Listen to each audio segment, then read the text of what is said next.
Chapter 501. The reason why the villagers of Dingzhou village were moving so early in the morning was naturally to avoid delaying Li Wangyou's housewarming banquet at noon. In fact, most of the household items had already been moved into their new homes. Today's move was mainly a ceremony. The other most important thing was to burn incense and spirit incense, which was to enter the house and worship the ancestors' blessings. It was usually called returning fire. Before entering the house, they would first use salt and water to wash and purify the house. This was a tradition. Opening the door on an auspicious day, burning incense to worship the ancestors, and opening the fire. The 127 households of Dingzhou village were extremely busy. The entire new village was filled with naughty children yelling and running, the crackling sounds of exploding poles, the joyous shouts of men, and the busy figures of women. The children were the ones who looked forward to moving into the new village the most. There was no other reason. When Li Wangyu was building the village, he had asked the craftsmen to build an area for the children to play in. There were slides, swings, climbing frames. This had long made the children envious and look forward to moving into the new village every day. The villagers of the village did not go to work in Chang'an City today. They were all busy in their new homes. After arranging their things in their homes, the villagers walked out of their homes under the orders of the old village chief. They began to clean the roads in the village and hang up colorful lanterns.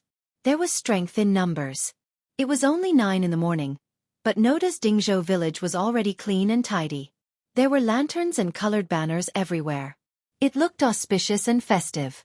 Li Wangyou's troops had already changed into new clothes. They stood at the entrance of the village with their heads held high and their chests puffed out. They were ready to welcome the guests. Ever since Li Wangyu accidentally recruited 73 old soldiers of the Golden Guards into his troops, the old village chief discussed with the old village chief. He discussed with the old village chief that his troops would take over as the village guards, so as not to delay the work of the young and strong villagers. Naturally, the old village chief had no objection to this. Now the troops of Lai Hot patrolled the village on horseback every day. They had already become familiar with the villagers in Li Wangyou's manner. Before noon, there were already guests riding horses and carriages from Chang'an City to Dingzhou village. All the guests who came to Dingzhou village for the first time were shocked when they entered the new village. No one had ever seen such a beautiful village. Even in Chang'an, it was much better than most of the other villages. The village road was paved with beautiful cobblestones, the canals with flowing spring water, the water wheel that was constantly turning, the lush trees and delicate flowers, and the brand new farmhouse with blue tiles and white walls.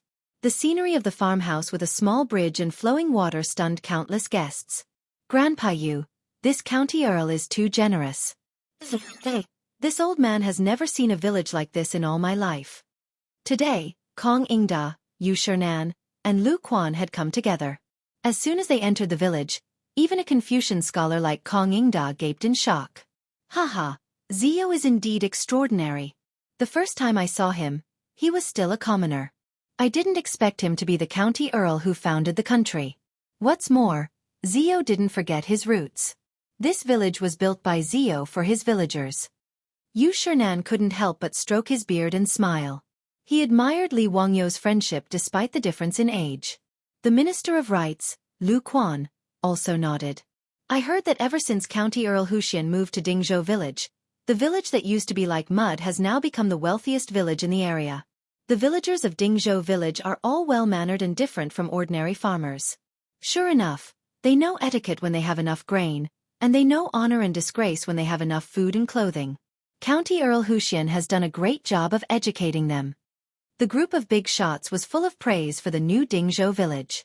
After everyone passed through the brand new village of Dingzhou village and entered Li Wangyou's official residence, they were even more shocked. Just like Pai Lupi, Chang Yaojin, and the others, all the guests were shocked by the huge manor. The man-made lake was filled with guests who enjoyed the beautiful scenery and didn't want to leave. Today, Li Wangyu had invited almost all the civil and military officials, as well as all the aristocratic families in Chang, and who were above class 5.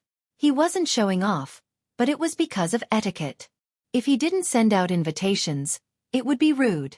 He even sent Ma Zhou and Yan Liben to send invitations to those aristocratic families who didn't get along with him. Even if the Wang clan of Taiyuan and the Zhang clan of Xingyang were like fire and water, they still had to do this. Of course, Wang Renyu and Zhang Yuanshou, the two family heads, wouldn't personally come to congratulate him. However, they still sent their invitations with gifts. As noon approached, more and more guests arrived.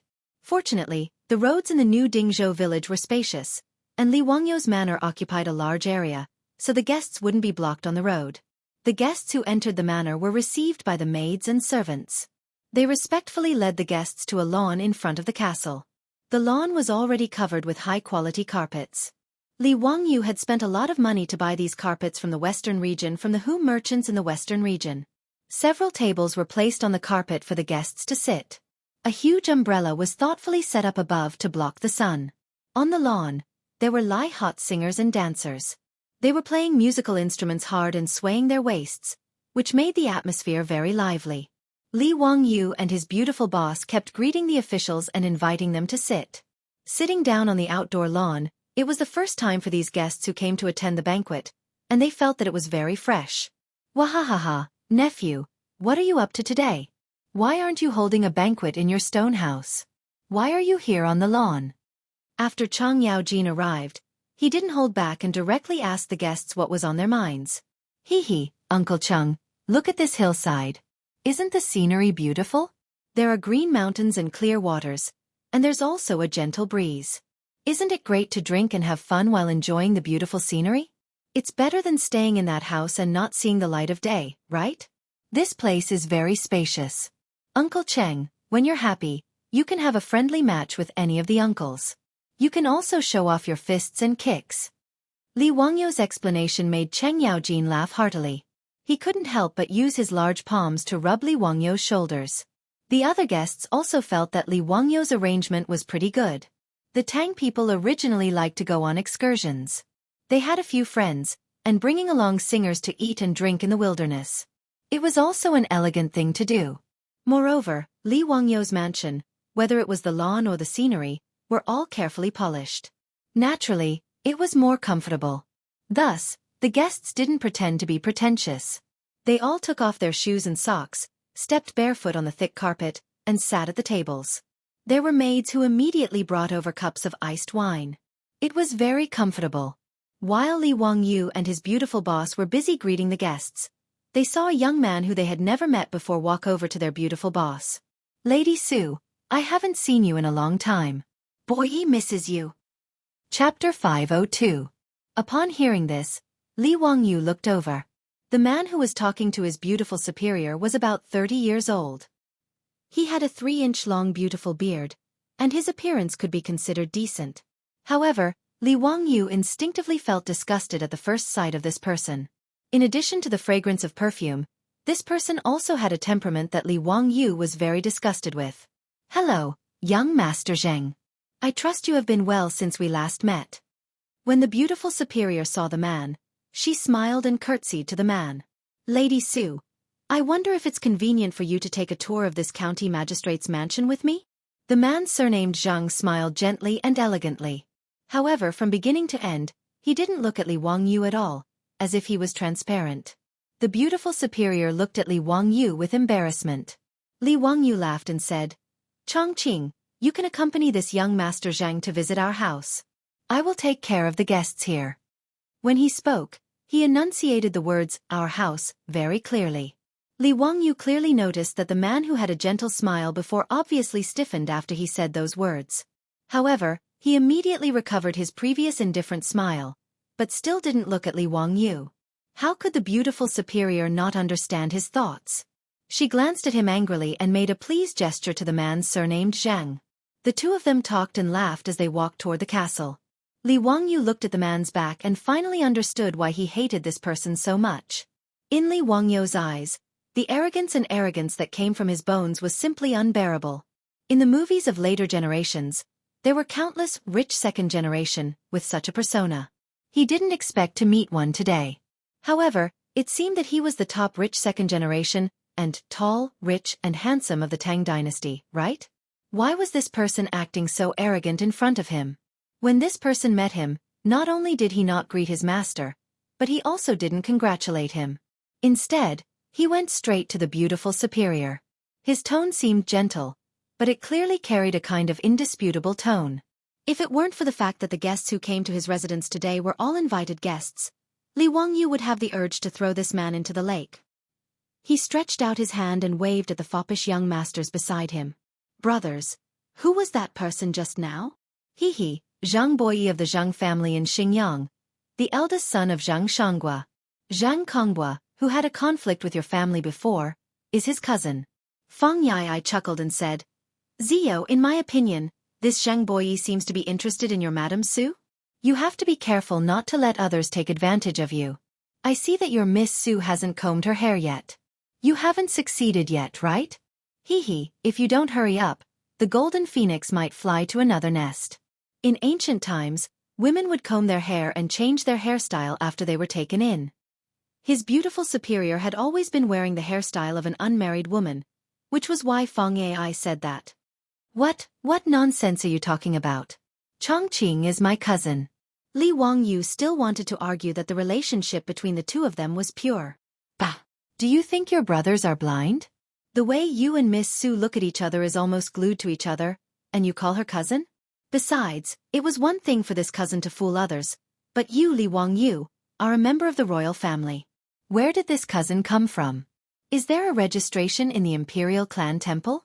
Li Wangyu's words were immediately mercilessly mocked by the foppish young masters, which made him speechless and touched his nose. All right, although he knew that this matter couldn't be hidden from everyone, it was still a bit embarrassing to be exposed like this. Zio, how did your Miss Su get to know Zhang Boyi?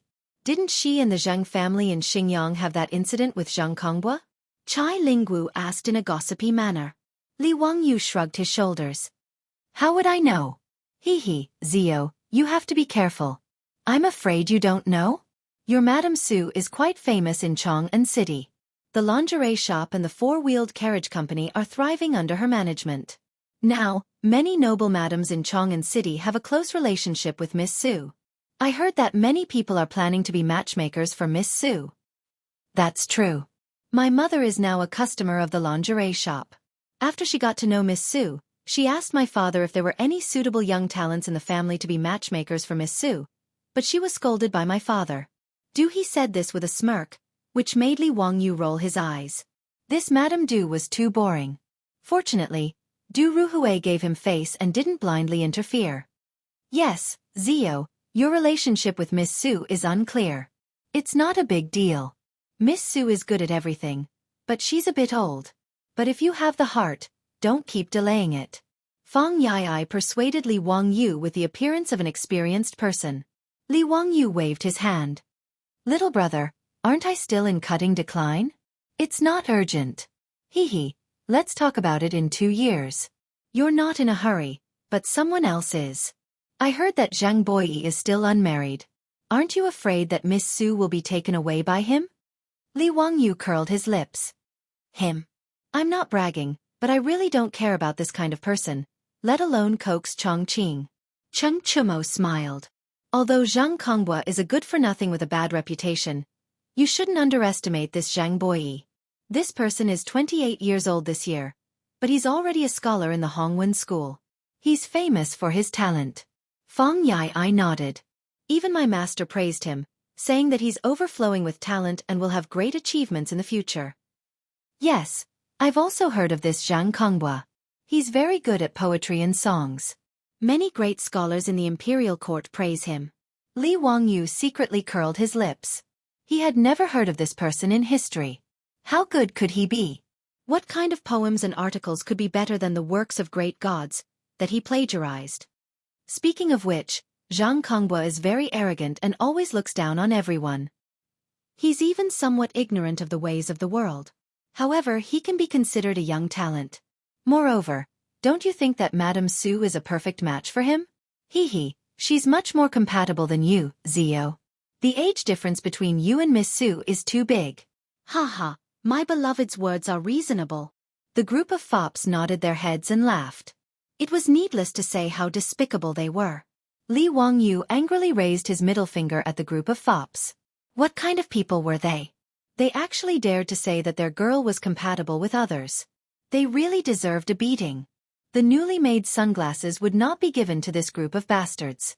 Li Wangyu looked at Zhang Boyi's back again. Did he also have a love rival? Wasn't he from the Zhang family of Xinjiang? Acting so arrogant. Why don't you go to heaven? Even if it was Zhang Yuanshou, the head of the Zhang family of Xingyang, Li Wangyu still had to scold him. This Zhang Boyi. Did he really think of himself as a dish? He came to attend his housewarming banquet and didn't even greet him. Did he really think that the Zhang family of Xingyang was some bullsh** T-thousand-year-old family? Li Wangyu spat on the ground bitterly. He was too lazy to pay attention to this kind of person who thought too highly of himself. As for his beautiful boss being abducted by others, he didn't even think about this kind of thing. Did they know what a soulmate was? On the other side, Zhang Boyi, accompanied by his beautiful boss, toured the castle. However, just as the fops had guessed, he looked at the beautiful woman in his eyes and had thoughts in his heart. Chapter 503. Zhang Boyi looked at his beautiful superior beside him, but his heart felt like it was being scratched by a cat. He couldn't wait to bring this beautiful woman back to his residence today. He had no interest in Li Wangyou's castle. He just wanted to find an excuse to talk to the beauty in front of him. However, the beauty in front of him was neither cold nor warm to him. She only treated him with courtesy, which made his heart feel even more uncomfortable. His heart was like a monkey on a horse. He walked around hastily and returned to the outdoor lawn with his beautiful superior. At this time, the lawn was full of guests. It was very lively. Li Wangyu saw that his beautiful superior had returned and hurried over. Chongqing, you came back just in time. Just now, Yu Gong was asking where you went. The old man was still thinking about the birthday cake you made. He just asked me if there was a cake to eat at today's banquet. His beautiful superior heard this and chuckled. Okay, then I'll go pay a visit to Yu Gong. The two whispered to each other. When they spoke in low voices, their intimate appearance made Zhang Boyi feel more and more depressed. He suddenly rolled his eyes and raised his voice. Lady Su, I see that it's very inconvenient for you to travel between this remote mountain village and Chang'an City every day. I still have an empty courtyard in Chang'an City's Yongjia Lane. It can be considered quiet and elegant. Why don't you move there to live? You won't have to run around every day. The beautiful superior was stunned and shook her head with a smile. Thank you for your kindness, but I'm already used to it. I won't trouble you. No trouble at all. My residence is empty, so if Lady Su can move in, it will be a good thing. Lady Su, please don't refuse my good intentions. His voice was very loud. When it fell into the ears of the surrounding guests, it inevitably made people's imaginations run wild. Seeing this, many guests gathered together and started whispering to each other. Chung Chumo and the other playboys were so angry by his words that they were ready to roll up their sleeves and beat him. Zhang Boyi's words showed that he didn't put Li Wangyu in his eyes at all. More than half of the guests who came to the court today knew this Lady Su. They also knew that she had an ambiguous relationship with the young county count of Hu. However, since the two of them addressed each other as cousins, the bystanders naturally wouldn't interfere. But what did Zhang Boyi mean? In front of the county count and all the guests, wasn't it the same as slapping the county count's face to let the woman from the county count's mansion live in his residence? Everyone was waiting to see a good show. They wanted to see if County Count Huxian would get angry and order people to beat up this Zhang Boyi from the Zhang family of Xingyang for the sake of a woman. After Zhang Boyi finished speaking, he still maintained the posture of a gentle and modest gentleman as he smiled at his beautiful boss. However, Li Wangyu didn't fly into a rage out of humiliation. Instead, he chuckled and asked, I wonder if young Master Zhang is planning to gift that residence to Lady Su, or is he just lending it to her to temporarily live in? If it's just lending, then it's fine. Who in Chang'an doesn't know that Lady Su is now the famous goddess of wealth? Borrowing someone else's residence is too shameful. The Zheng family of Xingyang is also a 1,000-year-old family. I don't think they would be so stingy as to only lend a residence to Lady Su, right? Li Wangyou's words made Zhang Boyi somewhat unsure of how to respond. His original intention was naturally to lend the residence to his beautiful boss. He really didn't want to give it to her. That was a residence in the northern part of Chang'an. One residence was worth no less than 5 million coins, which was more than 5,000 strings of copper coins and nearly 1,000 taels of gold. Although Zhang Boyi was the eldest son of the first wife of the family and a scholar of the Chongwen Guan, a 6th-rank official, his monthly allowance and salary were only about 100 strings of copper coins. That residence was bought for him by his father, Zhang Shanggua, when he was promoted to a scholar of the Chongwen Guan. He said these words because, firstly, he wanted to slap Li Wangyou's face in front of everyone. Secondly, if his beautiful boss agreed, he could enjoy the benefits of being in a favorable position. He would also have the opportunity to get close to the beauty and let Li Wangyou stay away from her. Why not? Zhang Boyi originally thought that Li Wangyou would fly into a rage and fall out with him in front of the beauty. Otherwise, he could only endure it in front of so many guests. But he never thought that Li Wangyou would ask such a question. This is of course. It's a gift. A gift. I'm willing to give the residence in Yongjia Lane to Lady Su. Please don't refuse my painstaking efforts.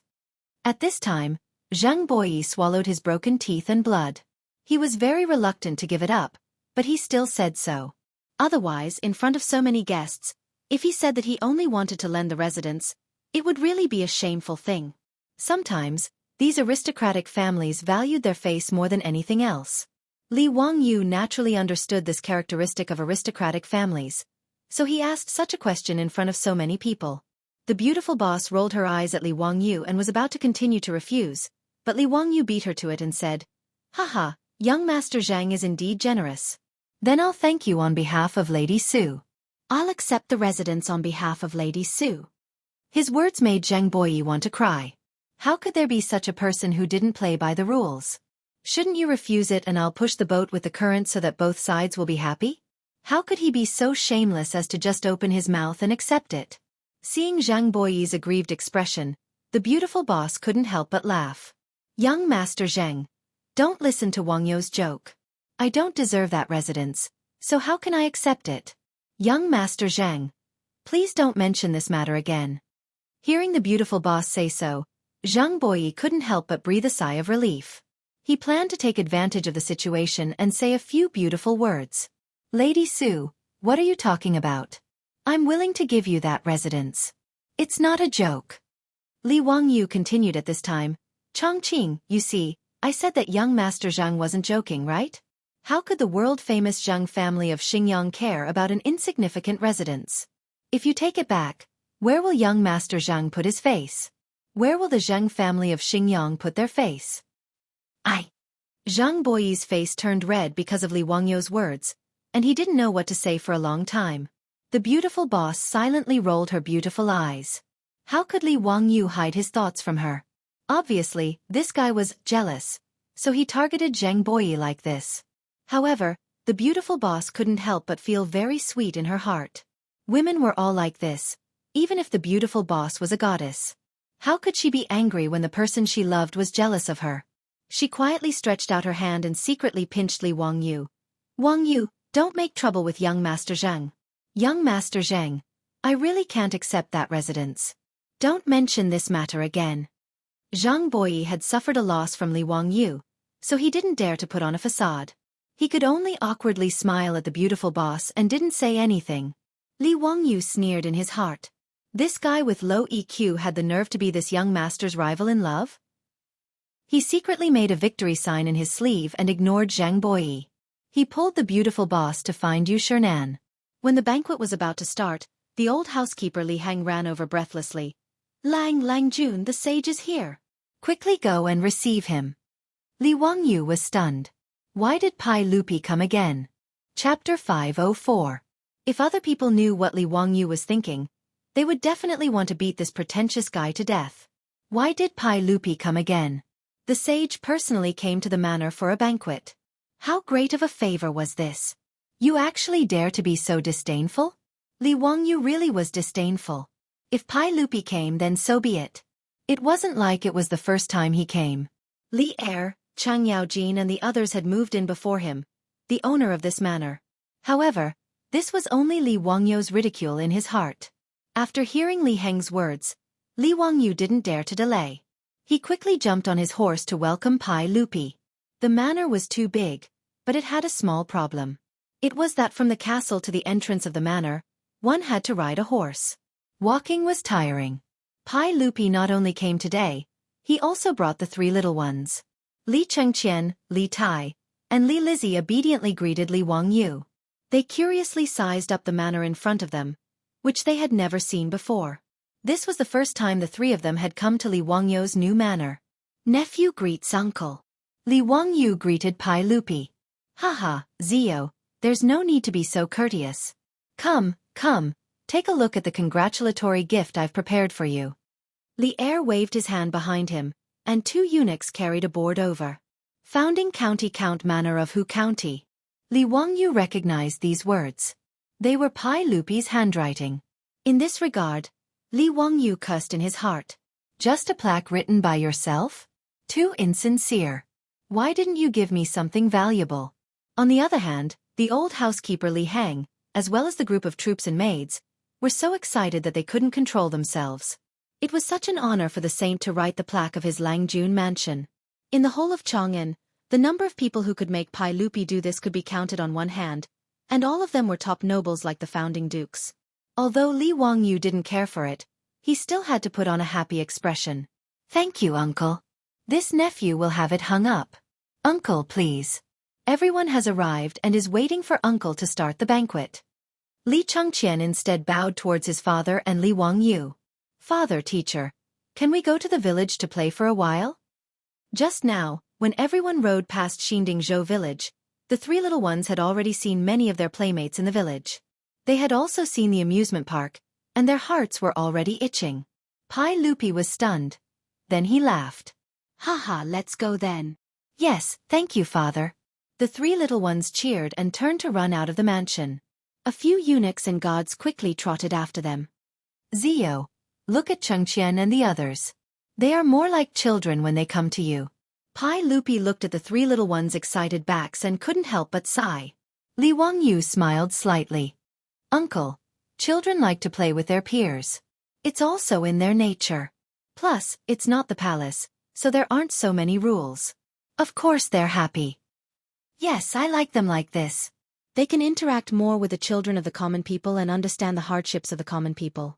They don't have to be idiots who don't eat minced meat. Li Wangyu couldn't help but grin. Now that they were in Xindingzhou village, how could they understand the hardships of the common people? This group of villagers was now rich. Although they weren't very rich, they were all moderately well-off families and didn't have to worry about food and clothing. After the 3 little ones went to play by themselves in the village, Pai Lupi and Li Wangyu mounted their horses again and headed for the castle. With Pai Lupi's arrival, everyone came forward to greet him again. It was quite a mess. After everyone was seated again, Li Wangyu asked Pai Lupi for his opinion. Uncle, then I'll have them start the banquet? Before Pai Lupi could speak, Cheng Yaojin laughed loudly on the side. Wahahaha, start the banquet, start the banquet. Nephew, quickly have someone bring the food. I'm very hungry for the food in your mansion. What new things have you prepared today? Cheng Yaojin's words made all the important people who had eaten at Lai Hot nod their heads. In terms of gluttony alone, the food in Li Wangyu's mansion could be said to be the best. Even the pork that nobles usually didn't eat had now become a delicacy.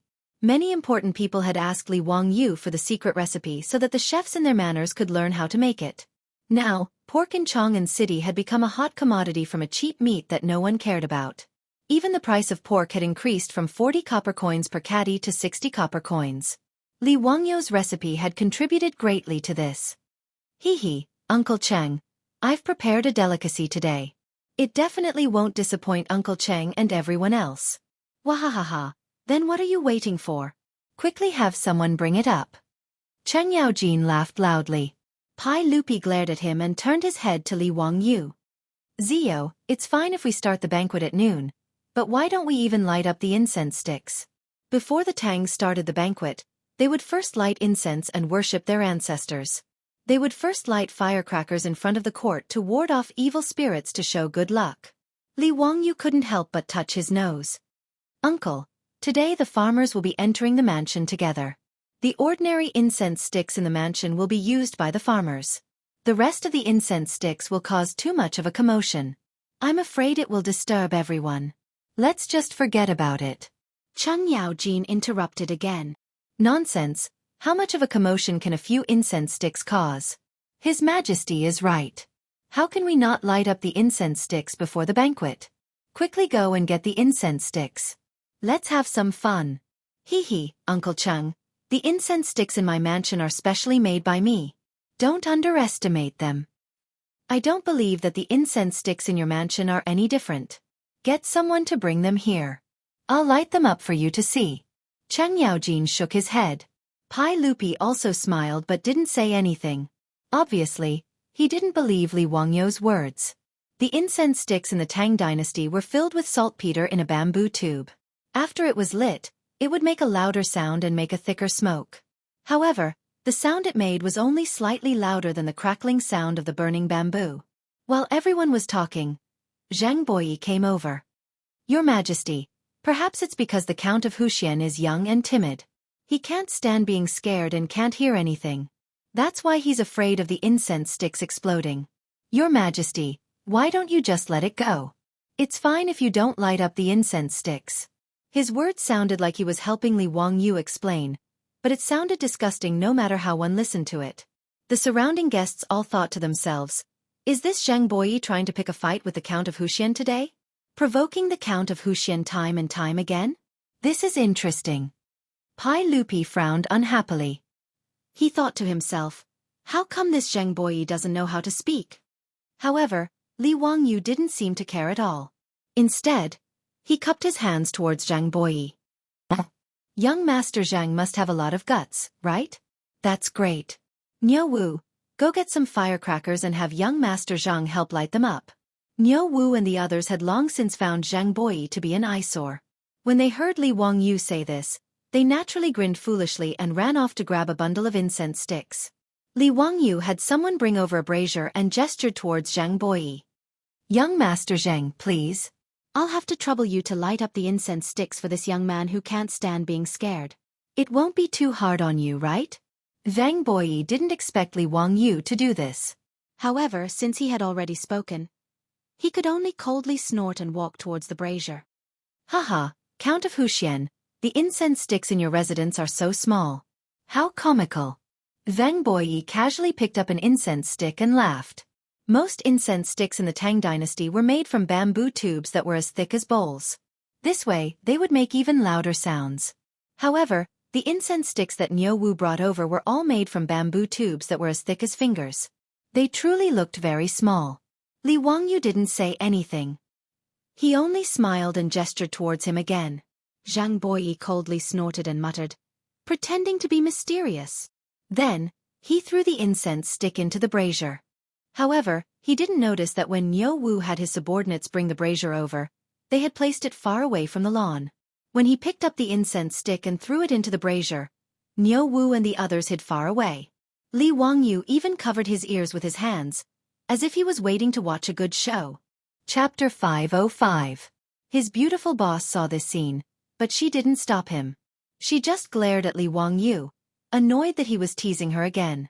The explosive rod that Li Wangyu asked Niu Wu to explode was naturally made by him. In fact, it might be more accurate to call it firecrackers. A few days ago, when the old butler Li Heng reported to him about moving into the house, he specifically mentioned that he needed to buy some explosive rods to ward off evil spirits as a sign of auspiciousness.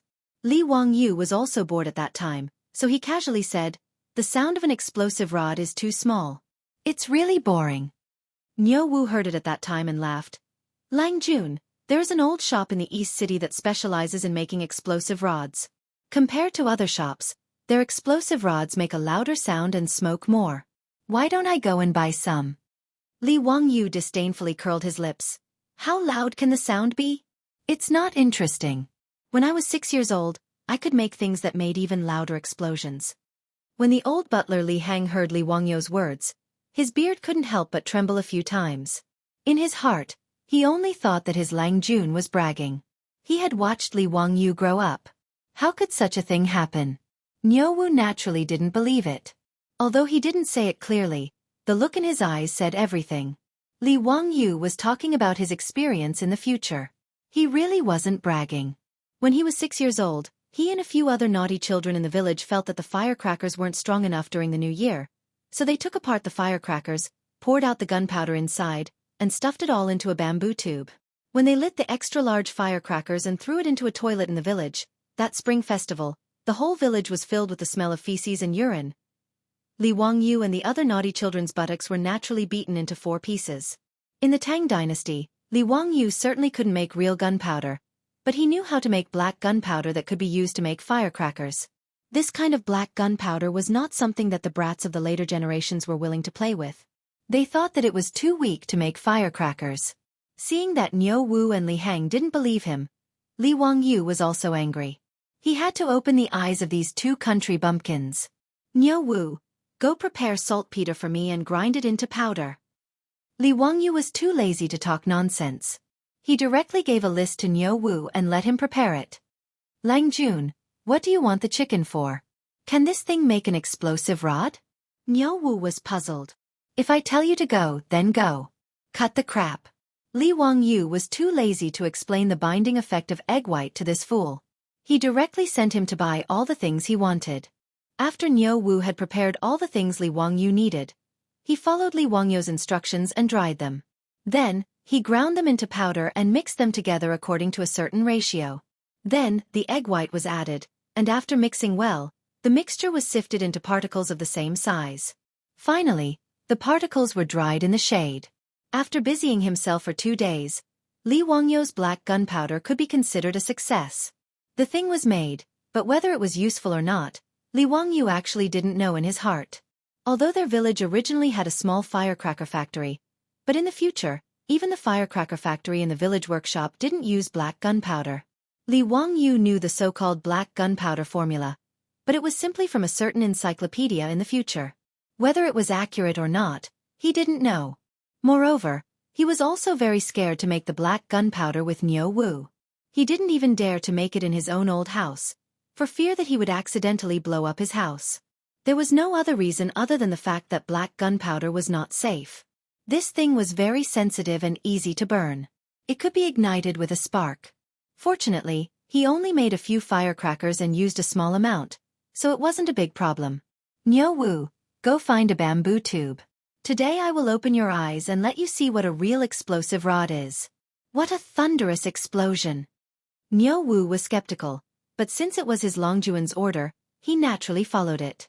He agreed and went out to chop a bamboo tube back. When Li Wangyu saw it, he was so angry that he kicked him in the butt. F***ck, he wanted to make firecrackers, not to become a terrorist and make bombs. This idiot brought back a bamboo tube that was as thick as a bowl. How much gunpowder would it have to contain? How powerful would it be? Why did you chop such a thick bamboo tube for? Li Wangyu asked in a bad mood. Niu Wu was confused. Lang Jun, didn't you want to make an explosive rod? Why are you using such a thick bamboo tube? If it's too thin, it won't make a lot of noise. It won't be satisfying. Not satisfying your sister. Li Wangyu felt very tired and was too lazy to talk to him. He directly ordered, a bamboo tube as thick as a finger will do. Go go. Niu Wu once again chopped the bamboo tube that met Li Wangyu's requirements. He followed his instructions and stuffed it with gunpowder and sealed it. At this time, Li Wangyu suddenly realized that he seemed to have forgotten something. Maybe he forgot to make a fuse. But who cares? Anyway, the Tang people's explosive rods were all burned in a brazier. He would do the same for his own explosive rod. Niu Wu picked up the bamboo tube that was as thick as a finger and more than an inch long. Lang Jun, is this the explosive rod that you said would make a thunderous explosion? Don't make fun of me. Li Wangyu was too lazy to pay attention to him. He directly asked him to bring a brazier over. Niu Wu had no choice but to listen to him. He brought the brazier over and placed it in the open space in the front yard. Don't put it here. Take it to an open space outside. Li Wangyu did not dare to experiment in his own home. The firecrackers in the future were wrapped in paper. The one in his hand was a bamboo tube. Those who had studied physics in junior high school knew that when gunpowder burned rapidly, it would produce a large amount of gas that could expand by nearly 10,000 times. In a limited space, the gas would expand rapidly due to heat and would cause an explosion. The more enclosed the space, the more powerful the explosion would be. Firecrackers made from bamboo tubes would definitely be more powerful than firecrackers wrapped in paper. This was for sure. Niu Wu did not take Li Wangyu's instructions seriously, but he still did as he was told. He brought the brazier to an open space outside the house. Li Wangyu did not dare to throw the explosive rod into the brazier himself. He directly stuffed the bamboo tube into Niu Wu's hand. You go and throw it into the brazier. Remember, throw it in and run. I know. Isn't it just an explosive rod? There's nothing strange about it. Niu Wu did not take it seriously. He casually took the bamboo tube, walked to the brazier, and threw it in. Run. Li Wangyu saw that this fool did not move at all and could not help but become anxious. Niu Wu actually turned his head and grinned foolishly at him. Li Wangyu was so angry that he even forgot to cover his ears. Boom! The explosive rod in the brazier exploded without any suspense. The sound was so loud that it was like thunder. The charcoal in the brazier was scattered everywhere by the explosion of the firecrackers. Sparks flew everywhere. When Li Wangyu saw Niu Wu clearly again, he saw that his whole body had turned black. His whole body was covered in charcoal ash. Niu Wu, are you okay? Li Wangyu quickly ran over. Niu Wu used all his strength to pick his ears as if he wanted to quarrel with someone. He shouted with a broken voice. Lang Jun, what did you say? I can't hear you. Without a doubt, Li Wangyu's firecrackers were completed. Its power was at least equivalent to those sold in the future. It was the largest two-legged firecrackers. The sound was so loud that it even caused a commotion among the villagers of Dingzhou village. They did not understand why there was a sound of thunder in the middle of the drought. Niu Wu's ears were not deafened, but because of this, it took him a few days to recover. As for Li Wangyu's description of the explosive rod, he naturally had an unforgettable experience. Ever since he made these firecrackers, Li Wangyu did not care about explosive rods. The explosive rods that Li Hang had originally purchased were all given to the villagers by him. As for these firecrackers, he originally planned to take them out at night when he was having fun with the villagers. Now that Zhang Boyi wanted to find trouble, he naturally could not stop him. Seeing Zhang Boyi throw the explosive rod into the brazier, Li Wangyu could not help but grin. The next second, boom. Chapter 506. The explosion in the brazier gave all of the guests a fright. The old officials were so shocked by the sudden loud noise that their beards trembled. Even Chang Yaojin jumped up from the ground and stared at the brazier, dumbstruck. Zio, what is this? Why is it making a sound like a landslide, like thunder? Pai Lupi was also quite frightened. He pulled Li Wangyu over and asked, Heh, uncle, this is your nephew's explosive rod. I already said that it made a lot of noise. Li Wangyu rubbed his hands and laughed.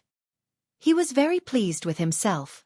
To be able to scare Chang Yaojin and Pai Lupi to this extent, this firecracker was worth it. As for Zhang Boyi beside the brazier, he couldn't look at him anymore. Not only was his entire body covered in soot, but his exquisitely embroidered silk clothes were no different from beggar's clothes. They were full of holes from the sparks. Even his hair was messed up. A lot of his hair had been burnt yellow by the sparks in the brazier. Zhang Boyi, who previously had the appearance of a gentle gentleman, was now in an extremely sorry state. Other than the buzzing in his ears, he couldn't hear anything. He had a dumbstruck appearance. He stood there lifelessly, completely stupefied. If Zhang Boyi had gone online in the future, he would have asked 3 questions in his heart. Who am I? Where am I? What am I doing? His appearance naturally made the guests, who had just recovered from their shock, laugh endlessly. Pai Lupi also couldn't help but laugh. He only called out to the Lai-hot servant girl, Take Scholar Zhang to wash up and change his clothes. After the Lai-hot servant girl led the still muddle-headed Zhang Boyi away, no one else suggested that Li Wangyu continue to set off explosive rods. This thing really did make a lot of noise. There were many old people like Yu Shernan present who couldn't stand it. Chang Yaojin also came back to his senses. Bastard brat, why is the explosion in your residence so loud? Hee, Uncle Chung, didn't I say it just now? The explosive rods in my residence are different from the rest. Don't try to mystify me. It's not like I haven't exploded before. How could there be such a commotion? Hurry up and make it clear, what is going on? Chang Yaojin glared at Li Wangyu. To put it bluntly, it's nothing much.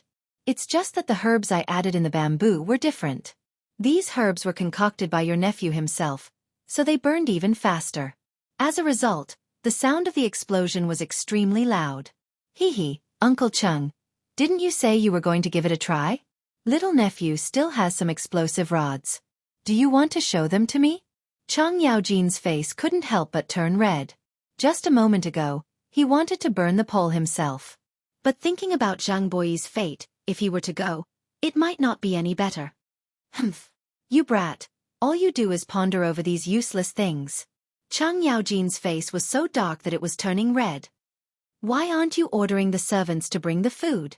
When Li Wangyu saw that this old hooligan was angry from embarrassment, he didn't dare to make fun of him anymore. He could only stifle his laughter and order the servants to bring out the food. The guests present had long heard of Lai Hot's delicious food and had been looking forward to it for a long time. However, a group of maidservants entered the banquet in a single file. The things they held in their hands confused everyone. Zio, it's such a hot day. Why did you order people to bring so many braziers? Pai Lupi also couldn't understand and asked curiously. Li Wangyu smiled proudly and said, Haha, uncle, this is a way of eating food that your nephew created. It's called hot pot. Using charcoal to boil the soup, the ingredients are thrown in, and you can eat it while it's hot. It's extremely satisfying. Uncle will know once you try it. As a person from Sichuan, his days were incomplete without hot pot. Li Wangyu naturally wouldn't let go of this favorite food. It was a pity that the treasure of chili hadn't spread to the Tang dynasty yet. Fortunately, there was still dogwood to replace it. Although it didn't have the unique fragrance of chili, and it was impossible to boil a pot of bright red hot and spicy soup, Li Wangyu was satisfied. After the servants placed the braziers on the table, a servant immediately brought out the copper pot that Li Wangyu had specially hired a craftsman to make in the eastern market. The soup base in the copper pot was made from beef bones and fish bones. With dogwood, pepper, and ginger slices, it smelled very fragrant. Then, all kinds of cut ingredients were brought up like flowing water. Fish on the left, shrimp on the right, and all kinds of dipping sauces were brought to the guests. Pai Lupi followed Li Wangyu's instructions and picked up a slice of beef that was so thin that it was almost translucent. He dipped it in the dipping sauces in front of him and put it into his mouth. After carefully chewing for a few seconds, Pai Lupi's eyes lit up. Wonderful, truly wonderful. Zio, your hot pot is crispy, tender, and delicious. It also has the spiciness of dogwood. It's really wonderful. If Uncle likes it, then eat more.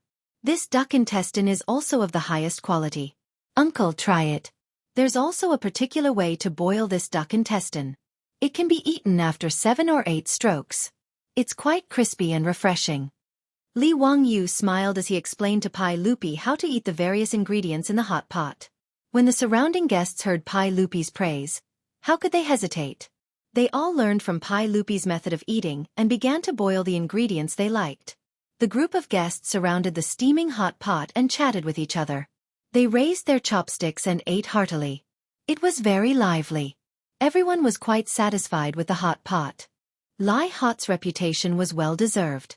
At this time, Zhang Boyi had already washed his face and changed his clothes under the service of the Lai Hot servant girls. He came out with a straight face and sat down in his seat. How could he not know that he had been plotted against by the county magistrate? According to his temperament, he would have definitely left in a huff. However, when he saw his beautiful boss's face, he couldn't bear to leave. He naturally wasn't in the mood to eat, but when he saw the guests praising Li Wangyu's hot pot, he couldn't help but snort. He questioned, "What hot pot? Isn't this just a wok and a cauldron?" According to the Book of Wei, this method was already used during the time of Emperor Wan of Wei. What's so special about it? Zhang Boyi's ears were still ringing. Although he could still hear, his ears were ringing. When he spoke, his voice was also quite loud. Naturally, everyone present heard his words clearly. Pai Lupi couldn't help but put down his chopsticks and looked at Zhang Boyi with displeasure. Pai Lupi was naturally familiar with this scholar from the Chongwen Museum. He also knew that he was famous for his talent and was a direct descendant of the Zhang family in Xinjiang. Normally, this Zhang Boyi had a cultured and refined appearance. Why was he provoking him again and again today? Li Wangyu laughed and said, "Young Master Zhang is indeed knowledgeable." That's right. The way to eat hot pot has indeed been around since ancient times. However, the feeling in his heart was very different. I wonder if young Master Zhang has read from the Book of Wei what hot pot tasted like during the Three Kingdoms period? Why don't you tell me about it and broaden my horizons? You! Zhang Boyi was rendered speechless by these words. How would he know what hot pot tasted like during the Three Kingdoms period? The Book of Wei only mentioned using a copper cauldron to cook food. When did it mention the taste? Zhang Boyi's originally white and tender face was now red and green. What he had said just now was just an unreasonable pester. Everyone ate because of the taste. Who cared if this hot pot existed during the Three Kingdoms period? When they saw Zhang Boyi was speechless, all the guests roared with laughter and paid no further attention to him. They once again raised their cups and toasted each other, causing Zhang Boyi to feel even more embarrassed, and he felt even more jealous of Li Wangyu in his heart. Chapter 507. Everyone was satisfied with the hot pot. The host and guests enjoyed themselves to the fullest. Even an old man like Yu Shernan, who didn't have a good appetite, praised the hot pot and unconsciously ate more food. The Tangs loved banquets, especially between the nobles. Attending a banquet wasn't just about eating and drinking. There were also performances. Fortunately, Lai Hot had hired more than a dozen dancers. They sang and danced during the banquet. The atmosphere was quite lively. Without any suspense, Chang Yaojin, Yuqi Jingda, and the other old ruffians drank excitedly again. Not caring that there were womenfolk present, they directly took off their own clothes and went into battle bare-chested. They personally jumped into the field and began to compete with those dancers in the Hu Xian dance. The Tangs were bold by nature. What Chang Yaojin was doing was completely normal. Therefore, the atmosphere became even more lively. Only Li Wangyou's face was filled with black lines. F***ck. Watching these old hooligans dance was too much of an eyesore. But he didn't expect that group of wretched playboys would try to force him to dance. Li Wangyu didn't want to lose face in front of his beautiful boss. Naturally, he shook his head. But he couldn't resist the strong pull of these animals. As the host of the banquet, he was forcefully pulled off the stage by Cheng Chumo and the others. Li Wangyu was anxious. He really didn't know how to dance, let alone dance. Just as he was feeling awkward, he suddenly saw the pool in front of his castle. He couldn't help but laugh. In front of his castle, there was a landscaped pool. Aside from being a scenic view, it was also used for fire protection. If there was a fire in his castle, he could use the water from the pool to put it out. The pool was very large. It was almost the same as the swimming pools in the future. But it wasn't as deep. It was only waist deep. In the middle of the pool, there was a small suspension bridge. What was even more strange was that this suspension bridge didn't have any handrails. It was just a bare bridge. Every time the beautiful boss saw this suspension bridge, she felt helpless. There was no other reason. Li Wangyu had the craftsman build this bridge because of his bad taste. And this suspension bridge had a name on the internet in the future. It was called Net Famous Bridge. Li Wangyu had seen a variety show on Mango TV in his previous life, Shaking Laughing Bridge. The rules of the game were very simple. The players would be in the form of a team and challenge the swing bridge team. Along with the music, they would swing left and right according to the rhythm on the bridge. They would do their best to maintain their balance and not fall into the water. In fact, it was a very boring variety show.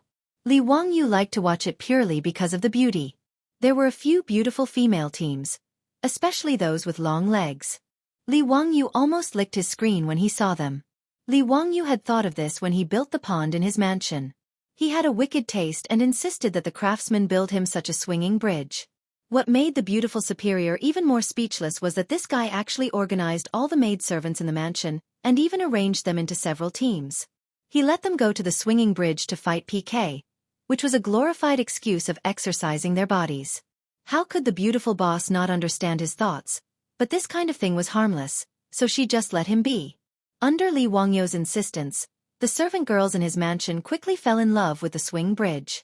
Originally, when the bridge swayed slightly, the servant girls on the bridge would cry out and fall into the water one after another. After the thin clothes were wet, they clung to their delicate bodies, revealing their exquisite curves. Li Wangyou's eyes were fixed on them and he was very satisfied. Even Niu Wu, Niu Yong, and the other troops were like this. The 73 troops of old bachelors in the mansion loved to watch the servant girls play the swing bridge the most. Every time this group of old bachelors made a big fuss and whistled. Although the servant girls were very shy, they did not avoid the burning gazes of their Lang Jun and the old bachelors.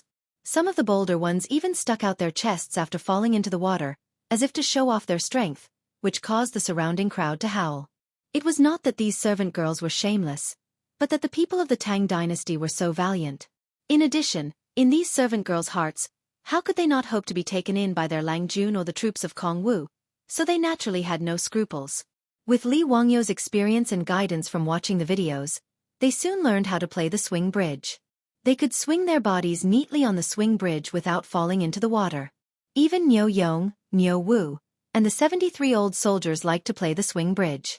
They often challenged the servant girls' teams with the idea of shaking them off the bridge and seeing the wet beauties. Li Wangyo's only regret was that he could not let the servant girls in the mansion change into the hot pants that exposed their thighs in the Tang dynasty. Otherwise, it would be too eye-catching. At this moment, he was being forced to dance by the playboys. Li Wangyu naturally did not want to make a fool of himself in front of everyone, so when he saw the swing bridge, he immediately thought of escaping. Brother Chimo, dancing is boring. This little brother has a fun thing in the mansion. I wonder if you are interested? Li Wangyu said with a sneaky smile. Cheng Chimo and the others did not understand and asked curiously, "What fun thing? Let's hear it." Li Wangyu pointed at the net red bridge and said, "Brothers, do you see the swing bridge? We can split into 2 teams on the swing bridge. The team that does not fall into the water in the end will be the winner.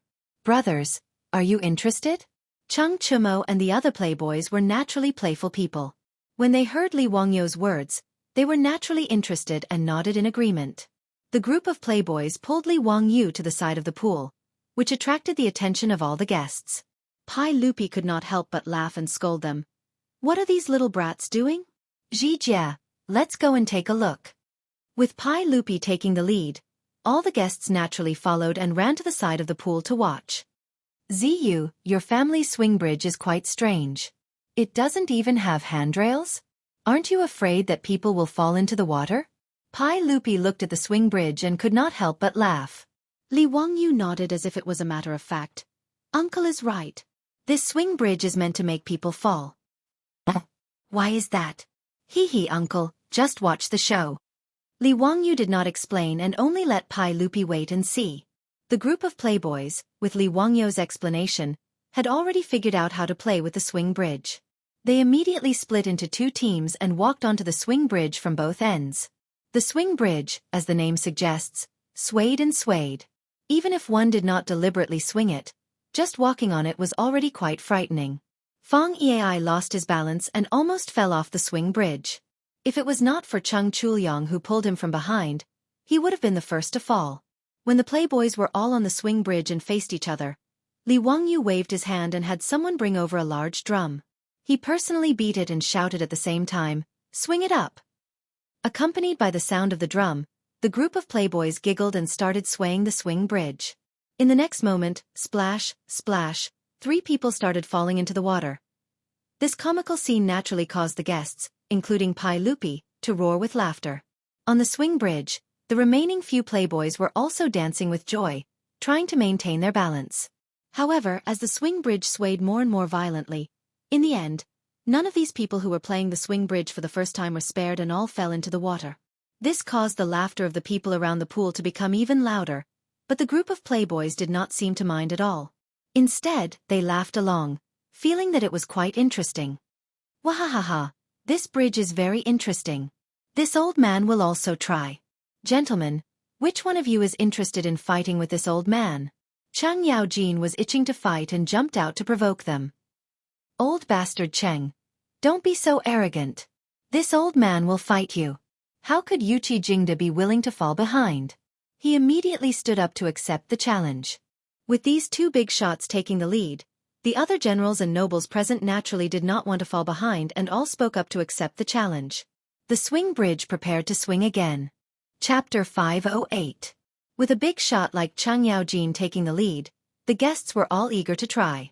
After all, they were in the Lai hot and weren't afraid of getting wet. They had clothes to change into. The swinging bridge had become a popular bridge in the future because of its charm. It was unheard of for the Tangs to have a chance to play in the water. The atmosphere became very lively. Cheng Yaojin, Yuqi Jingda, and the other big shots had no advantage on the swinging bridge, even if they were veterans on the battlefield. After a few swings, they all fell into the water, which made the crowd laugh again. Everyone tried to challenge the bridge and fell into the water in all kinds of strange ways. For a moment, the banquet at the Lai hot became a playground. Other than the old man like Yu Shernan, who was just watching, most of the guests went down and experienced the feeling of falling into the water. The guests were having a good time. Only Zhang Boyi was watching coldly from the side with a look of disdain. The more Zhang Boyi looked at Li Wangyu, the more uncomfortable he felt. He originally thought that Li Wangyu was just a lucky minister who was young and frivolous. In particular, Li Wangyu had been continuously promoted by Pai Lupi and humiliated the Zhang family of Xingyang, which made him even more resentful. In fact, it wasn't a coincidence that Zhang Boyi knew his beautiful boss. It was just a scheme by the Zhang family of Xingyang. His beautiful boss managed the four-wheeled carriage business and underwear business, which were both profitable businesses. Who knew how many aristocratic families were jealous of her? As his beautiful boss became more and more famous in Chong'an, this beautiful woman finally entered the eyes of the aristocratic families. At first, the aristocratic families didn't care about this cousin of the Count of Hu County. Before the rise of Wu Mainyang in the Tang dynasty, no one would take a woman seriously. But as his beautiful boss became more and more famous in Chong'an, and was even called the goddess of wealth in private, the aristocratic families couldn't help but be tempted. Although this woman was older, she was beautiful. If they could marry her, it would be a good deal.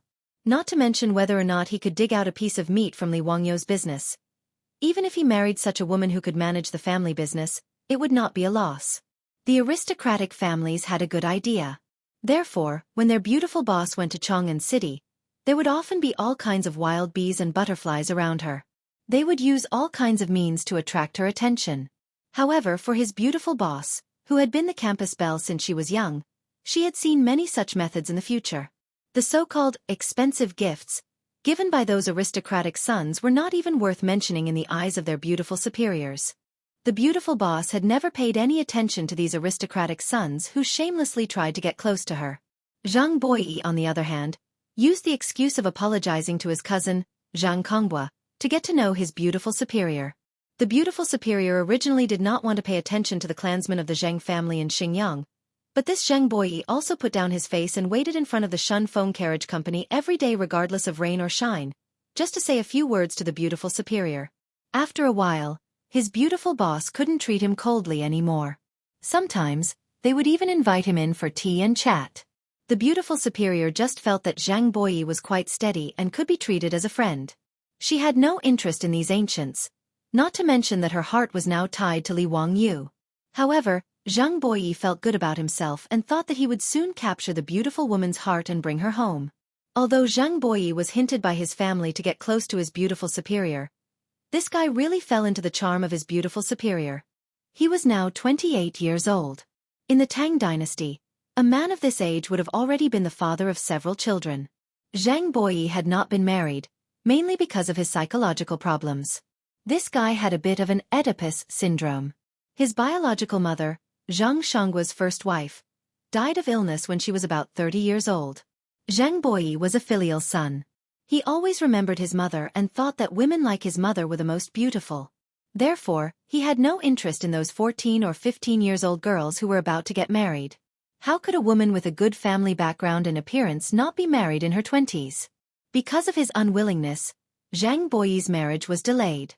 When he met his beautiful superior, he naturally thought of her as a celestial being. At that time, he made up his mind to only marry her. Because of this, he saw Li Wangyu as a thorn in his side.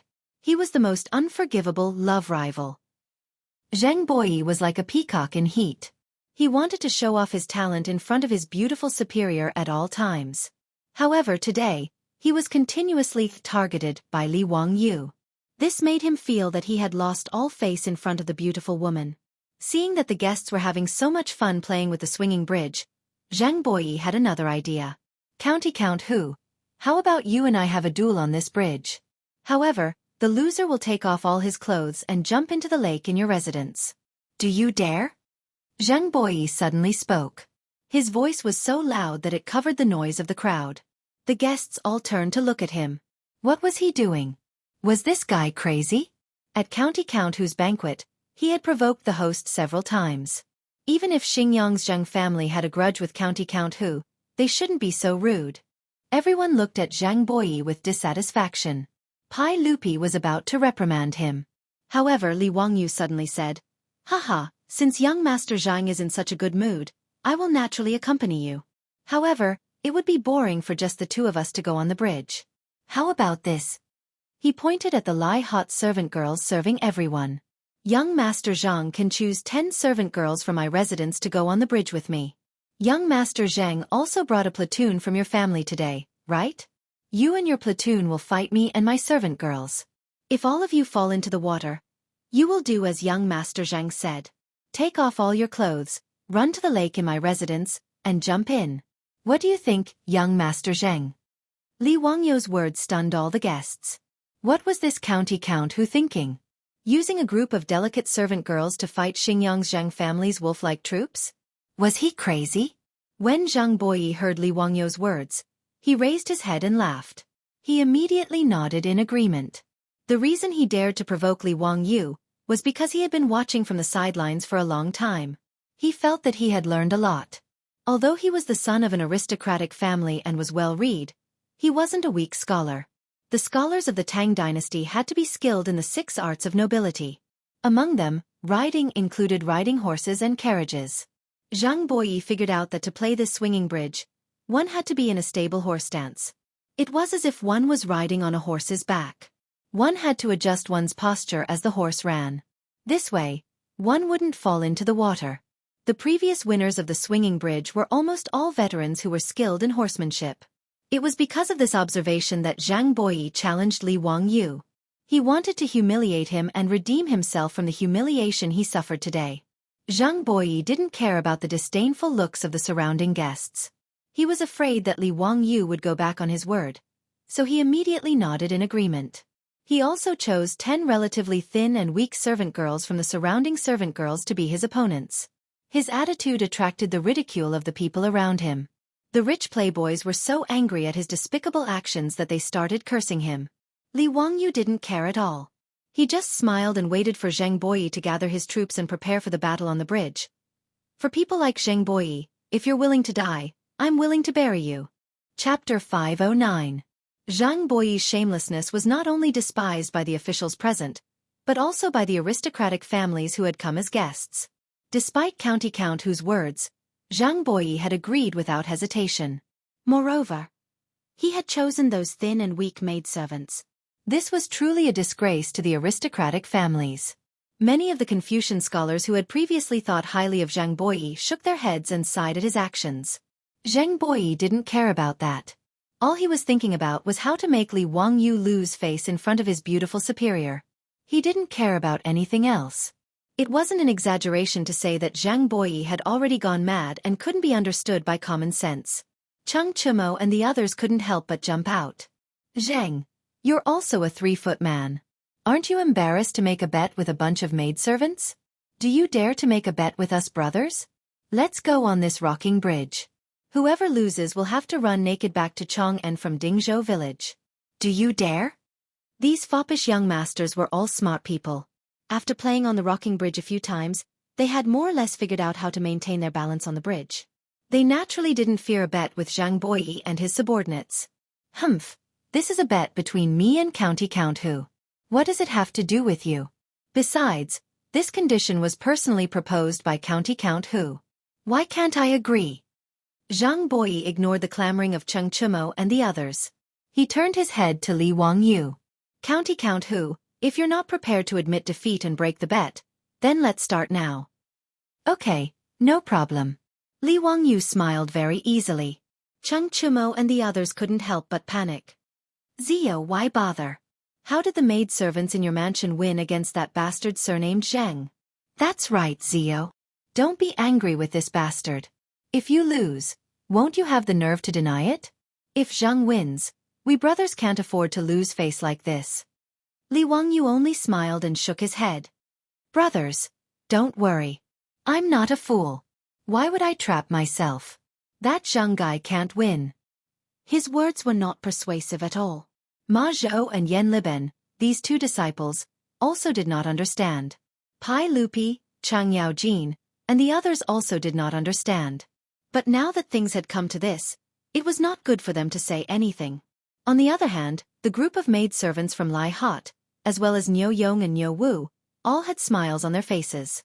It was as if they didn't care about this fight at all. When Zhang Boyi saw the relaxed expressions of the Lai Hot members, his heart skipped a beat. However, he immediately shook his head and denied his guess.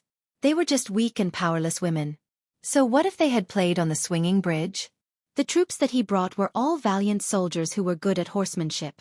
Earlier, he had already imparted the techniques he had observed to these people. Coupled with the difference in weight and strength, it was not a problem to shake those women off the bridge. Humph, you're just playing tricks, Zhang Boyi muttered. He was too lazy to say anything else. Under the disdainful gazes of the crowd, he led his troops onto the swinging bridge. On the other side of the bridge, the 10 Lai Hot maidservants that Zhang Boyi had chosen all had joyful smiles on their faces. They swayed their slender waists and walked onto the bridge. Comparing the two sides, it was clear that the Lai Hot maidservants were more pleasing to the eye. Even though they were protective of the beauties, the crowd still cheered for the Lai Hot maidservants. After the 10 Lai Hot maidservants walked onto the swinging bridge, the crowd suddenly discovered that Li Wangyu was still standing on the side, happily watching the show. Zio, why aren't you going up? You're the only one left. Hurry up and go. Don't lose. I don't want to see you jump into the lake naked.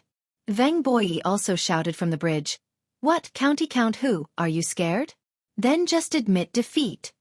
Li Wangyu laughed heartily. No matter, you don't need me. Young Master Zhang. Just pretend that I've already fallen into the water. As long as you throw all the maidservants in my residence into the water, I'll immediately jump into the lake naked. His words angered Zhang Boyi so much that his nose almost became crooked. Originally, he wanted to challenge Li Wangyu and see him make a fool of himself. How did it turn into him leading his troops to face the 10 maidservants? But no matter how sullen he felt, what could he say? Li Wangyu had already said that he'd fallen into the water. He couldn't force him onto the bridge, could he? Fine, I hope County Count who won't go back on your words in front of everyone. Zhang Boyi was already riding a tiger and couldn't back down. He could only grit his teeth and say this. Li Wangyu chuckled. That's only natural. Whatever I say, it's only natural that I keep my word. Then don't say anything else. Let's begin. Li Wangyu winked at his maidservants and smiled brilliantly. Then let's start. Originally, none of the guests thought highly of the Lai Hot's maidservants. They didn't understand what Li Wangyu was doing. But when the bridge began to sway, all the guests couldn't help but open their eyes wide. The 10 maidservants of the Lai Hot all spread their legs and stood steadily on the swaying bridge. Moreover, the 10 of them moved in unison as if they were one person. The group of extremely eye-catching beauties looked petite, but when they moved on the swaying bridge, there was a different kind of charm. Especially when they constantly swayed their bodies left and right like ice skaters on the narrow bridge, adjusting their center of gravity with the swaying of the bridge. That kind of beauty completely attracted everyone's eyes. On the other hand, Zhang Boyi and his troops appeared to be in a very sorry state. Even though they tried their best to nail themselves to the bridge as if they were riding horses, they still lost their balance because of the swaying of the bridge. They kept waving their arms to prevent themselves from losing their center of gravity and falling off the bridge. Their appearance was very funny. The guests' laughter became louder and louder. Obviously, no one thought that Zhang Boyi could win the bet. As the frequency of the swaying of the bridge increased, someone fell into the water. One of the troops of the Zhang family of Xingyang finally couldn't maintain his balance. He slipped and fell off the bridge. Because of his subconscious reaction, his hand grabbed the clothes of his colleague in front of him, causing that person to lose his balance and his body to tilt to the side. Just like dominoes, because one person fell down in an instant, it caused a chain reaction and pulled down all the troops in front of him. Naturally, the pitiful Zhang Boyi was not surprised. In his despair, he fell onto the bridge. At this time, he was the only one of the Zhang family of Xingyang on the bridge. When he thought that after falling into the water, he would have to jump into the lake of the county count's mansion naked, Zhang Boyi wanted to die. He lay on the bridge and grabbed both sides of the bridge tightly, trying to keep his body from falling into the water. How could the Lai Hot maidservants let him do as he wished? The maidservants began to use more strength to kick the bridge, and the frequency of the swaying of the bridge increased. Zhang Boyi's whole body was constantly thrown around on the bridge, and he was in a very embarrassing situation. When Li Wangyu saw this scene, he couldn't help but move closer to the beautiful superior's ear. Chongqing, look, this is the legendary human wiper, swish, swish. The beautiful boss was amused by his words and laughed out loud. Accompanying her laughter was Zhang Boyi's cry of despair. Plop.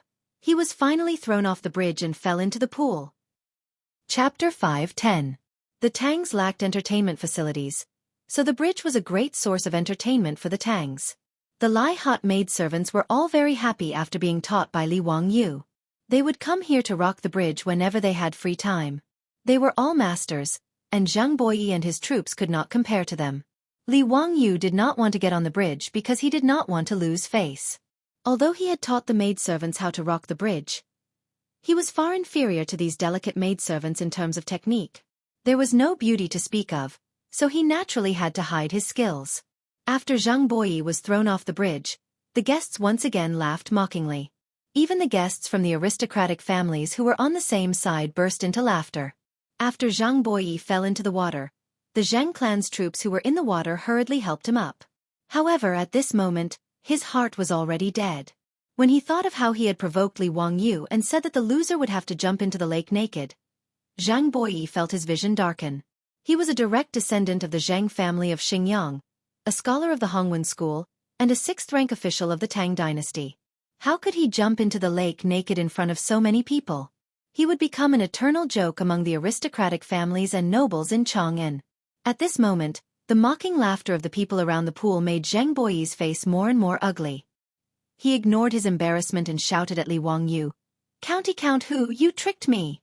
"Haha, young Master Zhang. Where did this come from?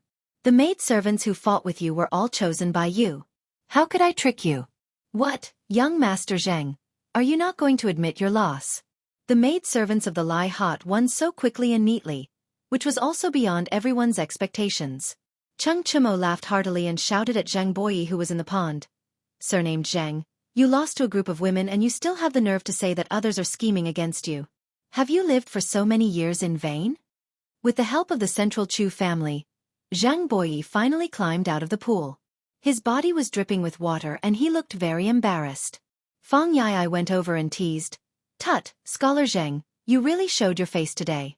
When do you plan to jump into the lake? My brothers and I are still waiting." "Yes, when do we jump?" "Haha, jumping into the lake naked. This is something new. Jump, jump, jump." The group of silk pants surrounded him, stomping their feet and jeering, causing Zhang Boyi to feel even more ashamed and indignant. Zhang Boyi was so angry that his hands began to tremble. He glared at Li Wangyu. "Don't even think about making me jump into the lake. County magistrate who, you dare to trick me? My Xingyang Zheng clan is not done with you. Just you wait." After saying this, he did not even turn his head back. Just like that, he led his troops and turned around to leave. Very clearly, Zhang Boyi was planning to go back on his word. He had already lost all his face today. If he were to jump into the lake naked, he would be too ashamed to return to Chang'an City. Therefore, even if he acted shamelessly, he would definitely not honor the bet. Li Wangyu didn't care. He wasn't interested in a man taking off his clothes and jumping into the lake. He enthusiastically waved his hand at Zhang Boyi. "Young Master Zhang, take care. If you have time, come to my mansion to swing the bridge. My mansion's maidservants can play with you any time."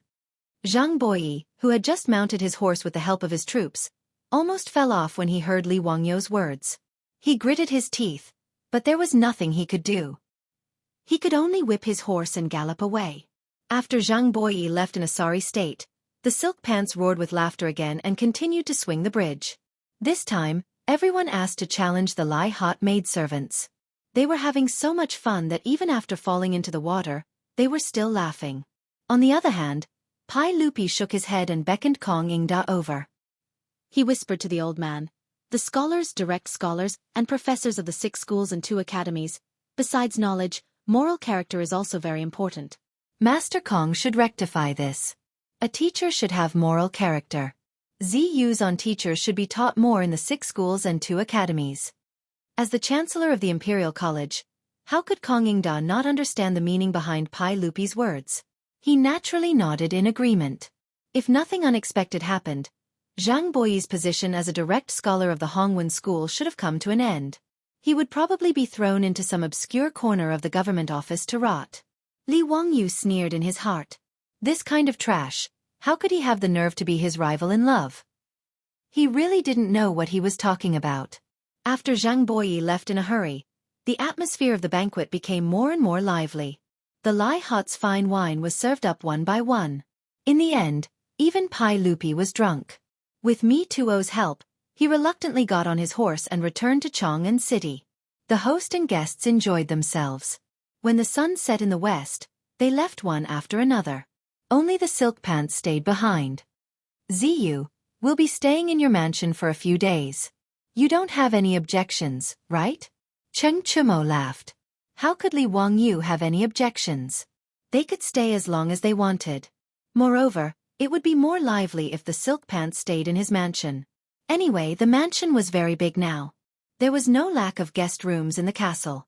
He had no objections to Cheng Chumo and the others staying for as long as they wanted. That night, Dingzhou village became lively again. Outside the newly built ancestral hall in the village, there was already a banquet full of wine. The Lai Hot's kitchen maids and servants continuously served good wine and food. Li Wangyu invited the villagers to enjoy themselves.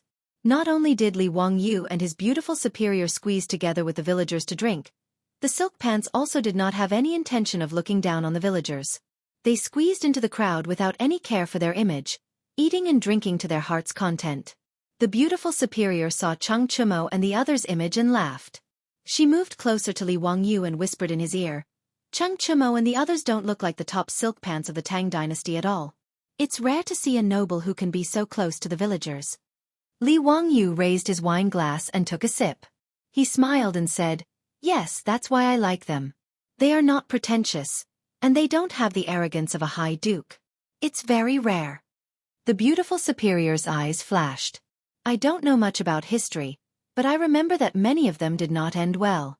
Wangyu, since you treat them as friends, you have to help them in the future. Of course. Li Wangyu looked at Feng Ai, who was red-faced and shouting at the top of his lungs to compete in drinking with Niu Wu. He secretly made up his mind. No matter what, he could not let this fool marry Princess Gao Yang in the future and become the cuckold king of the Tang dynasty. However, he was overthinking this matter. Pai Lupi's eldest princess Li Lizzie was only 7 or 8 years old. That Princess Gao Yang was probably only 4 or 5 years old now. When he thought of Feng Ai's future wife, who was now a little girl in kindergarten, Li Wangyu could not help but despise this guy. Zio, why are you in a daze? Come, let's drink. He slapped Li Wangyu's shoulder and came over laughing. Haha, it's nothing. Drink, drink. Whoever doesn't get drunk today is a bastard. Li Wangyu did not show any signs of weakness. He raised his wine glass and downed it. That night, Li Wangyu and his group of debauches didn't even know how they got back home. All of them were drunk like mud. The next day, Li Wangyu climbed out of bed with a splitting headache. When he swore again that he would not drink in the future, the old butler, Li Hang, came to report that his disciple, Yan Liben, had arrived. Chapter 5:11. Li Wangyu painfully rubbed his temples as he listlessly sipped his tea. Liben, you're here? Is something the matter?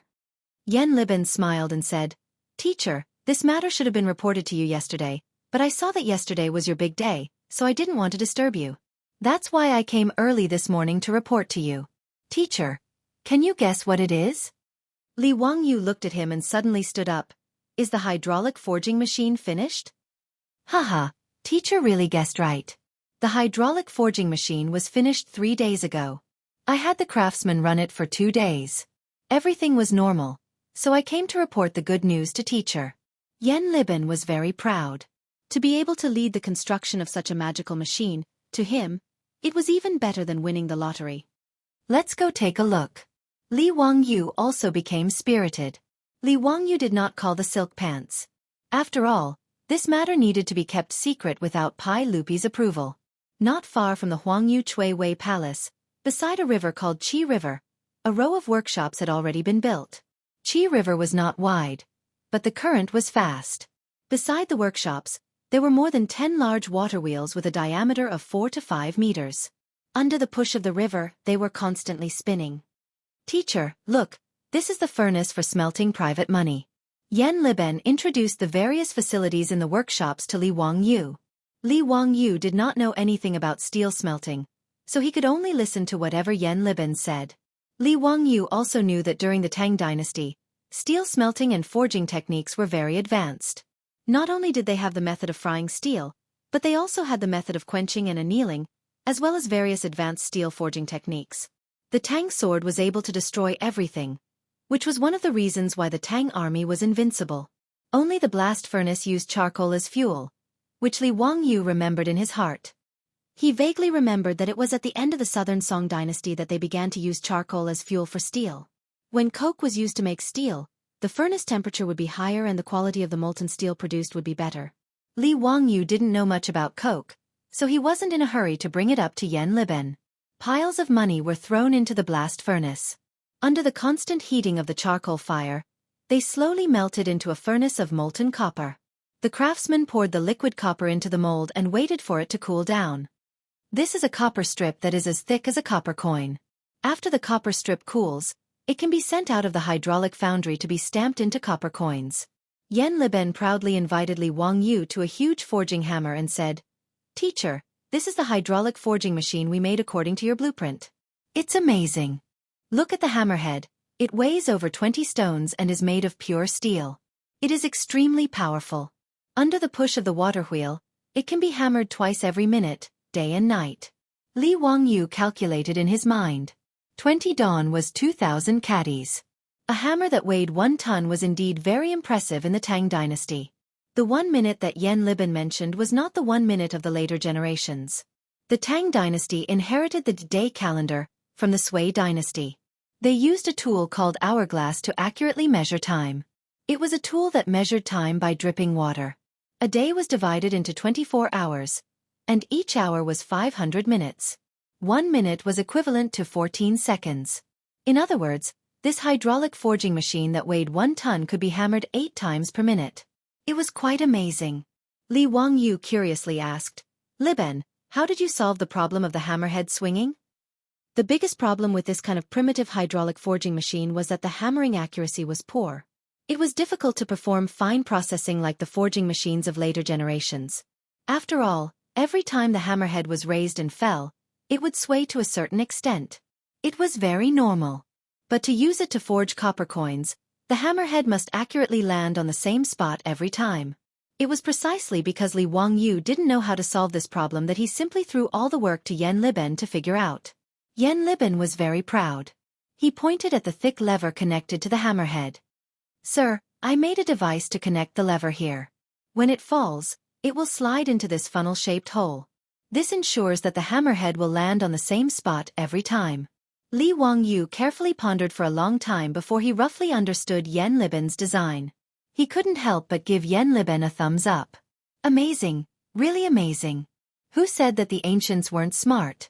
If Li Wangyu were to make this kind of device, he definitely wouldn't be able to think of it. Yan Liben smiled a little embarrassedly after being praised by his teacher. In his opinion, these were mainly Li Wangyu's ideas. He was just implementing his teacher's design. However, Yan Liben was very happy to get his teacher's approval. He pointed at the craftsman who was busy in front of the forging machine and said, "Sir, please take a look. The hammerhead and the base below are all stamping molds made of high-quality steel."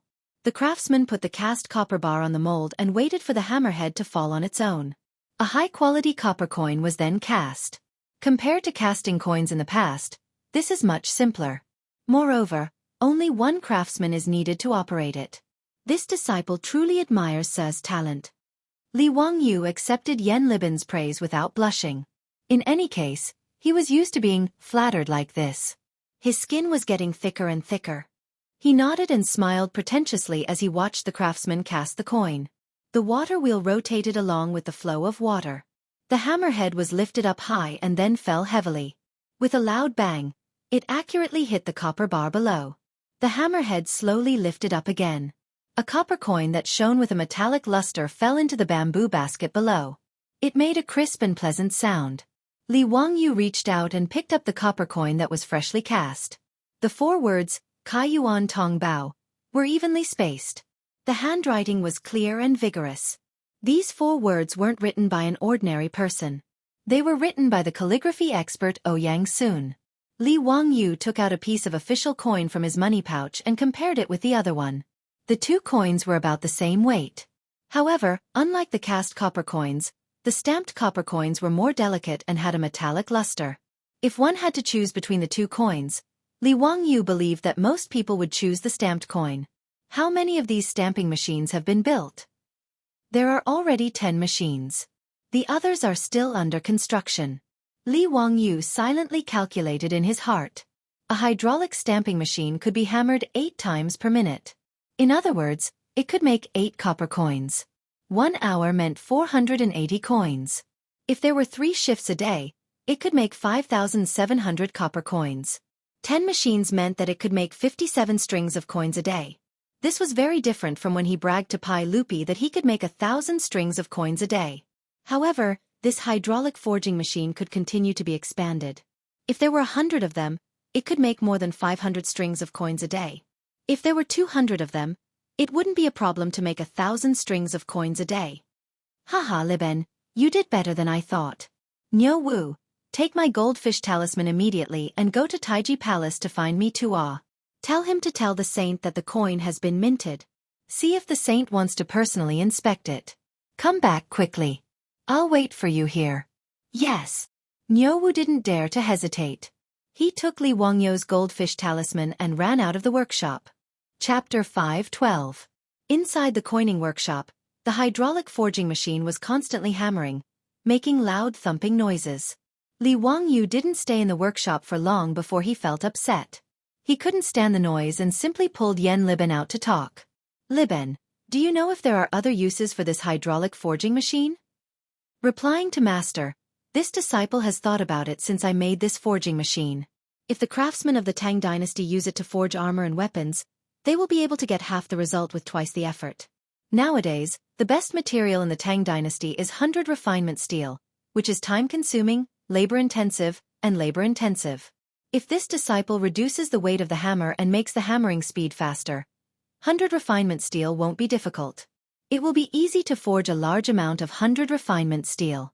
It's hard for this disciple to imagine how strong and sharp the weapons forged on such a large scale will be. The 100 refinement steel mentioned by Yan Liben was a steel-making process in the Tang dynasty. The stir-fried steel was repeatedly heated and hammered until it was tempered 100 times. Repeated hammering could remove impurities in the steel and make it harder. The 100 refinement steel was repeatedly folded and hammered. It was very difficult to make and its production was extremely rare. The weapons forged by this method were all treasured swords of the present age. As for the steel used to make armor, it didn't need to be soft, thin, and tough like the treasured swords and weapons. Anyway, Li Wangyu didn't understand these things and only had a rough idea. However, with Yan Liben and his brother Yan Lide, as well as many skilled craftsmen of the Tang dynasty, Li Wangyu wouldn't bother to think about these things. He just provided an idea. Haha, Liben, you've really thought about it. That's right, this hydraulic forging hammer is perfect for forging steel. Master will explain this matter to the sage. It's better to build an ordnance workshop in this Yellow Valley to forge armor and weapons. Liben, are you interested in taking over the construction of this workshop? Liben is naturally willing. Yan Liben was overjoyed.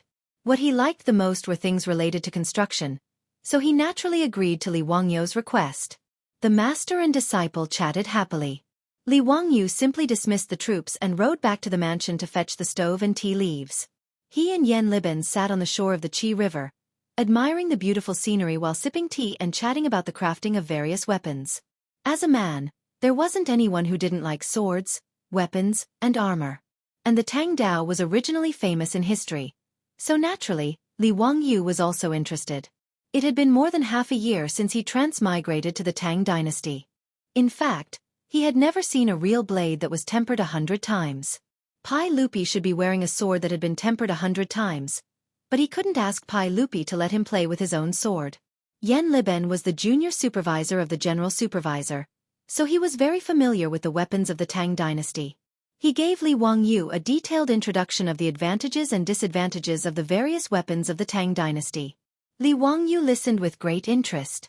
The weapons of the Tang dynasty were divided into 4 types.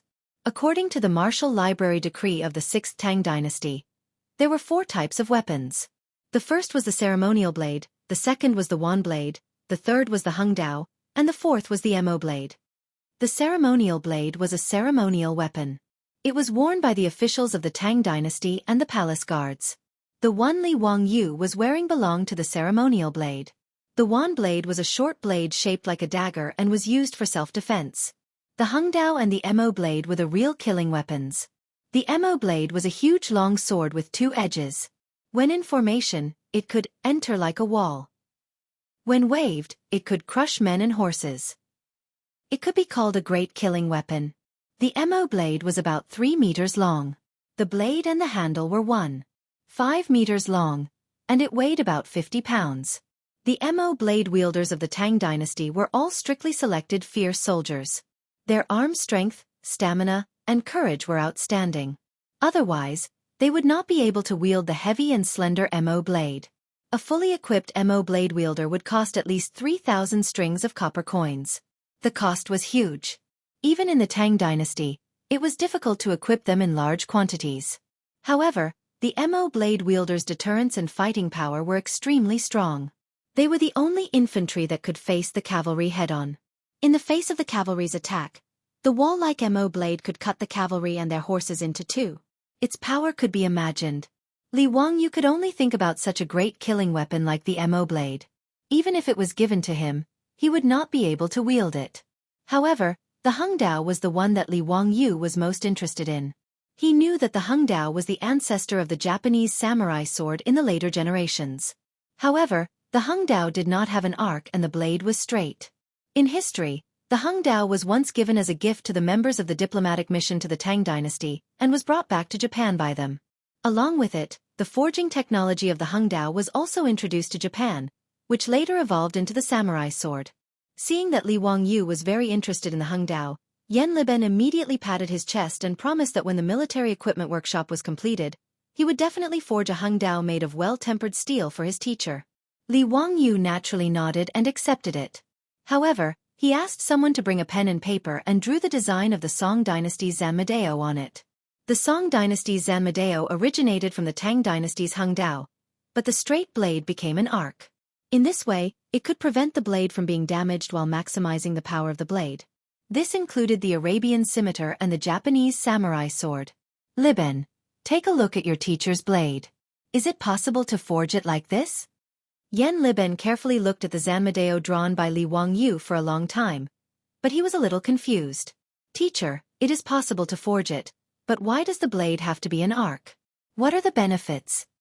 Li Wangyu could not explain his question. Did he have to give Yan Liben a physics lesson? He had to understand it. Li Wangyu knew that the arc of the blade was good for slashing and could protect the blade. However, to explain 1, 2, 3, 4, how could he explain it? In response to Yan Liben's question, Li Wangyu only smiled faintly. Confucius said, "First speak, then follow. Liben, go and forge this Zanmadeo. After testing it, you will definitely learn something." Yes, this disciple understands. Yan Liben did not know about Li Wangyu's cunning mind. He thought that his teacher was teaching him and quickly bowed. After fooling Yan Liben, Li Wangyu did not dare to continue talking about the Hungdao. He was afraid that he would make a mistake, so he could only chat with him about romantic matters to pass the time. After waiting for almost 4 hours, the tea had been changed several times. Finally, there were galloping horses coming from the Yellow Valley. Li Wangyu knew that Niu Wu had returned. Along with Niu Wu was naturally Pai Lupi, as well as a large group of imperial guards behind him. Zio, I heard that your troops reported that the coins have been forged? Uncle, it is indeed so. Li Wangyu smiled and handed a freshly forged copper coin to Pai Lupi. Uncle, please take a look. This is the newly forged coin. Pai Lupi took the coin and looked at it carefully. Why are the words and patterns on this coin so clear? Is this the coin that you said was forged using water power? Keseske, this coin is amazing. The workmanship is so fine. Compared to this, the official coins that were forged before the imperial court were more like private money. Quick, bring me to see how this coin was forged. Seeing that Pai Lupi was so impatient, Li Wangyu smiled and invited him into the coin workshop with Yan Liben. Chapter 5:13. For a country bumpkin like Pai Lupi, using water power to push a 20-stone hammer to hammer was extremely magical. After personally witnessing the coins being forged like this, Pai Lupi couldn't help but be overjoyed. He even ignored Li Wangyu and the others' dissuasion and personally sent the copper bar into the press, personally stamping out a shiny Kai Yuan Tong Bao coin. Me Tua, carefully put away this Kai Yuan Tong Bao coin for me. Haha, this is a coin that I personally forged. Pai Lupi very proudly picked up the coin and threw it to Me Tua. Me Tua laughed so hard that his eyes almost couldn't be seen. He held the extremely ordinary Kai Yuan Tong Bao coin with both hands and bowed. Yes. This Kai Yuan Tong Bao coin that everyone personally forged will be the most precious treasure of the Tang dynasty. It should be sent to the Purple Palace of the Imperial Ancestral Temple to be worshipped by the people of the world. Flatterer! Li Wangyu secretly cursed in his heart. This Me Tua was truly worthy of being the Minister of Internal Affairs. His words made Pai Lupi laugh and nod his head in agreement. The Imperial Ancestral Temple that Me Tua spoke of was the Purple Palace 10 miles east of Louis County. It was rumored that this was the birthplace of Laozi. After Li Yuan recognized Laozi as the ancestor of the Li family, Laozi's temple naturally became the Imperial Ancestral Temple. It was also used as a foundation to build a large number of palaces and halls. This bastard Me Tua actually urged Pai Lupi to send this Kai Yuan Tong Bao coin to the Imperial Ancestral Temple to be worshipped. Naturally, this made Pai Lupi very satisfied. Li Wangyu couldn't help but stare at Me Tua hatefully. He secretly hated himself for not thinking of such a good idea. Me Tua rolled his eyes and reached into the money pouch at his waist. He took out a 5-tael gold ingot and handed it to Pai Lupi. Uncle, why don't you try this gold coin? Pai Lupi was stunned when he heard this, but he didn't object. He took the gold ingot and placed it on the mold of the press. Gold coins had existed in China since ancient times, but they were very rare. During the Warring States period, the state of Chu loved gold, and the Western Han dynasty had 5 baht of gold. Real gold coins were not made of pure gold. They needed to be mixed with other metals to increase the hardness of the coins. However, Li Wangyu wasn't planning on making gold coins for circulation, so he didn't care too much. This press could even cast copper coins, let alone gold, which was relatively soft. The heavy hammer fell and the mold hit the gold ingot. Immediately, a shining gold Kai Yuan Tong Bao was squeezed out. Gold-suppressed Kai Yuan Tong treasure was naturally much heavier than copper coins. 5 taels of gold ingot was cast into a 2-chen Kai Yuan Tong Bao coin. Li Wangyu did not even look at the remaining 4 taels of gold and 8 chen of gold. He reached out and picked up the coin. Uncle, I think that if we enshrine it in the Imperial Ancestral Temple, we should use this golden Kai Yuan Tong Bao. Money can better represent Uncle's supreme dignity and imperial power. This time, it was Mito's turn to curse in his heart. He didn't expect this county count who to be such an expert. He had actually met his match. Li Wangyu and Mito's competition for favor left Yen Liben dumbfounded. His teacher was actually this kind of teacher. Yen Liben almost wanted to take out a small notebook to record his teacher's words and deeds so that he could study them seriously. Yen Liben did not think that it was shameful to curry favor with a saint. Strength of character was something that depended on the other party. As the saying goes, if you learn both literature and martial arts, you will be a part of the royal family. This was the principle since ancient times. Pai Lupi was naturally very satisfied with Li Wangyu's actions. His bright smile made even his curly beard tremble. Haha, Zio's words are reasonable. Mito, send these 2 Kai Yuan Tong Bao coins to the Imperial Ancestral Temple. Yes. Pai Lupi looked at the hydraulic forging machine and was extremely satisfied. Even the clanking sounds in the workshop were like syrup to him.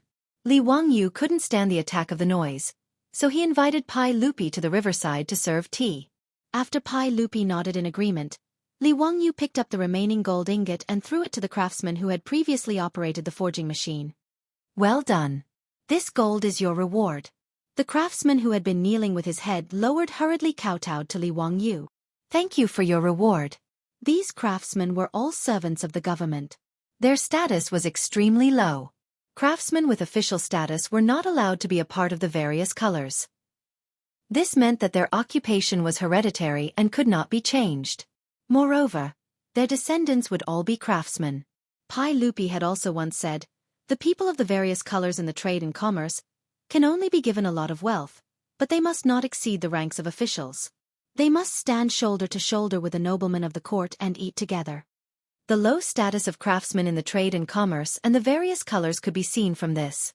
Li Wangyu of course didn't agree with the craftsman system of the Tang dynasty, but there was nothing he could do. He could only shake his head and leave with Pai Lupi and the others. On the shore of the Qi River, Li Wangyu boiled a pot of green tea and everyone sat down again. Zio, it's really good to use this hydraulic method to cast copper coins. How many copper coins can we cast in a day? How much is the waste? Pai Lupi couldn't wait to ask. He couldn't help but be anxious. Currently, a large amount of gold and copper coins in Taiji Palace had been exchanged for mountains of private money. If he couldn't cast them into official coins, then his losses would be disastrous. Uncle, the coinage workshop has only just started. We've only built 10 hydraulic forging machines, and the daily production of copper coins is about 50 strings of coins. However, Li Ben is currently ordering craftsmen to build other hydraulic forging machines. As more forging machines are built, the production of copper coins will continue to increase. As for the waste, Li Ben has already calculated. It's only 10% of the losses, mainly from the charcoal used to smelt the private coins. Li Wangyou's words caused Pai Lupi to excitedly rub his hands together.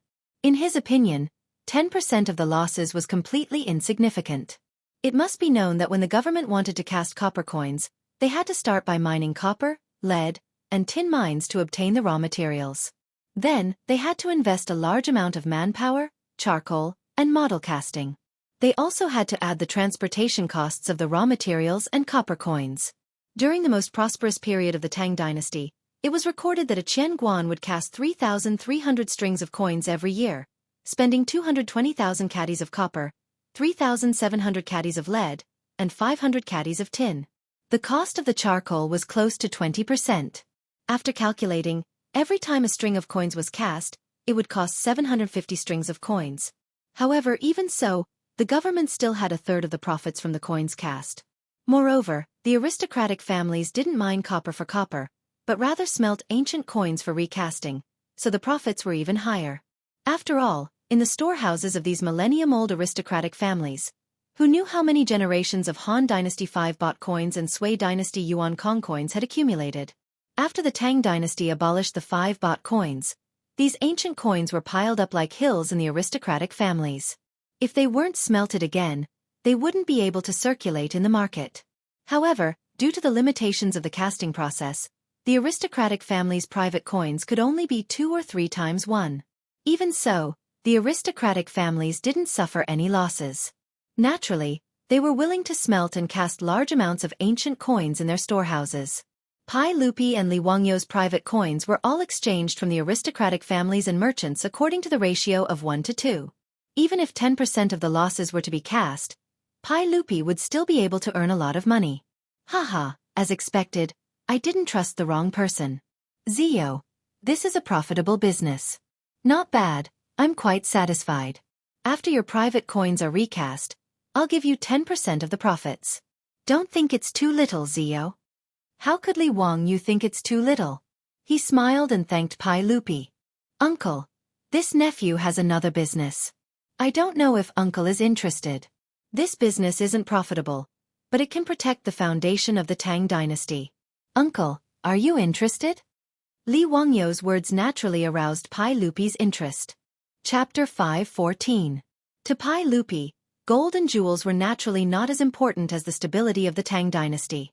Hearing Li Wangyou's words, Pai Lupi also stopped smiling and asked seriously, Ziyu, tell me, what kind of business is it? Uncle, do you know about 100 refinement steel? Pai Lupi nodded and took out the saber at his waist. This Dingtang saber is a 100 refinement treasure saber. It was originally the retired emperor's personal weapon, but it was later given to me. With Pai Lupi's permission, Li Wangyu reached out and took the Dingtang saber. He gently pressed the lock on the scabbard and pulled out half of the saber to look at it. The blade was like autumn frost and the mirror-like surface of the saber was cold. A cold light condensed on the edge of the saber, as if it was constantly flowing, increasing the sharpness of the saber. It really is a treasure saber. Li Wangyu pushed the saber back into the scabbard and returned the Dingtang saber to Pai Lupi with both hands. The Dingtang saber was famous in history. It was rumored that this saber had the aura of an emperor. Of course, Li Wangyu did not see any aura of an emperor, But he was sure that this was a good saber that could cut through hair and cut through iron like mud. Uncle, does the imperial army of the Tang dynasty have such a treasure saber? Li Wangyu deliberately played dumb and asked Pai Lupi. Pai Lupi naturally laughed. Haha, Ziyu, do you think this 100 refinement treasure saber is a vegetable in the field? This kind of 100 refinement steel is not easy to make. Even people like Jijia have coveted this saber for a long time. How could they give it to ordinary imperial army soldiers? Li Wangyu smiled and nodded. Uncle, if I can mass-produce this 100 refinement treasure saber and make it twice as expensive as an ordinary saber, would Uncle be willing to give it to the imperial army? His words scared Li Er so much that the hand that was holding the teacup trembled, and the hot tea in the teacup spilled onto his clothes. Pai Lupi did not bother to wipe off the tea. He slapped the table in front of him and said, Zio, what did you say? Mass production of 100 refinement treasured sabers? The cost is only twice as expensive as an ordinary saber? How is this possible? Ziyu, don't you know what a well-tempered steel is? Hee, Uncle, your nephew naturally understands. If you don't believe me, you can ask Liben. Did I lie? Li Wangyu smiled as he pointed at Yen Liben. Yen Liben, of course, nodded his head like a chick pecking at rice. The cost that Li Wangyu mentioned was also estimated by him when he was chatting with Li Wangyu just now. Pai Lupi was naturally surprised for a reason. There was a world of difference between the price of the 100 refinement blade and the price of an ordinary blade. In water margin, Yangji sold his blade for 3,000 strings of cash. This was already considered a cheap price. After all, Yangji's ancestral blade could cut through a strand of hair and easily cut copper coins. It was undoubtedly a well-tempered blade. The blade used by the imperial army of the Tang dynasty was priced at 2,000 copper coins, which was 2 strings of copper coins. As for the ordinary blade used by the common people, it was less than 100 copper coins. In comparison, a blade was already very expensive. However, according to Li Wangyu, a blade made of well-tempered steel could be bought with 4 strings of copper coins. How could Pai Lupi not be surprised? It was just like how people in the future said that a handmade Rolls-Royce was only sold for the price of an electric car. No one would believe it. Ziyu, stop messing around. How is this possible? Although Yen Liben, the future junior supervisor, had endorsed him, Pai Lupi still shook his head. He did not believe what the two of them said. Li Wangyu laughed even more happily. To be able to provoke Pai Lupi like this was a kind of fun. Uncle, think about it. The reason why well-tempered steel is so rare is because it requires a blacksmith to hammer it thousands of times and expend countless amounts of manpower to repeatedly forge the steel. Is that so? Yes, that's right. This Tang blade of mine took 3 years to forge. Pai Lupi nodded. Uncle, there is a limit to how much manpower can be used to hammer steel. Especially for well-tempered steel, it naturally requires a blacksmith to expend countless amounts of energy. However, Uncle, have you ever thought of using water power to hammer steel? Just like coins, you only need to change the hammerhead and it can be hammered day and night. There is no need to consume the blacksmith's energy. Li Wangyu's explanation caused Pai Lupi to suddenly wake up. This is really possible. Ziyu, what you said makes sense. Using water power to drive the hammerhead to hammer steel is naturally feasible. Wonderful, truly wonderful. Ziyu, you are truly the Qilin son of my Li clan. Haha, if the imperial army of the Tang dynasty were all equipped with well-tempered steel swords and Modeo swords, would the Tujue not be able to survive? Pai Lupi was not a fool. He only needed to look at the process of using water power to understand Li Wangyu and Yen Liben's intentions. Using water power to drive the hammer to hammer steel was indeed much faster than using manpower to hammer steel. What was even more wonderful was that there was no need for skilled blacksmiths. As long as they were trained, any blacksmith would be able to do the same. A large number of these new hammers would be able to produce an endless supply of well-tempered steel. From there, they would be able to create a large number of swords and Modeo swords to equip the imperial army. Pai Lupi understood this point. He suddenly stood up and excitedly paced back and forth. Ziyu, if this matter succeeds, I will not be stingy with the title of Duke. Not to mention Duke, I can even bestow upon you the title of Duke. In the Tang dynasty, there was a custom of not being bestowed with the title of Duke without military merit. At the level of county marquis, it was no longer something that could be bestowed with ordinary merit. As for the title of Duke, It was usually bestowed to the imperial family. Li Wangyu was now Pai Lupi's nephew. It was possible for him to be bestowed with the title of duke. Li Wangyu quickly stood up and saluted. "Uncle, I am not doing this for the title of duke. I just want to make some contributions to the soldiers of the Tang dynasty. I am now 16 years old, but uncle has already bestowed me with the title of county marquis several times. I am already in fear and trepidation, afraid that I will disgrace uncle's great favor. How can I dare to accept uncle's bestowment? Uncle, please don't mention this matter again. Otherwise, if others hear it, I am afraid they will think that I am really a lucky or sycophantic minister who has bewitched uncle." Pai Lupi coldly snorted. "Humph, Ziyu, you have made great contributions to the country. Why can't you be bestowed with the title of duke? Why would I care about what those pedantic people say?" He looked at Li Wangyu's young face and sighed. "However, Ziyu, you are not yet 20 years old. It is really inappropriate to give you more titles. I have not considered this matter carefully. Ziyu, don't worry. I am aware of your merits. When you are 20 years old, I will reward you as well. I will definitely not disappoint you. I do not dare. Thank you for your kindness, uncle." Seeing Pai Lupi withdraw his order, Li Wangyu let out a long sigh of relief. Damn, if he still wanted to give him more titles, he would really have to elope with his beautiful boss and wander the world. Now that he even had a King love rival, he really had to plan his marriage with his beautiful boss. However, no matter how anxious Li Wangyu was, he could not avoid mourning for his father for 2 years. If he wanted to marry his beautiful boss, he would have to wait at least until the 4th year of Zhengguan. At that time, Li Wangyu's body would be 18 years old, and his beautiful boss would be 26 years old. In the Tang dynasty, if he wanted to get the approval of Pai Lupi and Empress Zhong's son to marry his beautiful boss, he would have to go through 81 trials and tribulations just like Tang Seng. When he thought of this, Li Wangyu felt a deep pain in his balls. After Pai Lupi calmed down, he asked in detail about how to build the ordnance workshop and how much it would cost. Li Wangyu pushed all of this to Yan Liben and solemnly suggested to Pai Lupi that Yan Liben be responsible for the construction of the workshop. In this regard, Pai Lupi naturally nodded in agreement. In the Tang dynasty, there was no one who understood the hydraulic forging machine better than Yan Liben. If he did not build it, who would he entrust it to?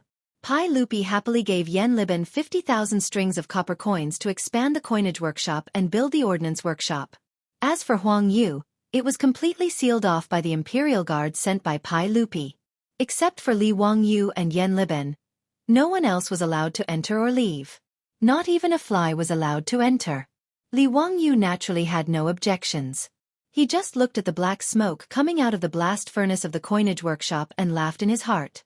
Pai Lupi's Cuiwei Palace was probably going to be destroyed. Chapter 5:15. In Li Wangyu's view, Li Heir and Empress Zhong's son probably wouldn't come to the famous Jade Star Palace in the Yellow Valley, the holy land of summer. Even if the Tang people did not care about the environment, Pai Lupi was not a fool. In this Huang Valley, once a large number of workshops were built, there would be black smoke coming from the blast furnaces everywhere, and there would be the sound of hammering day and night. Even if Li Heir were to stay here for a few days, he would not be willing to do so, let alone avoid the summer heat. Li Wangyu used the thick smoke to taint Pai Lupi's palace, and he was secretly laughing because of it. In reality, it was not that Li Wangyu was purposely messing with Pai Lupi, but that Huang Valley was too suitable for building workshops. Huang Valley was shaped like a gourd, with a narrow entrance and a wide interior. It was also surrounded by steep mountains, making it convenient for the imperial army to seal off and keep the secret of the minting and armory workshops. This was also very normal. For the sake of safety, the imperial palace could not be built in a place that was easy to attack and difficult to defend. Huang Valley also had the Qi River flowing through it, providing an abundant water source. There were also large amounts of trees in the mountains that could be cut down and burned into charcoal to be used as fuel for smelting steel. With such a convenient location, Li Wangyu naturally did not want to look for another place. Li Wangyu planned to suggest to Pai Lupi that the Cuiwei Palace should be changed into an office and a warehouse for the two workshops. It could be considered a waste. If Pai Lupi knew what Li Wangyu was thinking, who knew if he would immediately pull out the Ding Tang sword at his waist and chop this bastard to death? However, although Pai Lupi did not know Li Wangyu's two-faced thoughts, the heavens did not let him go and directly let Li Wangyu know the consequences of not being environmentally friendly. After Li Wangyu threw the matters of the two workshops to Yan Liben, he naturally became a hands-off boss again. He didn't even ask much about the matter of switching to rice in Hu County. He left it all to Yang Quan to manage. In any case, in Li Wangyu's opinion, even if he worked hard, he might not be able to help much. Whether the winter rice could be successfully planted or not, it all depended on whether the heavens would give them face or not. In any case, he was just doing his best and leaving the rest to the heavens. Even Li Wangyu himself was not optimistic about this matter. He had secretly found his enemy and asked them to help him purchase sorghum from various places. On the one hand, it was a precaution. If there was no harvest at the end of the year, he would have to feed the 100,000 people in the county. By the end of the year, the rice had been planted, and the sorghum would not go to waste. They would all be transported to the Qinling Mountains to make wine. Li Wangyu, who was free, stayed in his manor every day and spent his days leisurely. The playboys were also addicted to living in Lai Hot. None of them wanted to return to Chang'an City. Compared to Chang'an City, Lai Hot did not have the Hu People's taverns and the brothels of Peace Square, but it had a lot of fun. It was even more interesting than Chang'an City. The group of playboys and Li Wangyu either dragged the maidservants to the bridge for fun or went to the lake to row boats, swim, and fish every day. Or they would go up the mountain to hunt for game and have a barbecue party. Or they would gather a few tables of mahjong and play until the sky turned dark. Li Wangyu even made poker cards and taught the group of playboys how to fight the landlord. It was so fun. In addition, Lai Hot's food was now famous throughout Chang'an City. Naturally, the playboys were so happy that they forgot their home and did not want to return to Chang'an City. The group of men spent their days eating and waiting for death in the manor.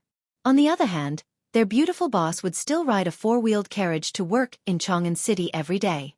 Li Wangyu originally wanted to persuade her not to work so hard when he saw that she was working hard. But when he thought about it, his beautiful boss was not doing it for money, but for fun. He let her be. However, when they entered the manor for the banquet, Zhang Boyi said that he would send his beautiful boss to the manor. This reminded Li Wangyu. Dingzhou village was 100 miles away from Chang'an City. Although it would only take half an hour in the future, now it would take 2 hours to get there, whether by horse or carriage. If they were delayed by something and left the city gate after the evening drum, it would be dark by the time they returned to Dingzhou village. In this era without streetlights, it was not safe to only rely on torches and wind lanterns for illumination. Even though his beautiful boss was accompanied by Niu Yong and 2 other troops, as well as maidservants in the manor, Li Wangyu was still worried about her safety. He did not want her to travel at night. In this way, it was necessary to buy another manor in Chang'an City as a temporary residence. During this time, Li Wangyu had asked the playboys to send people back to Chang'an City to inquire if there was a suitable manor for sale. He was ready to buy one. It was not easy to buy a manor in the Tang dynasty. First of all, with his status, it was impossible to buy a manor in the south of the city. That was the area where the commoners lived. Secondly, the Tang dynasty had a purchase restriction order. Even if someone wanted to sell a manor, he had to get the consent of his neighbors and the seller's clansmen. The Tang dynasty law stipulated that the buyer must first buy from his neighbors.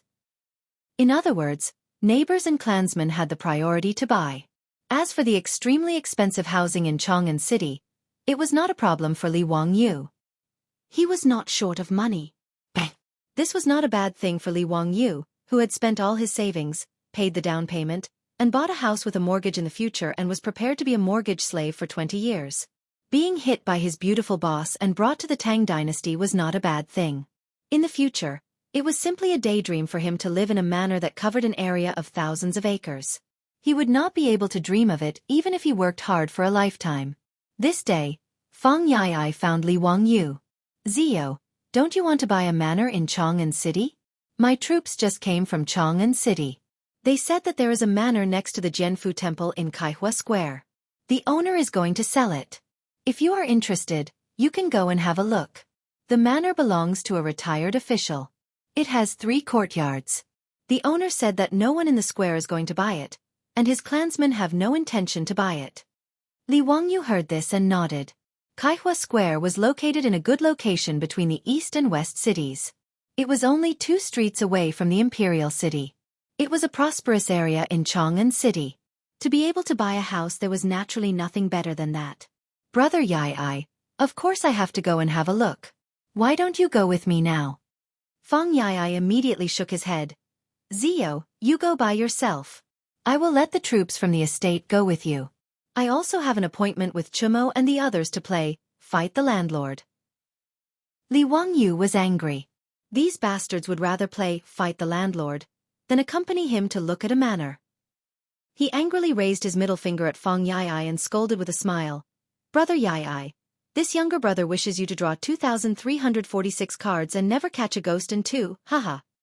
After Li Wangyu finished speaking, he turned around and ran. He was afraid that Fang Yai would catch him and ravage him. Fang Yai was so angry that he raised two middle fingers at him to show his respect. Li Wangyu called Niu Wu and two other troops from the estate.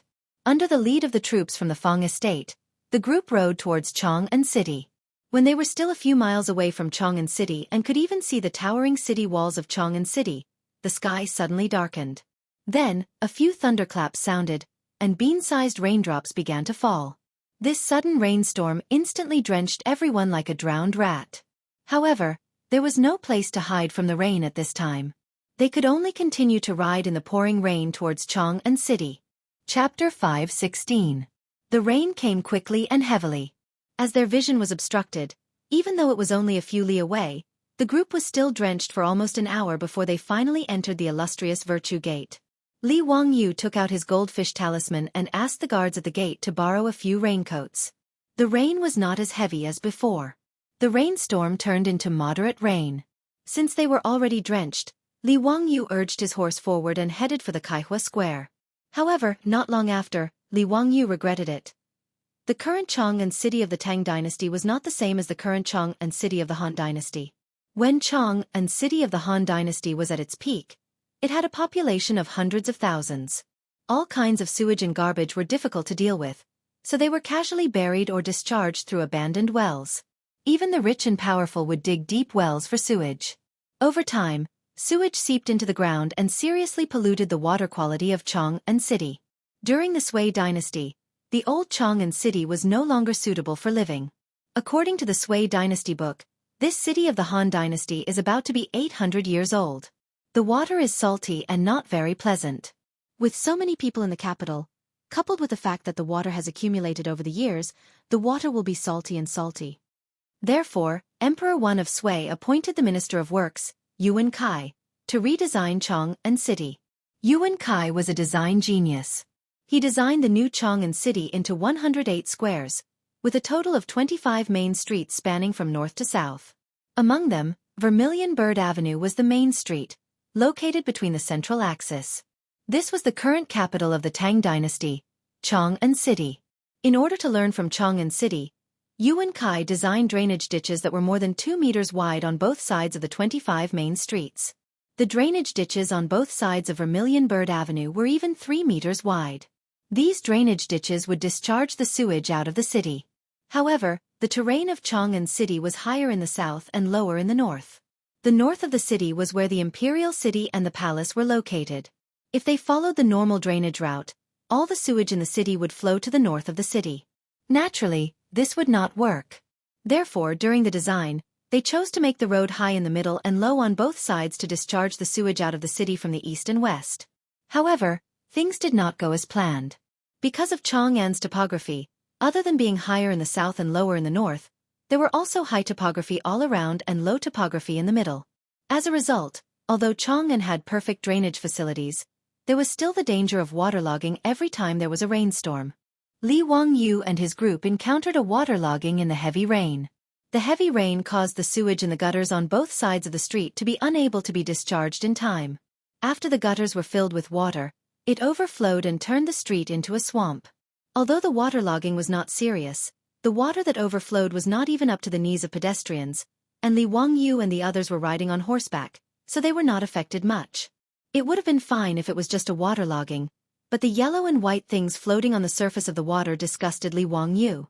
Especially when Li Wangyu noticed that the snow-white hooves of his beloved shining night white were stained with the filth, he felt like dying. Li Wangyu was not obsessed with cleanliness in his later life. He was just an ordinary person. However, since transmigrating to the Tang Dynasty, Li Wangyu felt that he had become obsessed with cleanliness. He really could not stand the sloppiness of the Tangs. It was fine if they did not bathe because they could not afford it. However, throwing garbage everywhere and even defecating everywhere really made Li Wangyu speechless. In fact, the Tang dynasty had learned a lesson from the previous dynasty, and the laws in this area were quite strict. In the Tang dynasty law, there was a special regulation. Those who pass through the wall and leave the filth will be flogged 60 times. Those who come out of the water will not be punished.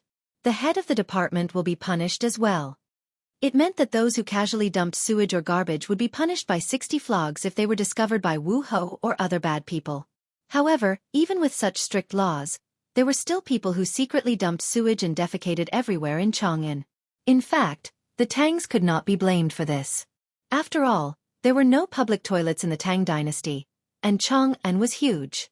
They could not expect everyone to go home. Could they? People had 3 needs. When they needed it, they could not find the place where the 5 grains were reincarnated. So, they could only relieve themselves on the street. Therefore, after a rainstorm, the water at the foot of the Jinshan mountain was flooded, and the surface of the water became brilliant and varied. In fact, Li Wangyu also knew that compared to Europe in the 17th century, China was already very hygienic. After all, there was not even a toilet in Paris in the 17th century. At that time, the residents of Paris directly emptied the toilet bowl on the road when they woke up every morning. One could imagine the smell. In the romantic capital of Paris, it was not the smell of perfume that floated in the air at that time. When the American ambassador Franklin went to Paris for the first time, he directly fainted from the smell. Even the French Palace of Versailles did not have a toilet until the 18th century. This topic could be said to be extremely heavy. In comparison, until Li Wangyu transmigrated to India, the toilet problem had not been solved. People still defecated in the open. In comparison, Li Wangyu really could not blame the Tangs for not being hygienic. Pinching his nose and suppressing the grievances in his heart, Li Wangyu could only continue to urge the horse forward in the dirty water. Fortunately, there was no water in Kaihua Square, which made him feel a little relieved. This was also because most of the people living in the square in the north of the city were high officials and nobles.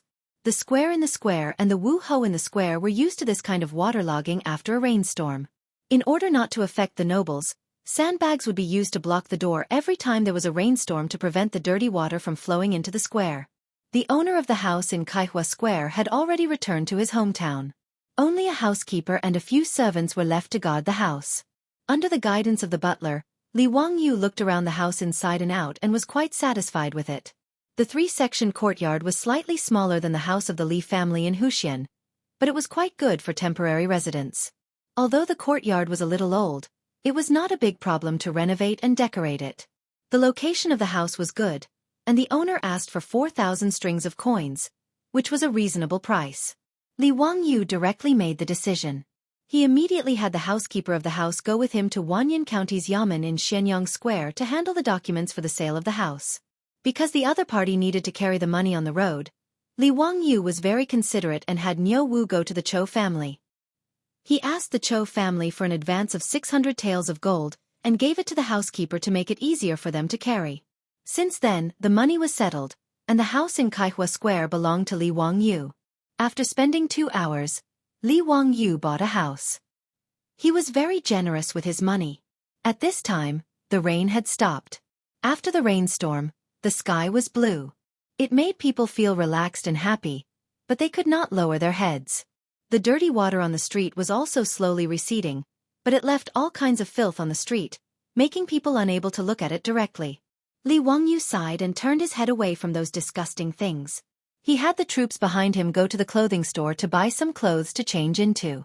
He also had Niu Wu go to the Eastern Market to inform his beautiful superior, who was still in the carriage business, that he had bought a house in Chang'an.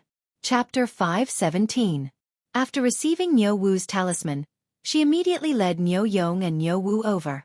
Li Wangyu bought a house in Chang'an without informing her, but the beautiful boss did not have any objection. Anyway, with Lai Hot's current wealth, buying a house was not much different from buying groceries in the market. She naturally knew why Li Wangyu bought a house in Chang'an. She was quite touched by Li Wangyu's considerate actions. After touring the house inside and out, his beautiful superior was also very satisfied. Wangyu, this house is not bad. It's quite convenient. Tomorrow, I'll ask the old housekeeper to send some people to clean up the house. Then you can move in. Okay, Chongqing, you can do as you see fit.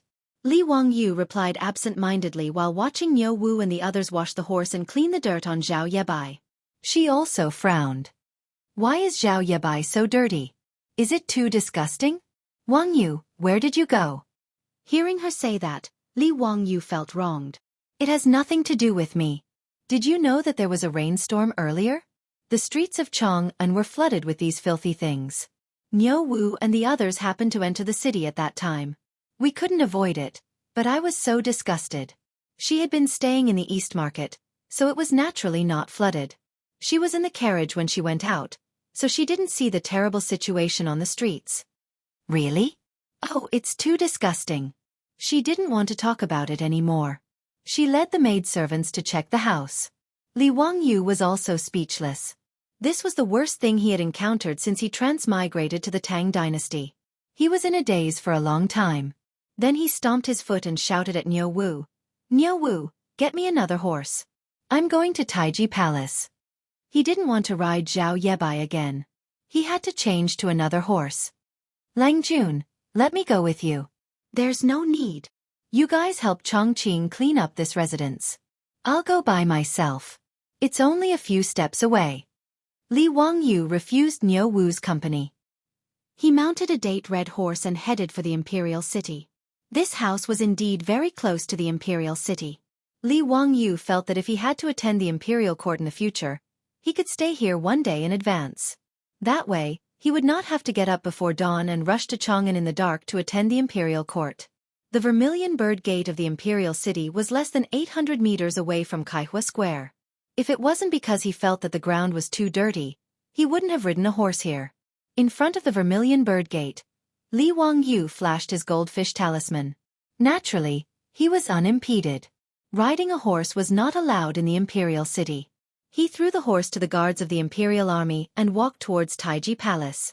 All levels of government offices of the Tang dynasty were located in the imperial city.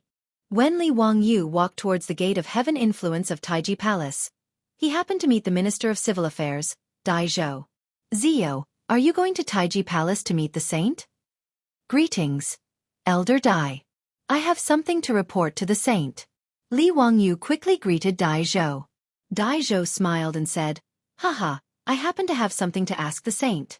Let's go together. Elder Dai, please. Li Wangyu naturally wouldn't refuse.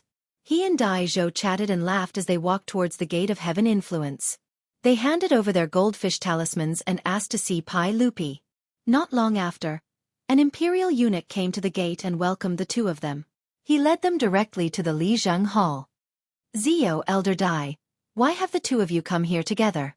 What's the matter? Pai Lupi was reading memorials. When he saw the two of them, he couldn't help but smile. Li Wangyu quickly greeted Pai Lupi. Uncle, I have something to report. I met Elder Dai in the imperial city by chance. But what I want to say is also related to Elder Dai. Pai Lupi and Dai Zhou were a little confused by his words. Zio, what's the matter? Tell me. Uncle, there was a rainstorm today, so Chang'an was flooded. Do you know? Pai Lupi nodded. The 100 Horsemen Department has already reported it. It's not a big problem. After the rain stopped, the water receded. There's no loss. Li Wangyu looked distressed. Uncle, there's no loss in Chang'an's waterlogging, but you didn't see it on the streets. It's really disgusting. The streets are full of filth floating in the water. It's hard to talk about it. Uncle, our Tang dynasty's Chang'an is a rare majestic city in the world. It's also the capital of all the countries. How can it be so filthy? It's really a loss of face for our Tang dynasty. Those small foreign countries, when they go back, will say that our Tang dynasty is a capital soaked in feces and urine. What kind of scandal is this?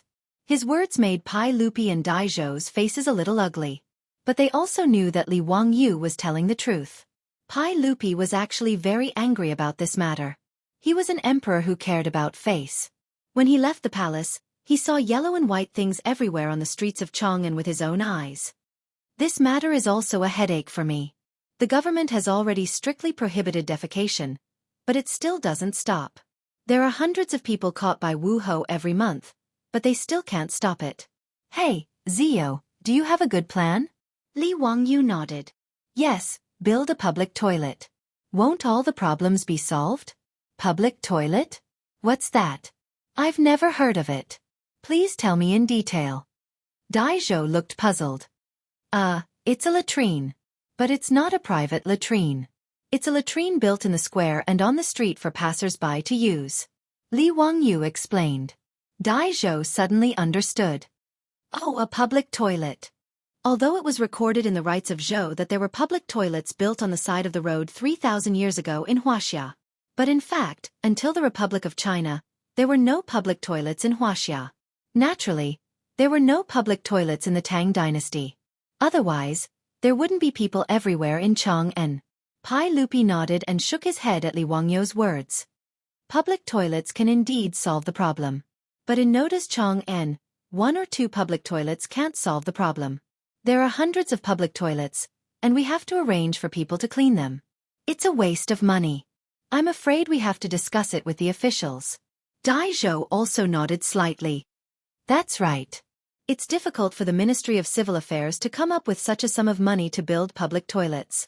Even if one public toilet doesn't cost much, even if it's 100 strings of copper coins, the waste of hundreds of public toilets is shocking.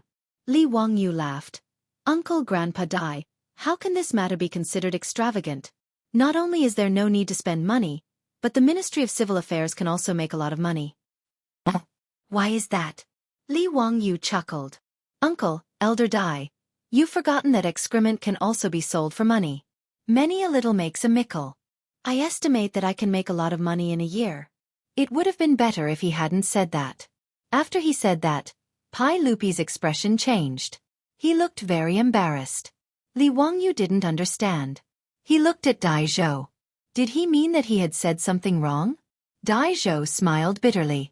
He could only explain to Li Wangyu. Zio, things aren't as simple as you think. Chapter 5:18. After listening to Dai Zhou's explanation, Li Wangyu finally understood why Pai Lupi had such an awkward expression. It turned out that selling manure was something that had already been mentioned. The junior supervisor of the junior supervisor's office had once suggested to Pai Lupi that he should collect and sell all the horse manure in Chang'an City. As the saying goes, crops and flowers all depend on manure. In an era without fertilizers, the fertility of crops and land all came from animal and human excrement. In Noda's Chang'an City, latrines were all dry toilets or toilets. The residents of Chang'an City did not grow crops, so the waste was naturally useless. As for the poop pickers who cleaned the latrines and emptied the toilets for each household, they made a lot of money because of this. The records of the court in the countryside recorded that in the Tang dynasty, Chang'an City is rich, and the luo hui is a profession of picking manure. The position of poop picker was not something that just anyone could casually become. The 108 workshops in Chang'an City were all divided into different districts. If one were to pick manure across districts, it would cause a fight. Just like the gangsters in the Hong Kong movies of the future, who fought over territory to collect protection fees, the fight over manure and urine would not lose out to the gangsters of the future at all. This was actually not rare at all. Chile, Peru, and Bolivia once fought over bird manure resources and a war broke out. The junior supervisor of the junior supervisor's mansion said that after calculating the number of cattle, horses, mules, and other livestock in the government, he gave a set of possible profits from selling horse manure, which greatly tempted Li Heir. 200,000 strings of cash.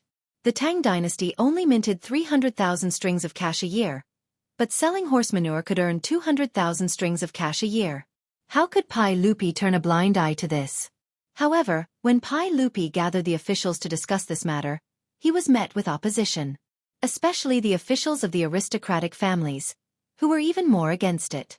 Wang Ranyu said, although horse manure is valuable, it has a bad reputation. Furthermore, competing with the people for profit is a loss for the greater good. Does your majesty want to be known as the horse manure emperor in the future? Pai Lupi was an emperor who cared a lot about his reputation. How could he listen to such words? Naturally, he dropped the matter of selling horse dung and never brought it up again. He wasn't even willing to sell horse dung, let alone human dung. Pai Lupi was naturally unwilling to do this even if he was beaten to death. After figuring out the whole story, Li Wangyu didn't know whether to laugh or cry. This Pai Lupi could be considered as a famous emperor throughout history. He was skilled in both civil and martial arts, and he established the Zhengguan rule. Li Wangyu was speechless. He would rather live in the smelly streets of Chong, and then make money by building roads and toilets. Seeing that Pai Lupi was unwilling to build toilets in Chong'an, Li Wangyu thought for a while and suddenly said, "Uncle, what if I invest money to build toilets in every square and street in Chong'an? Would Uncle agree?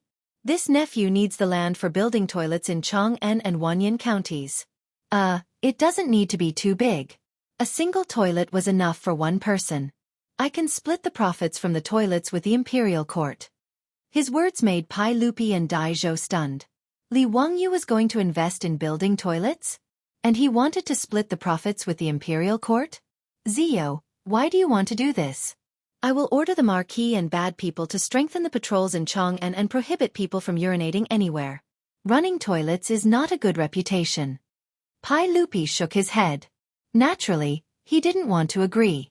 Uncle, this is treating the symptoms but not the root cause. Chong'an is so big. Everyone has 3 urgent needs. When they need it, how will the passers-by live? Dai Zhou tried to persuade him again. Zio, this toilet may not be very profitable. But the investment is not small. Even if the money is easy to earn, the smell is not good. I think your family is lacking in business now. Why do you want to get into trouble? The reason why Li Wangyu proposed to spend his own money to build toilets in Chong'an was not to make money. He really didn't want to see yellow and white things everywhere in Chong'an. Today's matter had disgusted him enough. Anyway, he didn't lack money. Why not take out the money to do something good for the people of Chong'an? A public toilet may not cost 100 strings of copper coins. Building 300 toilets in Chong'an cost less than 30,000 strings of copper coins. It was not a big deal. Moreover, this matter was not without profit. Since selling horse dung could make 200,000 strings of copper coins a year, these 300 toilets would not be bad, right? Li Wangyu suddenly remembered a joke in the Laughing Lin Guangji in the future. It said that a family saved up a pit of dung and was looking for people to sell it. The price was the same as copper coins. The person who bought the dung was unwilling and bargained for 500 strings of copper coins. The person who sold the dung was anxious. How can there be such cheap dung? Could it be dog dung? The farmer comforted. It hasn't eaten yours. Why are you so anxious? Although it was a joke, it showed that this matter could be done in ancient times. Moreover, Li Wangyu had other ideas. If this matter was handled well, it might not be a bad reputation. It might even be a good reputation. Uncle, Elder Dai, I have already thought about this matter. My Tang dynasty should not be like those barbarian lands and drown in feces everywhere. More importantly, I cannot let those barbarian merchants and foreign emissaries laugh at my grand Tang dynasty. It is unbearably stinky. I have some small fortune now and am willing to take it out to share Uncle's worries. I am duty-bound to do this. I hope Uncle can help me. His words were righteous, making it difficult for Pai Lupi to persuade him. After hesitating for a while, Pai Lupi could only gently nod his head. All right, since you have made up your mind, I will not persuade you. I can give Chong'an and Wanyan counties an edict to let them cooperate with you to build toilets. The land will all be provided by Chong'an and Wanyan counties, and the imperial court will not take any of the profits.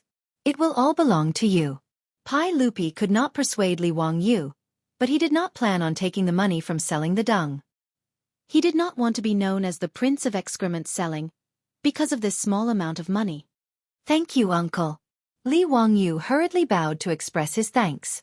After thinking for a while, he said to Pai Lupi, Uncle, it is forbidden to defecate anywhere. We should let Chong'an and Wanyan counties strictly enforce it. Otherwise, when the toilets are finished, it will not be beautiful if no one goes there. Pai Lupi glared at him. He was too lazy to talk nonsense with him and waved his hand to send him away. After returning to Kaihua Square, Li Wangyu pulled his beautiful boss to the side and quietly told her about his visit to Taiji Palace. Hearing this, his beautiful boss frowned. Ziyu, you are too disgusting. You actually want to do this business.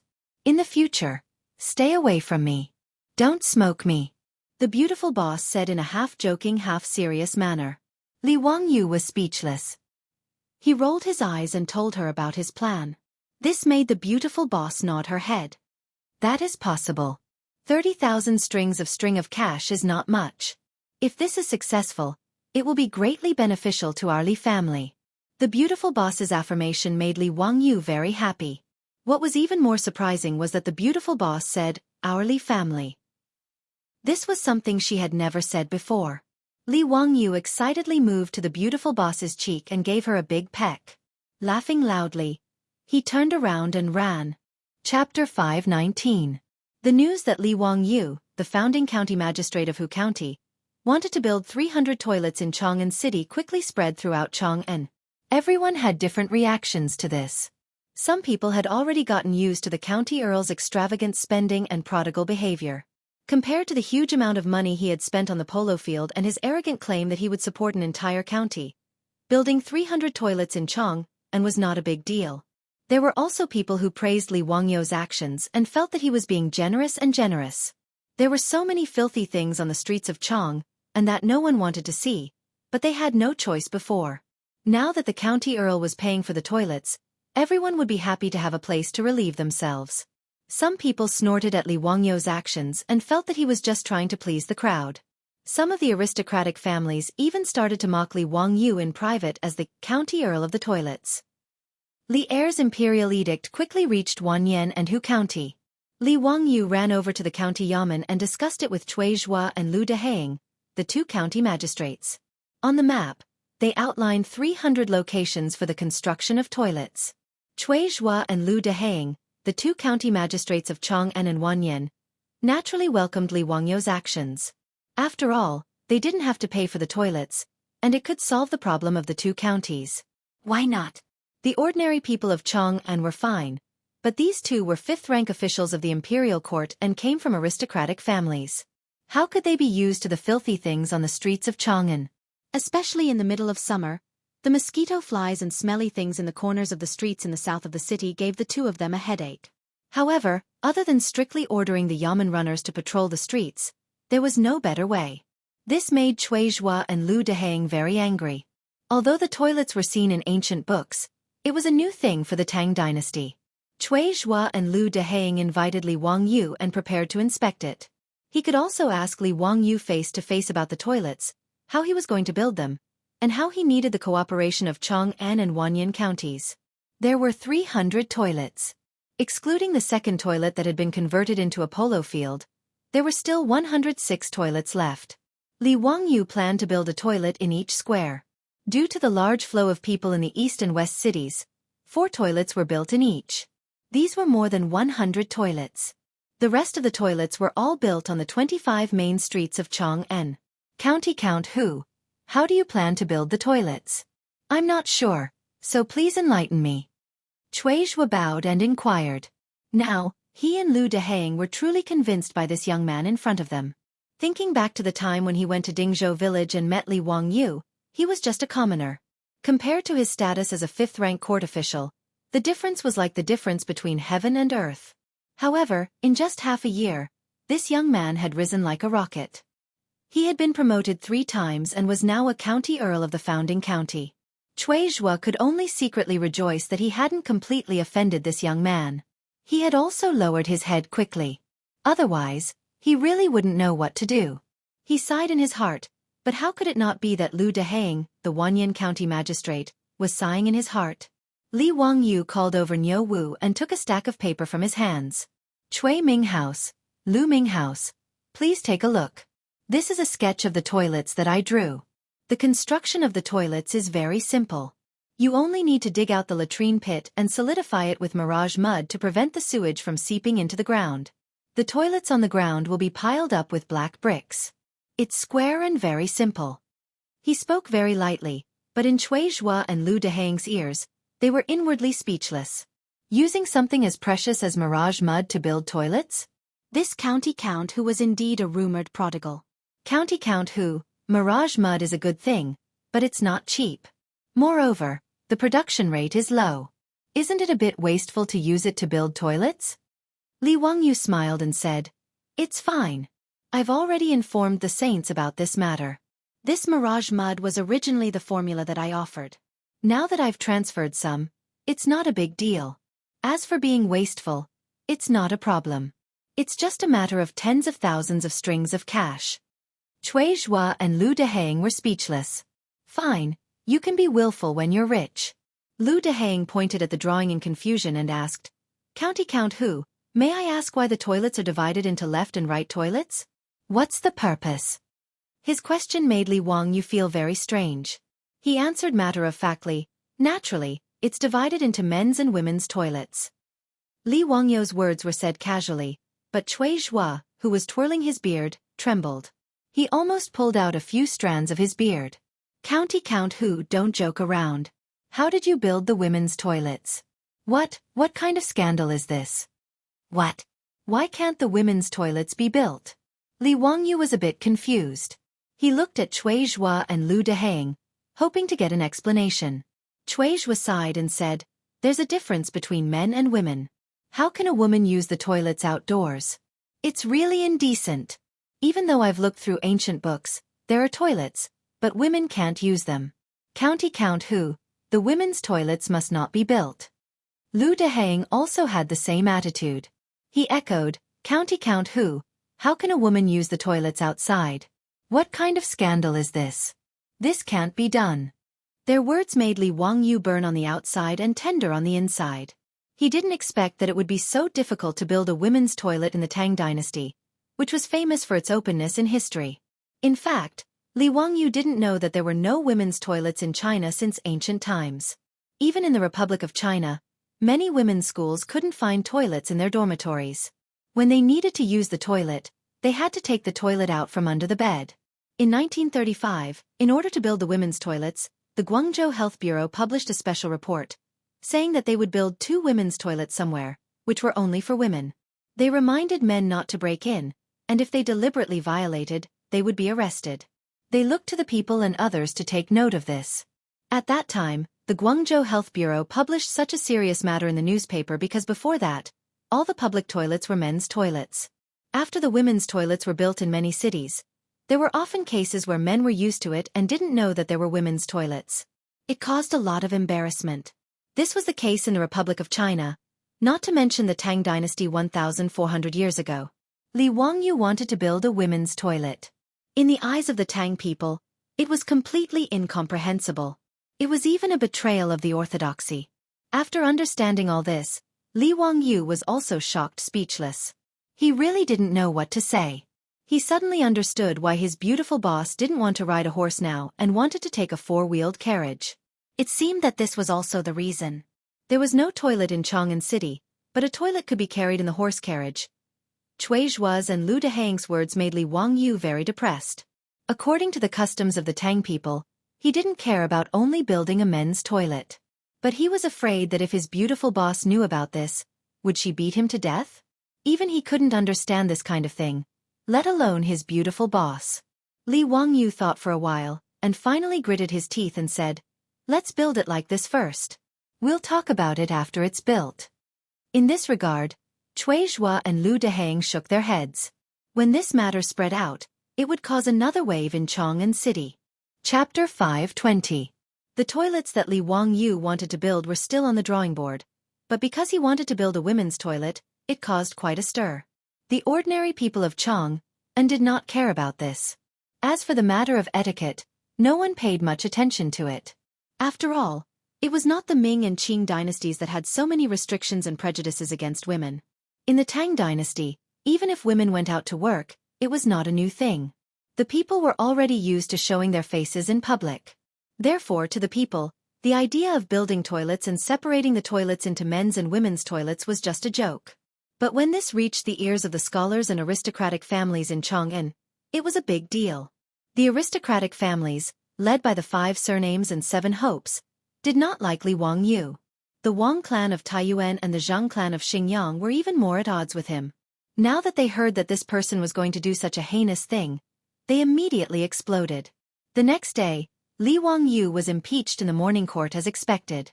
He was not impeached by one person, but by hundreds of officials. Facing the hundreds of officials who came out on their knees, Pai Lupi could not help but rub his temples and secretly blame Li Wangyu for being so meddlesome. Pai Lupi did not comment on building a women's toilet. Although he did not oppose it as strongly as the aristocratic families, he did not support it either. Okay, everyone, I know about this. I will send someone to inform County Earl, who and tell him not to act so recklessly. Everyone, please rise. Pai Lupi did not want to dwell on this matter and set the tone with a few words. Anyone with a discerning eye could see that Pai Lupi was protecting Li Wangyu. He just sent someone to inform County Earl who not to build a women's toilet. He did not even reprimand him. However, the officials had achieved their goal. Since Pai Lupi did not support Li Wangyu building a women's toilet, they could only let it go. The officials all stood up and praised Pai Lupi as they returned to their positions. After the court, Pai Lupi sent me to Dingzhou village to tell Li Wangyu not to mess around and cause trouble. Li Wangyu was naturally speechless. Wasn't it just building a women's toilet? Did hundreds of officials have to impeach him? Things were not as simple as Li Wangyu thought. Although in the court, because of Pai Lupi's protection, the aristocratic families could not say anything. However, how could the Wang family of Taiyuan and the Zheng family of Xingyang let Li Wangyu off so easily? On that day, all kinds of rumors began to spread in Chang'an City, all of which were insinuating against Li Wangyu. Some rumors said that County Earl Li Wangyu was a playboy who wanted to build a women's toilet. In reality, he had ulterior motives and wanted to use this opportunity to have sex. Some rumors said that Li Wangyu was a pervert and had hundreds of beautiful maidservants in his residence. They were all ravaged by him every day and he was still not satisfied. He wanted to use the women's toilet as an excuse to have sex with young and beautiful maidservants. There were even rumors that County Earl who knew witchcraft and could collect the golden liquid of maidservants. With witchcraft, he could turn those maidservants into puppets for him to vent his bestial desires. What made Li Wangyu want to vomit blood was that not only were there rumors, but there were also pamphlets that were copied from him that appeared in the streets of Chang'an. They used all sorts of exaggerated words to describe the ridiculous things that happened in the County Earl Hu manor and Li Wangyu's various evil methods. Naturally, all of this was done by the Wang clan of Taiyuan and the Zheng family of Xingyang. They wanted to use this matter to slander and disgust Li Wangyu and vent their anger from before. These were just rumors on the streets and had no effect on Li Wangyu. At most, his reputation would be tarnished. Moreover, even the illiterate commoners of Chang and only heard these rumors as stories. There were very few people who truly believed them. However, he wanted to build a women's toilet. Not only were the aristocratic families dissatisfied, but the conservative old masters in court were even more dissatisfied. There were even people who were cursing out loud because of this. Even though Pai Lupi had already made his stance clear, there were still snowflakes of memorials being sent to Taiji Palace every day. All of them were to impeach County Earl Li Wangyu. They all wanted Pai Lupi to immediately issue an edict to have Li Wangyu, that daring fellow, executed and abandoned in the Eastern market. In this regard, Pai Lupi could only pretend that he did not see anything. In a courtyard not far from the county yamen in Hu County, more than 10 old officials who had been chased out of court by Pai Lupi were gathered here. They had all offended Pai Lupi a few days ago when they impeached Li Wangyu for forcing the people of Hu County to plant rice. They had been casually given the job of supervising the rice planting in Hu County, and had been sent to Hu County. The county magistrate of Hu County, Yang Quan, naturally knew the origin of this matter. He hated this group of old fellows who only knew how to spout nonsense and criticize others from a moral high ground. Thus, ever since these 10 or so old officials came to Hu County, Yang Quan had only paid them a visit according to etiquette and treated them as if they did not exist. With Yang Quan's attitude, everyone in the county yamen, from the county magistrate to the yamen runners and scribes, understood that this group of seemingly noble court officials was actually people who had lost their power. As a result, no one in Hu County showed any interest in this group of 4th or 5th rank officials, and they were left to fend for themselves. Right now, of the 100 or so villages in Hu County, apart from the dry fields in the mountains and the wheat fields that could not be irrigated due to geographical reasons, they had all been destroyed. Under the supervision of the county yamen runners, scribes and village officials, the original wheat fields had been burned clean, plowed, and ditches had been repaired. Yang Quan was so busy that he spat out a mouthful of bubbles. In the end, he was able to get water wheels to be set up in every village. Now, the villages that were growing quickly, under the constant rotation of the water wheels day and night, had already begun to soak the fields and prepare to plant rice. This group of old officials had nothing to do with it. The so-called supervising the rice planting was just empty talk. Moreover, these old officials did not dare to return to Chang'an. Otherwise, if they were accused of dereliction of duty, they might not even be able to keep their official titles. The news that Li Wangyu wanted to build toilets in Chang'an naturally reached their ears. Li Wangyu actually wanted to build toilets for women, which made these old officials feel like they had found the key to returning to the imperial court. Duke Nanrong, the heavens are really helping us. That little bastard Li is asking for it. Whether we can return to the imperial court depends on this. Humph, I think the saint favors this treacherous official so much. Sooner or later, he will be a disaster. How can we just sit back and watch that ignorant brat wreak havoc in the imperial court? That's right, that's exactly it. I can't wait to grind this treacherous villain into ashes and return the peace to the Tang dynasty. Not only has this brat harmed the people of Hu County, but he has also disregarded etiquette and law. He wants to reverse yin and yang. How hateful. Everyone, let's also write a petition to impeach this brat. We can only return to the imperial court if we topple this brat. What Duke Lu said is exactly what we are thinking. However, I heard that the saint let that bastardly go so easily in Taiji Palace.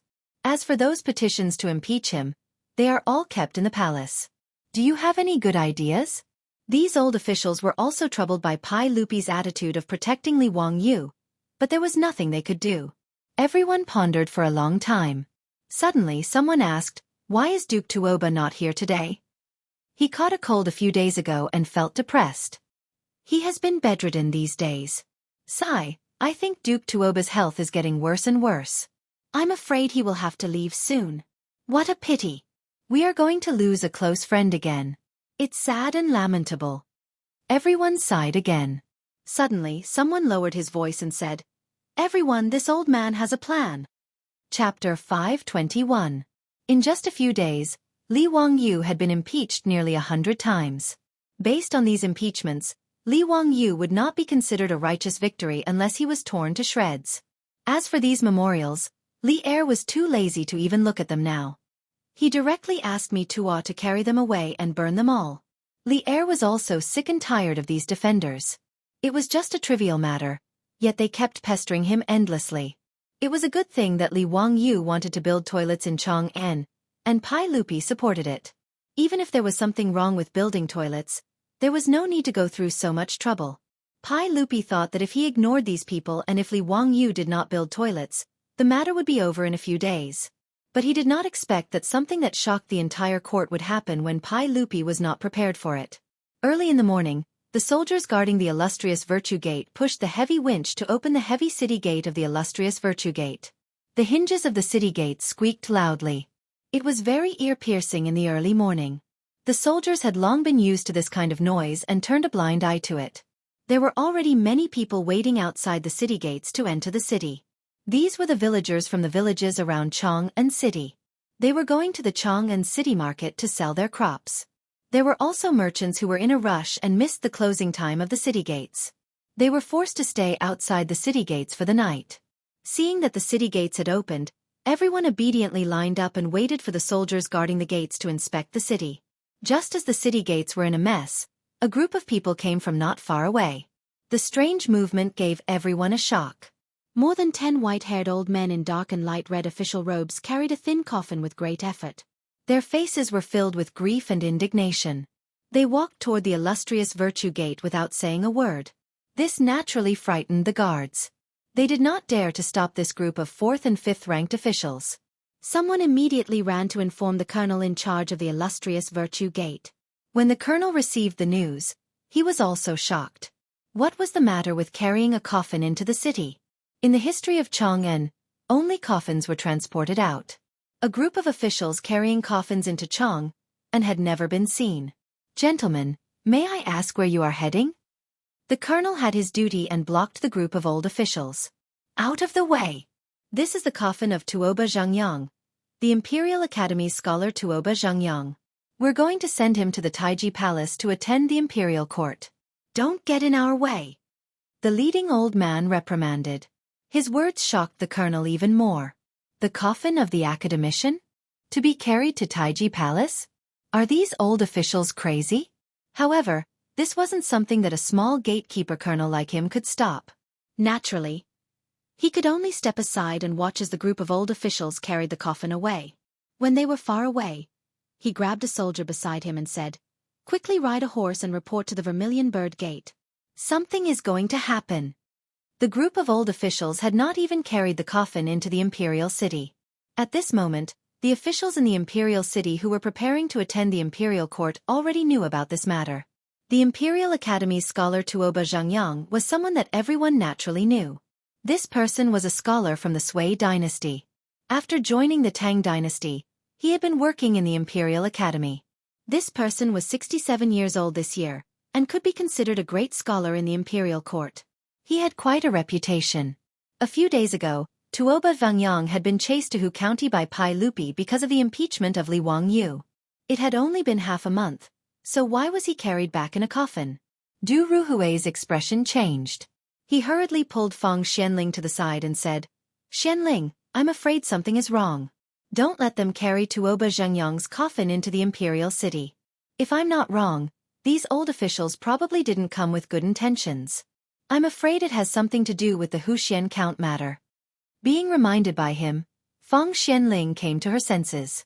These old officials were chased out of the imperial court by Pai Lupi because of the impeachment of Li Wangyu. If Tuoba Zhengyang had passed away due to old age, his family would naturally be in charge of the imperial court. Now that these old officials had silently carried his coffin into Chang'an City, it was obvious that things were not so simple. Fang Xianling immediately nodded. She turned around and ordered people to stop the guards guarding the imperial city from letting the old officials in. All of this was within the expectations of the old officials. After being stopped by the guards outside the Vermilion Bird Gate, they did not make any noise. They placed down Tuoba Zhengyang's coffin, and all of them knelt in front of the Vermilion Bird Gate without saying a word. Outside the Vermilion Bird Gate was where the Golden Light Gate Street and Vermilion Bird Street intersected. Seeing such a scene in front of the Vermilion Bird Gate, it naturally attracted the attention of everyone, not knowing what was going on. The commoners did not dare to get close and could only stand far away and point. However, those low-ranking officials and scribes who needed to work in the imperial city did not avoid such a taboo. Many people knew this group of old officials, and some officials were even friends with them. When they saw this scene, they naturally came forward to ask for the reason. "Lu Gong, may I ask, what are you doing? What's going on with this coffin?" Seeing that someone had raised the question, the group of old officials who had been silent all this time suddenly became spirited and bristled with anger. "Everyone, please know that inside this coffin is the current dynasty's 5th-rank imperial grandee, imperial scholar Tuoba Zhengyang, Duke Tuoba." Duke Tuoba? What's going on? Why is he gone all of a sudden? Humph. Today, there is a traitor who is going against the law and harming the people, trying to mess up the ethics of the Tang dynasty. A traitor without morals is a traitor to the country. However, the traitor deceived the saint and made a name for himself. Duke Tuoba was a loyal and righteous man, a pillar of the country. Because he could not get rid of the traitor, he hanged himself in grief and anger to show his loyalty. Duke Tuoba left a letter in blood, asking the saint to kill the traitor. The old official's words caused an uproar among the crowd. Some people who did not know what was going on even foolishly asked the people around them who the traitor was that could force the Duke Tuoba to hang himself. Immediately, someone covered his mouth and whispered a few words into his ear, which made him realize what was going on. His words reminded people of the recent uproar in Chang, and about the incident in the toilets. County Count Huxian wanted to build a female toilet. Other than a few old officials who kept writing letters, everyone else just treated it as a joke. However, they did not expect this to happen today, which shocked everyone. Leaving a letter in blood and hanging himself. How much hatred did he have with County Count Huxian? Those who were friends with this group of old officials were all filled with righteous indignation after hearing this. They all knelt in front of the Vermilion Bird Gate, wanting to seek an explanation for Tuoba Zhengyang. The leading old official straightened his back and held a letter in his hands as he looked in the direction of the Taiji Palace. What happened outside the Vermilion Bird Gate was immediately reported to Pai Lupi. After hearing this, Pai Lupi was also stunned. What was going on? Wasn't it just Li Wangyu who wanted to build a female toilet? Moreover, he was stopped before he could do it. Did it have to be like this? Chapter 522. After this incident, Pai Lupi was not in the mood to continue with today's court session. After Mi Tuo went to the imperial city to announce the cancellation of today's court session, he summoned Feng Xianling, Du Ruhui, Zhang Sun Wuji, and the others to the Taiji Palace to discuss countermeasures. Just as the big shots were having a headache, the incident had spread through the entire Chang'an city at the speed of light. It caused a huge uproar in the Imperial College. Tuoba Zhangyang had been working in the Imperial College for most of his life and was well known. When they heard that this Imperial College professor had used his death to prove his loyalty to Pai Lupi because Li Wangyu wanted to repair the female toilet, the entire Imperial College was in an uproar. Tuoba Zhangyang will not rest in peace if he does not get rid of the national traitor. Tuoba Zhangyang is such an old man, yet he was forced to death by that treacherous official. This is so frustrating. I swear that I will never forgive that traitor. You said that the treacherous official deserved to die, and you were fooled by his poems. What else do you have to say now? Let's go. Let's go to the Vermilion Bird Gate and expose Tuoba Zhangyang. We must let the sages know that this traitor deserves to be killed by everyone. Let's go, let's go. Under the leadership of a few professors and teaching assistants, more than half of the 1,300 students in the Imperial College in Noda rushed out of the office and headed to the Vermilion Bird Gate. These students were all filled with grief and indignation. They all knelt behind Tuoba Zhangyang's coffin and faced the Vermilion Bird Gate in silence. As time passed, more and more courtiers, especially those from aristocratic families, knelt in front of the Vermilion Bird Gate. The moralists who had been trying to impeach Li Wangyu to no avail seemed to have found their backbone at this moment. They knelt behind Tuoba Zhangyang's coffin without hesitation. More and more people knelt in front of the Vermilion Bird Gate in Noda. They even blocked the Golden Light Gate Street. More and more people in Chang'an City came to watch after they heard the news. Tuoba Zhangyang's family had also rushed over after receiving the news. They knelt before the coffin and wept in grief. Pai Lupi, who was still discussing countermeasures with Feng Xianling and the others in the legislative hall, was even more shocked after hearing Mi Tuo's report. This kind of thing had never been heard of in the 10 years since the establishment of the Tang dynasty.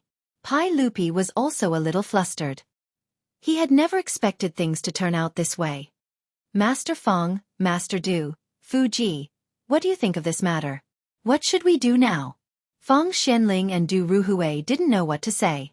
As for Li Wangyu wanting to build a women's toilet, the two of them didn't comment, neither supporting nor opposing. However, he didn't expect that just Li Wangyu's idea would cause such a ruckus. There was even a 5th-rank imperial academician who used his death to prove his sincerity. It was truly absurd. But if they were to say that Li Wangyu was in the wrong, they couldn't say such untrue words. After all, building a toilet was a good thing. Even if building a women's toilet was inappropriate, there was no need to fight to the death, right? Zhang Sun Wuji pondered for a while and said, Your Majesty, the most important thing now is to calm this matter down. We can't let them continue to cause trouble. In my opinion, the initiators just want to take this opportunity to return to the imperial court. Your Majesty, why don't you go with the flow and recall these old officials back to the imperial court? Also, I'll have to ask Master Wei to bring him to the prison of the censorate for a few days. After this matter is settled, he can be released. What do you think, Your Majesty? Isn't this too much for Zio? In my opinion, he didn't do anything wrong. Even if building a women's toilet is inappropriate, why do we have to bring him to the prison? Pai Lupi naturally didn't want to wrong Li Wangyu and replied unwillingly. Zhang Sun Wuji cupped his hands towards Pai Lupi and said, Your Majesty, we can only sacrifice County Count Hu to make him feel wronged. I'm sure that County Count Hu will understand Your Majesty's good intentions. Furthermore, having County Count Hu stay in Thai prison for a few days is also to protect him. Pai Lupi hesitated and looked towards Feng Xianling and Du Ruhui to ask for their opinions. Although Feng Xianling was unhappy with Zhang Sun Wuji's bad idea, there was nothing he could do. After a moment of silence, he finally nodded his head slowly. Seeing his 3 trusted officials express their opinions, Pai Lupi could only nod his head and agree after some hesitation. Not long later, Mito walked out of the Taiji Palace with a yellow imperial edict in his hand and went straight to the Vermilion Bird Gate. There is a system. Following Mito's words, the originally noisy Vermilion Bird Gate immediately quieted down. Disciples, Palace Grandee, Imperial Scholar, Tuoba Fengyang, a loyal person, posthumously conferred the title of County Count of Han, bestowed 100,000 gold. Tuoba Zhangyang was posthumously conferred the title of county baron, so his family naturally kowtowed to express their gratitude. However, the others kneeling on the ground weren't satisfied with this result. Just as they were about to make a ruckus, Mito took out another imperial edict. This imperial edict finally satisfied this group of old officials. Not only did Pai Lupi give in, he also called them all back to the imperial court. He also ordered Imperial Censor Wei Zhang to bring County Count Hu Li Wangyu to the prison for a strict investigation. Outside the Vermilion Bird Gate, there was a burst of cheers. They felt that the matter was settled and that justice had defeated evil. The national traitor Li Wangyu was about to be executed. Under the persuasion of Feng Xianling and the other officials, the crowd gathered outside the Vermilion Bird Gate finally dispersed. Tuoba Zhangyang's coffin was also brought back to the residence by his weeping family members. They were going to set up a mourning hall for his relatives and friends. Wei Zhang shook his head, but there was nothing he could do. He had to personally lead people to Dingzhou village. Li Wangyu naturally knew nothing about this. When he heard the maidservant report that Imperial Censor Wei Zhang had come, he was very puzzled. Although he was good friends with Wei Shuyu and could be considered as brothers, he didn't have much of a friendship with this sheep nose. When the maidservant came to report, he was playing cards with the foppish lords. "Brother Shuyu, why is your family's lord here? Do you know?" "How would I know? I've lived in your residence for so long.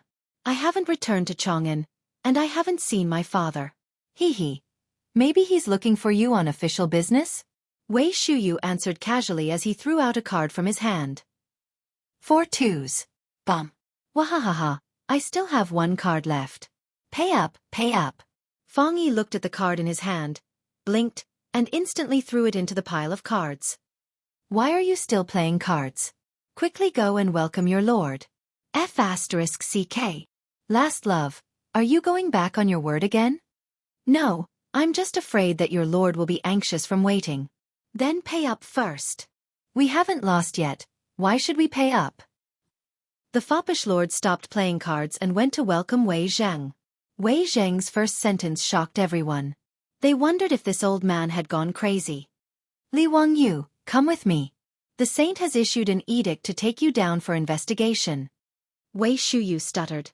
Father, is there a mistake? What crime did Zio commit? Does he need to trouble you to take him down for investigation?" "Yes, Elder Wei. Is there a misunderstanding?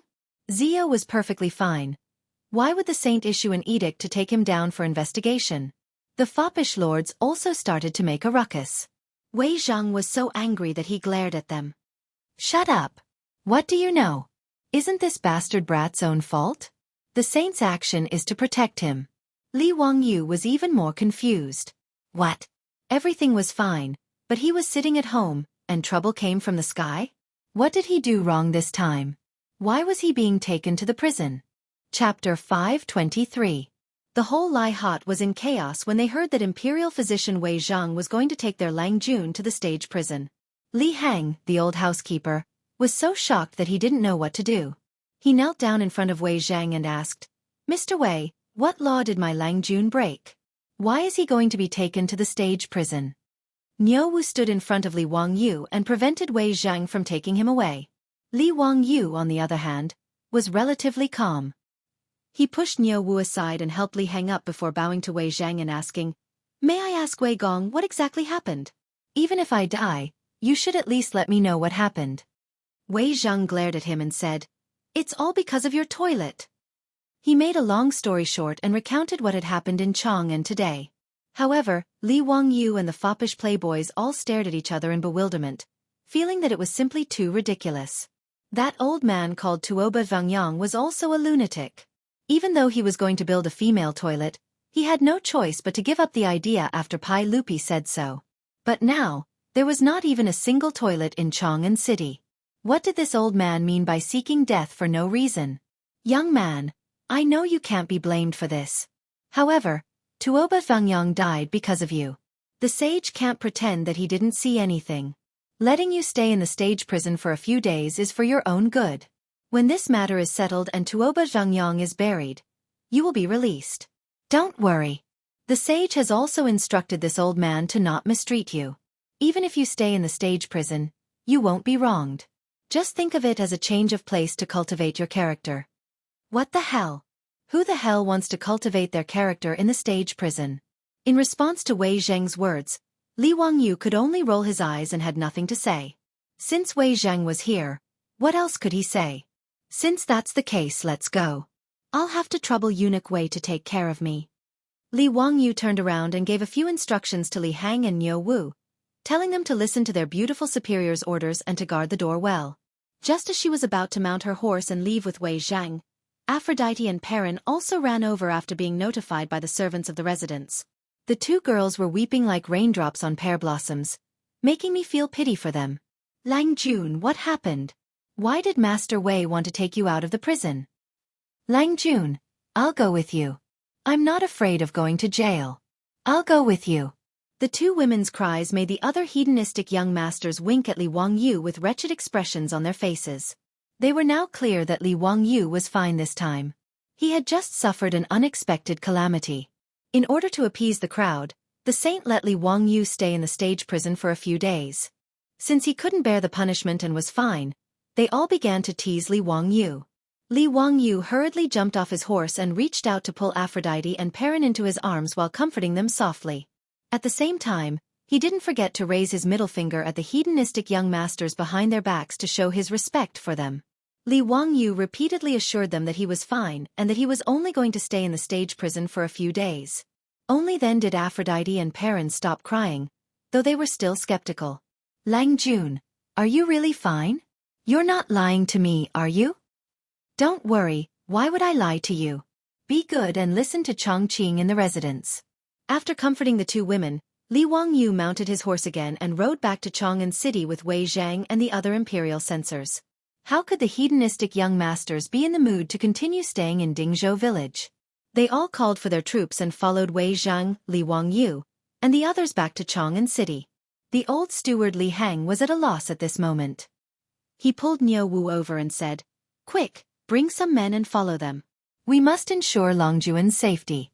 Then, go to the East Market and inform Madame Su so that she can make a decision quickly." Niu Wu naturally didn't dare to delay and hurriedly chased after them with more than 10 troops. When they reached the outskirts of Chang'an City, Wei Zhang pulled on the reins of his horse and said, "County Count Hu, the rules cannot be broken. Since the saint has ordered me to take you to the stage prison, we can't go in like this. Naturally, you can't just ride in like this. This old man has already had someone prepare a prisoner carriage. County Count Hu, you'll have to suffer a little and change into that prisoner carriage." When he pointed, Li Wangyu noticed that there was already a prisoner carriage made of rough wood parked by the side of the road. Li Wangyu smiled wryly. "Fine, let's go through with the act. I don't want to make things difficult for the old man." He obediently climbed down from the horse and walked over to open the door of the prisoner carriage. After entering the prisoner carriage, Li Wangyu realized that the person who designed this carriage was too immoral. At this height, it was impossible for him to stand up. He could only hunch his body. Fortunately, he wasn't a real prisoner and didn't need to be chained up, much less chained up in the prisoner carriage. Otherwise, if he sat in this carriage that was as bumpy as a trampoline all the way, even if he didn't die, he would lose a layer of skin. He sat cross-legged in the prisoner carriage. The group of hedonistic young masters pointed at him and laughed heartily, as if he were a gorilla in the zoo. Li Wangyu was so angry that he closed his eyes and decided to ignore this group of bastards. Wei Zhang waved his hand, and the prisoner carriage, pulled by 2 oxen, slowly moved toward the illustrious Virtue Gate. When the prisoner carriage entered Chang'an City, it immediately attracted the attention of many commoners. Fortunately, there were no photos in this era, so very few people recognized Li Wangyu. No one knew that the person locked up in the prisoner carriage was the famous county count Li Wangyu. After entering the city, the hedonistic young masters stopped fooling around. They rode their horses to guard Li Wangyu's prisoner carriage. The prisoner carriage slowly moved along Vermilion Bird Avenue. Along the way, the commoners of Chang'an City pointed at the prisoner carriage and whispered. When it neared Anya Lane, a person suddenly rushed out from the crowd and knelt down beside the prisoner carriage. His actions startled the hedonistic young masters around the prisoner carriage. Cheng Chemo's horse even almost ran into this person. After being interrupted by him, the prison carriage stopped. "Benefactor, is that you? Benefactor, what's wrong with you? Why do they want to capture you? Li Wangyu looked over. It was a middle-aged man. He looked familiar, but he couldn't remember where he had seen him before. You know me? Li Wangyu asked curiously. The middle-aged man nodded. Benefactor. I am the manager of Ren's saddle shop who won the lottery. Do you still remember me? When he said this, Li Wangyu immediately remembered. He couldn't help but laugh. So it really is Manager Ren. Haha, if you didn't mention it, I would have forgotten. My apologies. Is Manager Ren's business still thriving? Thanks to Benefactor, the saddle shop that was burned down has been rebuilt. Business is even better than before. But Benefactor, why are you locked up in this prisoner carriage? Were you harmed by a scoundrel? Does Benefactor have anything I can do to help? If Benefactor has any orders, I will do my best.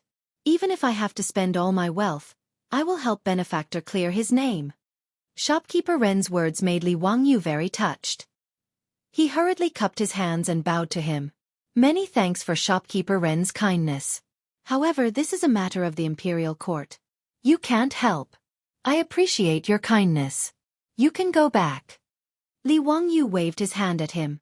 The prisoner carriage continued to move forward. Manager Ren looked at the prisoner carriage and couldn't help but sigh. He could only watch as his benefactor left in a prisoner's carriage, yet he was unable to do anything to help. This made him very depressed. Although the lottery ticket that saved his family's lives was bought by his wife, Manager Ren always believed that Li Wangyu, who introduced the lottery ticket, was his family's benefactor. Otherwise, if he really went to borrow that fragrant kitchen, he really didn't dare to imagine what would happen to his family. After the prisoner carriage was far away, the surrounding people who were watching the fun saw Manager Ren surrounded. May I ask this Lang Jun, who was the person in the prisoner carriage just now? Yes. That was the prisoner carriage of the censorate. Who was that? He was actually arrested by the censorate? Was he a corrupt official? When Manager Ren heard this, he was so angry that he stomped his feet. Bah, don't talk nonsense. Let me tell you, Benefactor is the founding uncle of Hu County. How could he be a corrupt official? His words immediately caused an uproar among the surrounding people. Chapter 524. Li Wangyu felt that ever since he had transmigrated to the Tang dynasty, he had a bit of fate with prison. In more than half a year, this was the second time he had been sent to prison. For a young man with good morals in the future, other than applying for an ID, he rarely even went to the police station. This was very frequent.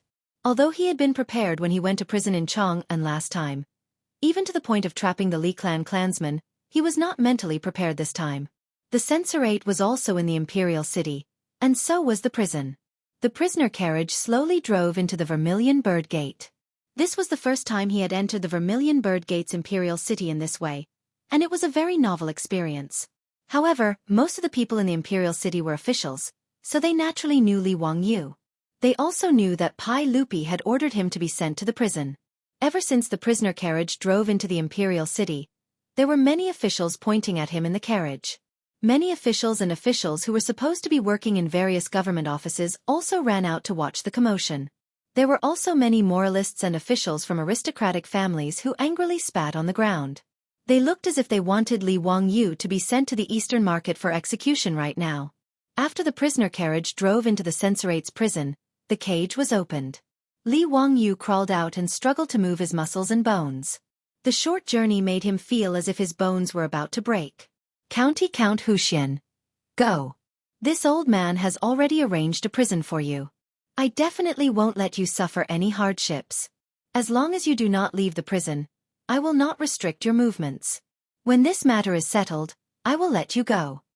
Wei Zhang waved his hand at the prison head, indicating that he should take Li Wangyu to his cell.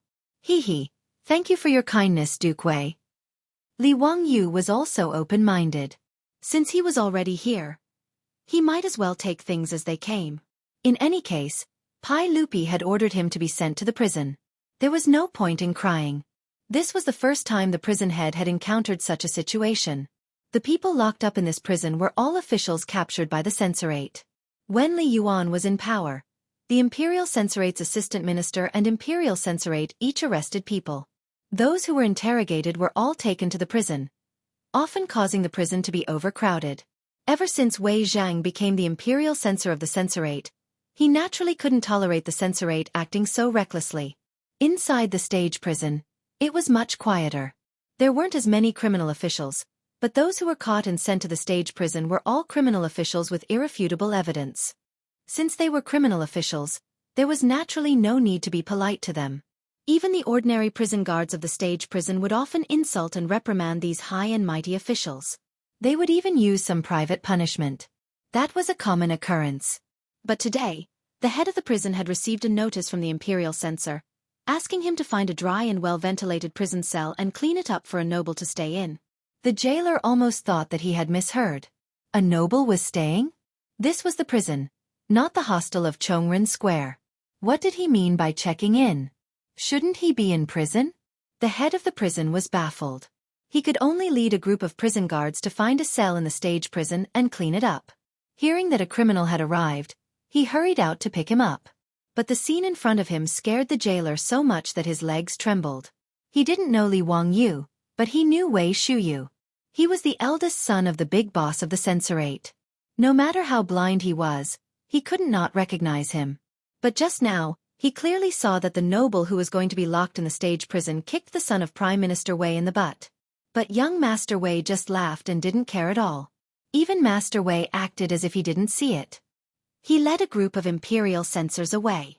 The head of the stage prison immediately understood that this was a noble who couldn't be offended. He really came to stay in the stage prison. The playboys didn't leave. They clustered around Li Wangyu and walked into the stage prison. The head of the prison hurriedly led the way in front. If someone who didn't know saw this, they wouldn't believe that this was the head of the stage prison. They would treat him like a waiter in a hostel. Wei Shuyu pointed at the head of the prison carelessly and said, "You come here. This is the founding county earl of Hu County. He will be staying with you for a few days. Take care of him carefully. What needs must be satisfied. Do you understand? If there is any mistake, be careful of your bones." Yes, I understand. County Earl of Hu County, young dukes, please be careful. The ground is slippery. These lazy bones. I will teach them a lesson when I come back. Let them clean up the moss on the ground. The environment in the stage prison was much better than the prison in Chong'an County where Li Wangyu was last time. After all, the people locked here were all criminal officials. They had to leave some face for them. At least the stage prison didn't have the stench of the prison in Chong'an County. There were no rats running around on the ground. However, it was still a dark prison cell. The only source of light was the torches on the wall. Even though the outside world was bright and sunny, this place was still dark and damp. The head of the prison and the jailers had already helped Li Wangyu clean one of the cells and replaced it with fresh, dry straw. However, when Wei Shuyu saw the cell, he couldn't help but become angry. He scolded, "You bastards, is this how you do things? Is this a place for people to live? Don't you know how to set up everything? Bastards, you really are itching for a beating."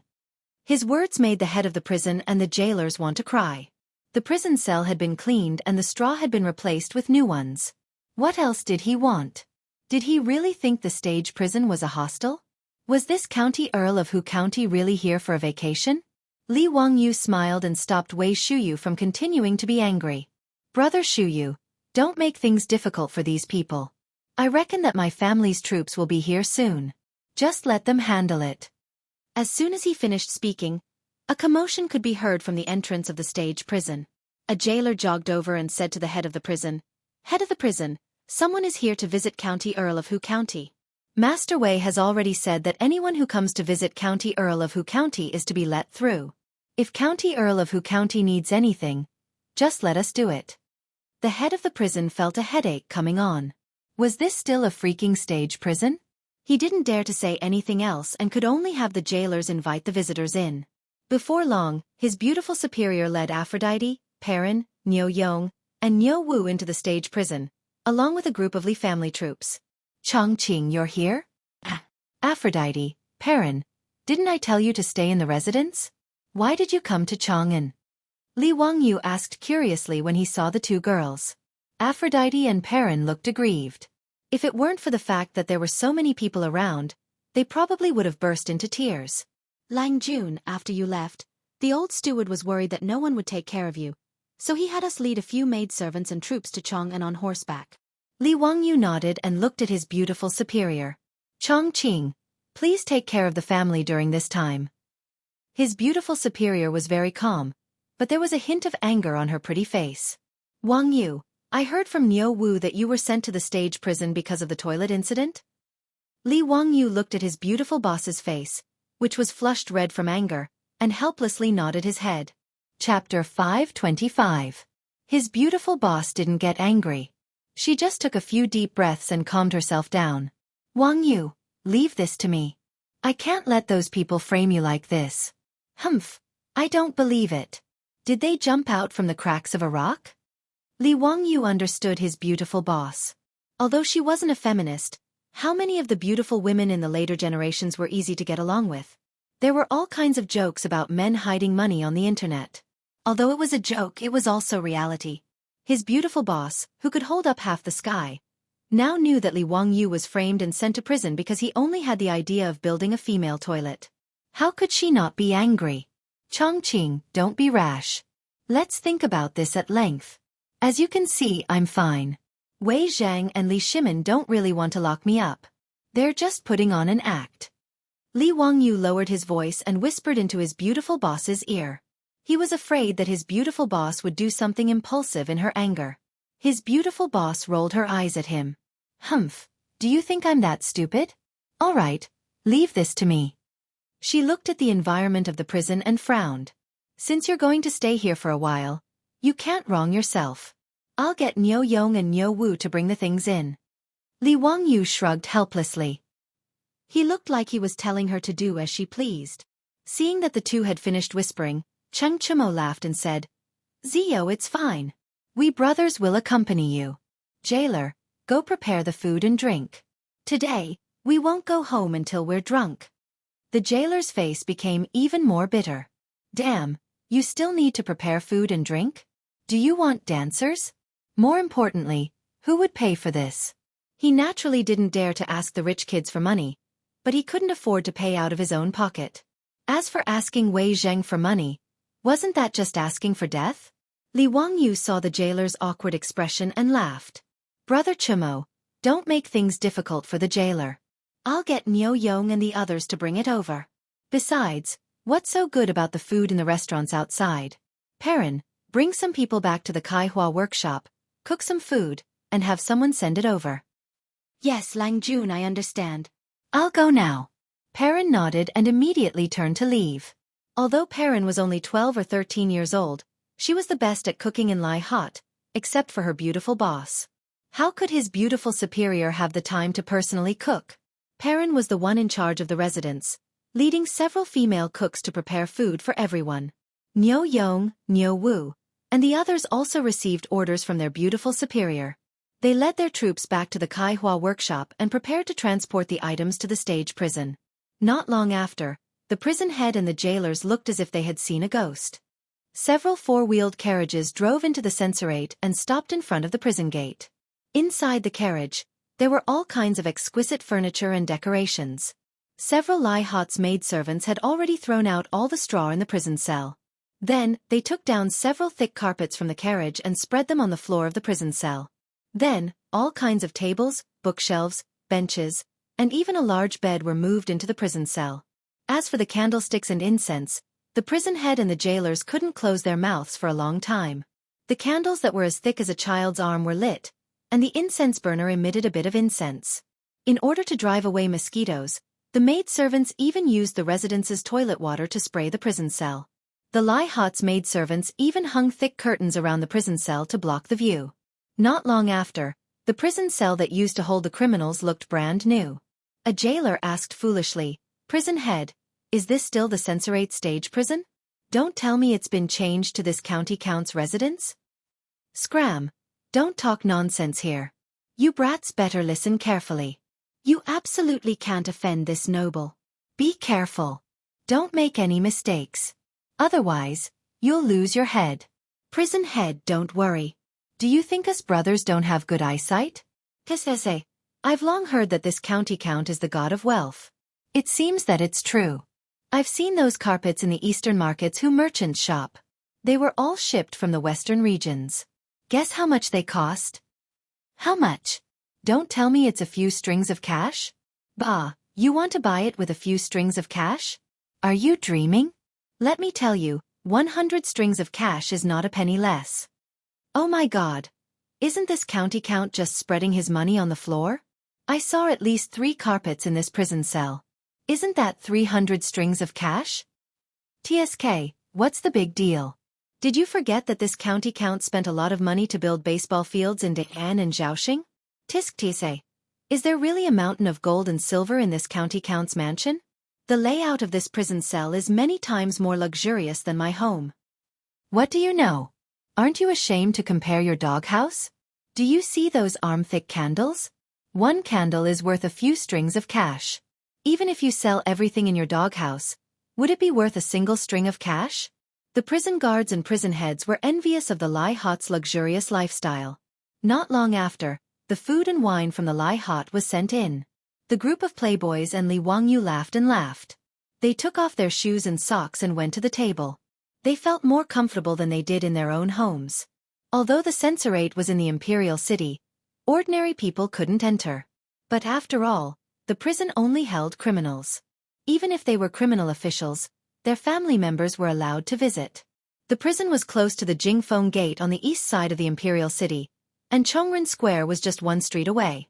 In order to make it easier for the family members of the criminal officials to visit, the prison opened a small door at the Jingfeng Gate. It gave the family members of the criminal officials a public inspection and allowed them to enter and leave the prison. With so many people in the Lai Hot, they naturally had Wei Zheng's permission to move so many things into the prison in the imperial city. Seeing that everything was arranged properly, the beautiful superior left Niu Wu and a few troops to accompany Li Wangyu. She led the others back to Kaihua Square. Li Wangyu and the group of playboys didn't have any scruples. They ate, drank, played finger-guessing games, and drank in the prison of the censorate. It was very lively. When everyone was drunk, they saw a group of people rushing in from the prison gate. They were cursing and swearing. Behind them, the prison heads and prison guards were smiling apologetically. Li Wangyu's luxurious prison cell naturally attracted the attention of this group of people. Immediately, someone pointed at Li Wangyu's cell and started quarreling with the prison heads and prison guards. One of the jailers seemed to be explaining to them with a smile, but the leader suddenly slapped the jailer in the face, causing a loud smack, which attracted the attention of all the foppish sons and Li Wangyu. Li Wangyu looked at the group of people with drunken eyes. He couldn't help but fly into a rage. The wine cup in his hand directly smashed on the ground. Damn it! Why are these Japanese so arrogant? Chapter 526. It was a few men in tang suits who clashed with the prison guards.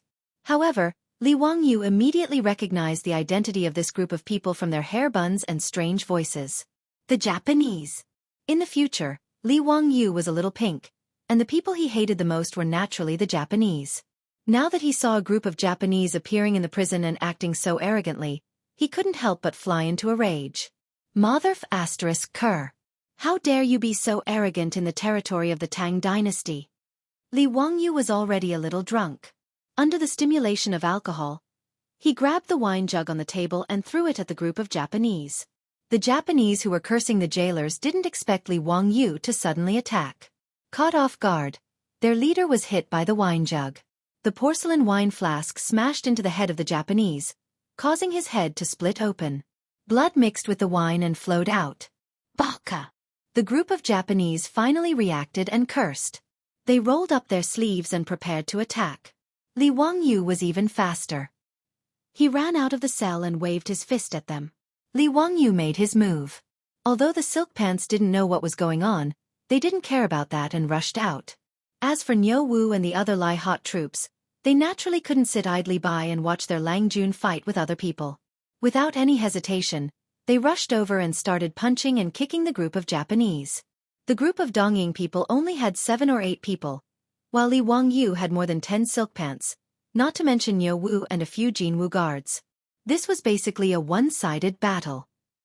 In just a few minutes, the floor of the prison was filled with Japanese. All of them were crying out in pain. The head of the prison and the group of prison guards were already dumbfounded. They didn't even dare to say anything to stop him. This was the first time the jailer had seen something like this in his 7 or 8 years of service. Who County Earl, young Duke, don't hit him. If you hit him again, he'll die. These Dongying people are all envoys. After a long while, the prison head finally came back to his senses and shouted with a trembling voice. Li Wangyu glared at him. Speak clearly. What's up with this bunch of Japanese? Oh no, Japanese? Replying to the prefectural uncle, these are the members of the Japanese diplomatic mission. Members of the diplomatic mission? Why was he locked in this prison? Why do you still dare to beat up the prison guards? The jailer's face was already wrinkled like a bun. Replying to the county head, a few days ago, this group of Japanese envoys had a conflict with the people of Silla country when they were drinking at Ping Kong Fong and started fighting. They were too heavy-handed, and an envoy from Silla was beaten to death. Naturally, the Silla kingdom would not accept it and went to the saint to complain. Enraged, the sage ordered his men to capture the group of Japanese envoys and teach them a lesson. Originally, they should have been locked up in Wanyan County or the Ministry of Justice's prison, but these two offices refused to take over. In the end, they could only be locked up in this prison. He sighed again. Although they said that they were locked up, they actually didn't ground them. They were just giving Silla country an explanation so that they wouldn't continue to pester us. We had no choice but to let this group of Japanese do as they pleased. These Japanese are really despicable. My brothers and I have long been tired of them. However, they are the envoys of Japan after all, so we can't do anything about it. Li Wangyu glared at the Japanese who were lying on the ground and screaming. He was so angry that he went up and kicked them a few more times. These Japanese were not the envoys sent by the Tang Empire. The Japanese had sent envoys to the Tang Empire in the 4th year of Zhengguan. The prodigal sons laughed and laughed. They didn't think that beating up the Japanese envoys was a big deal at all. In the eyes of the Tang people, they were just small foreign countries. In the Great Tang Empire, where Huji and Kunlun slaves were sold as slaves from thousands of miles away, there was no need to count on these prodigal sons to take the Japanese envoys seriously. Zio, come. Let's continue drinking. Don't bother about these Japanese. It's better if they're dead. Chung Chumo and the others only thought that these Japanese had insulted and beaten up the jailers and angered Li Wangyu. They also didn't understand why Li Wangyu called them Japanese. The spoiled brats naturally couldn't imagine what kind of calamity would befall China in the future. They also couldn't imagine that the Japanese, who had been lying on the ground like mud, would charge into China like wolves and tigers 1,000 years later. They would burn, kill, pillage, and commit all kinds of crimes. There was naturally a reason why Li Wangyu hated the Japanese so much. Back then, the 3 million Sichuan soldiers resolutely went out of Sichuan to fight against the Japanese. They suffered more than 640,000 casualties, and the number of casualties was the highest in the country. Li Wangyu's grandfather was a member of the team that went out of Sichuan to fight against the Japanese. After a fierce battle in Tai village, although he was lucky enough to survive, he had a few more bullet holes on his body. He would feel incomparably painful whenever it rained. Regarding this, his grandfather felt very fortunate. Compared to his brothers who had died on the battlefield, he was already very satisfied. The enmity between the country and his family made Li Wangyu's eyes turn red when he saw the Japanese. After dealing with the Japanese envoys, Li Wangyu couldn't be bothered with them anymore. He ran back to his cell with the other prodigal sons and continued to drink. The jailers would take care of the mess outside. After all, the prodigal sons and Li Wangyu weren't afraid of the Japanese envoys. They would complain to Pai Lupi and naturally wouldn't care if they lived or died. In the battle just now, Niu Wu and the other old soldiers had used a lot of force. Many of the Japanese envoys had their arms and legs broken, and they were all lying on the ground crying out. The jailer had a helpless expression on his face. He prepared to get the jailers to find a doctor and also inform the imperial censor to see how they could deal with this mess. Just as Li Wangyu and the others were drinking merrily, they heard a woman's scream from outside the cell. When Li Wangyu heard this voice, his expression changed greatly. He threw down the wine bowl in his hand and rushed out again. Although his cell was surrounded by thick curtains that blocked his line of sight, Li Wangyu dared to swear that the voice just now came from Pei Lan. The prodigal sons naturally also heard the voice and rushed out with Li Wangyu. They saw that one of the Japanese who had been beaten down by them had actually gotten up. It was the person who had his head smashed by Li Wangyu's wine jug. At this moment, He was using his arm to tightly restrain a young girl. If it wasn't Perrin, who else could it be? Beside Perrin's feet was an overturned food box filled with all sorts of delicacies. Clearly, Perrin had returned to Kaihua Square and prepared some food for Li Wangyu and the prodigal sons to send to the prison. She didn't expect that the moment she entered the prison, before she could even greet the jailer and the jailers, someone would rush out and grab her. Perrin screamed in fright. She wanted to turn around and run, but the Japanese grabbed her by the neck. This sudden turn of events gave the jailers and jailers a fright. Were these Japanese's brains filled with Ht? The young lady who was caught was clearly one of Count Huxian's people. Was this Japanese crazy? He actually dared to touch that noble's woman? Not only did the Japanese grab Perrin, he even pulled out a short blade from his waist and pressed it against Perrin's chest. Baka, you actually dare to humiliate the emperor's samurai. All of you, kneel down. Otherwise, I'll stab this woman to death. Li Wangyu's eyes were bloodshot as he glared at the Japanese. Chapter 527. If this had happened in the future, Li Wangyu would have run as far away as he could. At most, he would have called the police. But now, he had no chance of backing down, nor did he dare to back down. Let this woman go, and I'll leave your corpse intact. Li Wangyu's words gave Niu Wu and the group of silk pants a fright. Perrin was in the hands of the Japanese. Shouldn't he say that he would let go of Perrin and let bygones be bygones? Provoking the Japanese like this, wasn't he afraid that the Japanese would stab Pei Lon to death? Li Wangyu's heart was even more nervous. This tough attitude was purely an act. If the other party was a Tang, he wouldn't say such words to provoke them. But this was a Japanese. Li Wangyu had read the famous book, Chrysanthemum and Sword in the Future, so he knew a little about this weird race. Bushido was a part of the Japanese's moral system, and it had a deep meaning to the Japanese's thinking. Since the Japanese who had Perrin hostage thought that Li Wangyu and the others had humiliated them and the so-called samurai of the emperor, he wouldn't let it go. Because Li Wangyu said that he would let bygones be bygones, he definitely wouldn't let it go. To the Japanese, that would be a humiliation. In the book, Chrysanthemum and Sword, the Japanese's personality was categorized into two contradictory extremes.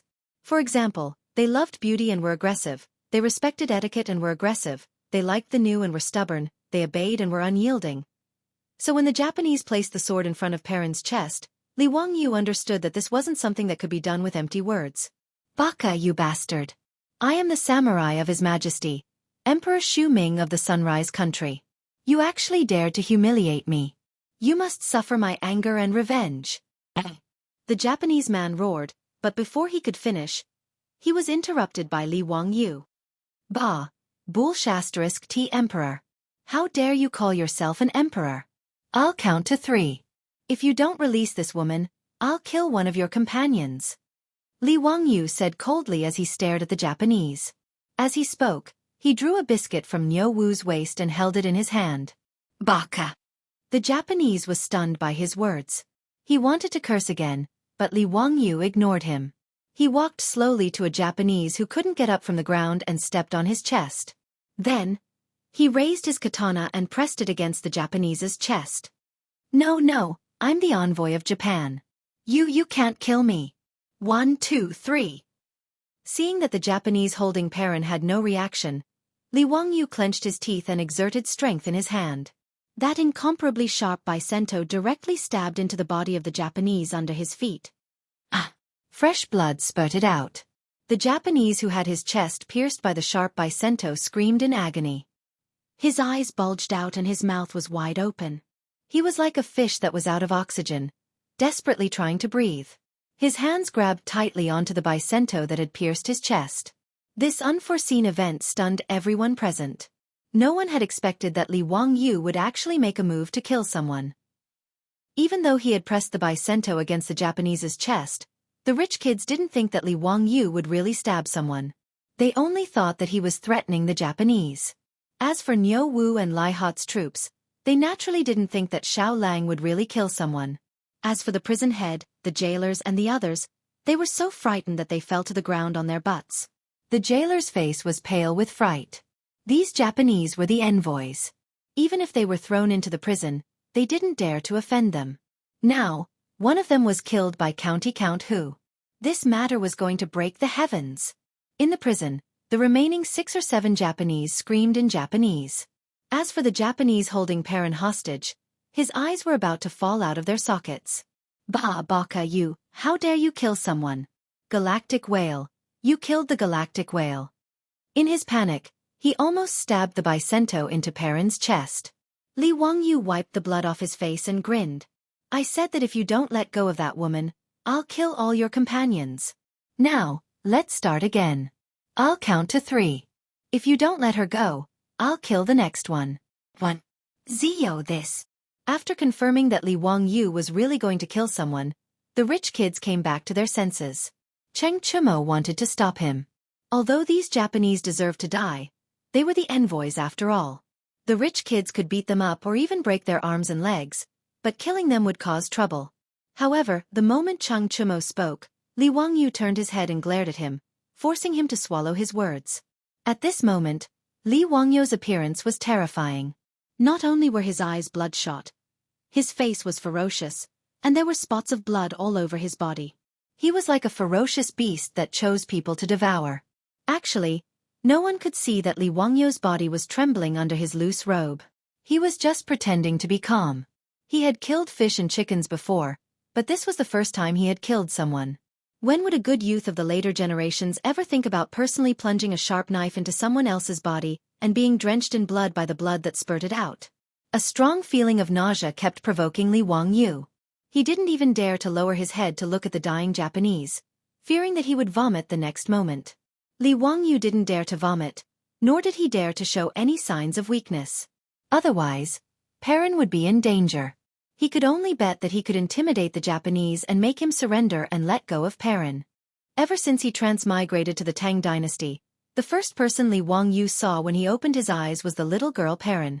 After half a year of interacting with her, he had long regarded this girl as his own little sister. If something bad happened to her because of him, Li Wangyu was afraid that he would really go crazy. Right now, he only hated that he wasn't ruthless enough and didn't break all the Japanese's arms and legs. 3. Seeing that the Japanese was still unmoved, Li Wangyu slowly walked to the other Japanese whose legs were broken and couldn't get up. When the Japanese saw Li Wangyu stab his companion in the chest, he was scared out of his wits. Ignoring the heart-wrenching pain in his injured leg, he tried to crawl out of the prison. Li Wangyu leisurely walked to his side and stepped on his back. Then, without any hesitation, the Bicento in his hand stabbed into the Japanese's back again. Another scream rang out in the sealed prison. This scream, coupled with the thick smell of blood, caused the group of rich kids to turn pale. Although Cheng Chumo, Yuchi Baolin, and the others were born in a military family, they had never been on a battlefield and had never seen someone kill someone at such a close distance. As for Fang Yai, Wei Shuyu, Du He, and Du Go, the sons of civil officials, they were in an even worse state. Du He directly covered her mouth with her hand, turned around, and ran back into the prison cell. She hugged the bucket and started vomiting. Li Wangyu slowly pulled out the Bicento. The corner of his mouth twitched a few times, revealing an extremely ugly expression. He looked at the Japanese holding Perrin hostage and said, "Let go of that woman. I'll leave your corpse intact." Chapter 528. Li Wangyu had completely thrown caution to the wind. After killing 2 Japanese in a row, the smell of blood on his body was so strong that no one could look straight at him. The Japanese, whose head was still bleeding, finally felt a chill run down his spine. The Japanese warriors were ruthless enough, but when facing this young man from Great Tang who had effortlessly stabbed 2 of their comrades to death with his blade, he was truly a little afraid. You don't come over. If you come over, I'll stab this woman to death." Li Wangyu gave him a terrifying smile. "Okay, then kill me, but later I'll let you know what it means to live a life worse than death. I don't know how long you've been in the Tang dynasty, but have you ever heard of a punishment?" Li Wangyu gestured with his hand. "I'll bury you in the ground, only exposing your head. Then I'll use a knife to cut a wound on your scalp, and slowly pour mercury into the wound. You'll start to feel extremely itchy, more and more uncomfortable, struggle with all your strength." Bang! Li Wangyu suddenly made an exaggerated gesture, scaring the Japanese so much that he almost dropped the knife in his hand. "Guess what the result will be? You'll jump out of the ground naked. Hee, but there'll be no skin on your body, only bright red flesh. Have you ever seen a sheep being skinned? It's like that, But you won't die immediately, you'll still be alive and kicking, and you'll be able to enjoy the sight of your own skin being skinned. Li Wangyou's voice became more and more sinister as he spoke, giving everyone goosebumps. Even Niu Wu and the group of veteran ruffians shuddered and had goosebumps all over their bodies when they thought of the scene Li Wangyu was describing. They knew that Li Wangyu was scaring the Japanese, but they also felt that the torture he described was too frightening and disgusting. In China, there's another kind of torture called human swine. This is even more interesting. You'll definitely like it. Li Wangyu continued, I will chop off your limbs, dig out your eyes, inject copper into your ears, make you deaf, pour poison down your throat, cut out your tongue, and then stuff you into a jar. Don't worry, I won't let you die. I'll get people to take care of you. I'll let you live well and repent for your mistakes in hell. After he said that, he heard a clang. The knife in the Japanese's hand fell to the ground. Then his hand went limp and he let go of Perrin. Perrin, who had been strong and silent before, could no longer hold it in. She burst into tears and threw herself into Li Wangyou's arms. Lang Jun, I'm scared. Li Wangyu hugged Perrin tightly and stroked her hair. Perrin, it's okay now. With your Lang Jun here, no one can hurt you. I won't let go of anyone who dares to hurt you. After he said that, he patted Perrin's back gently and asked Niu Wu to take good care of Perrin. Then, he walked slowly to the Japanese with the blood-dripping katana. The Japanese was already terrified when Li Wangyu mercilessly killed 2 of his companions. After being frightened by Li Wangyou's extremely terrifying words, he let go of Perrin in a daze. Just like what was written in the book, Chrysanthemum and Katana, the Japanese, who had been fierce just now, bowed to Li Wangyu and showed a flattering smile. Obeying the strong was the habit of their people. In the future, the Japanese were beaten up by the Americans. They even dropped 2 nuclear bombs and killed countless people. However, they immediately submitted and behaved very obediently in the following decades. Your Excellency, it was a misunderstanding just now. We are all envoys from Japan. We represent Japan to the Tang dynasty to present a letter of credence. Please forgive my rude behavior just now. Seeing that the Japanese lowered his head and admitted his mistake, everyone present heaved a sigh of relief.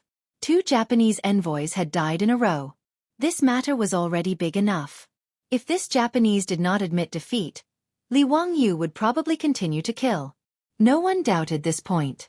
At this moment, Wei Zhang, who had received the report from the jailer, led a group of officials from the censorate to the prison. Seeing the blood on the ground and the bodies of the 2 Japanese envoys lying on the ground, even Wei Zhang was shocked. No one had expected things to turn out like this. Just as Wei Zhang was about to speak, Li Wangyu suddenly raised the katana in his hand and directly stabbed it into the back of the Japanese who was still bowing. This stab was quite ruthless. It directly pierced his heart from the back. Blood spurted out again. The Japanese did not expect Li Wangyu to attack him at this time. With a miserable cry, he died and his body fell heavily to the ground. Count who? What are you doing? You're crazy. Seeing that Li Wangyu dared to kill people in front of him, Wei Zhang was so angry that he almost fainted. Li Wangyu finally regained his composure. He forced an ugly smile at Wei Zhang and said, Eunuch Wei, this person kidnapped my family's Xiaonyang. I said that I would leave him with an intact corpse. One cannot go back on one's word. You! Wei Zhang was so angry that his beard blew and his eyes widened. He roared at the jailer and the jailer, lock him up. Without my orders, don't let him out. Humph, Count who, you have to take responsibility for this. Wait for the saint's anger. Li Wangyu did not resist. He obediently walked back to his cell and allowed the jailer to lock the cell door with iron chains. Excuse me, can you bring me some water later? This blood is sticky and really uncomfortable, Li Wangyu whispered to the jailer.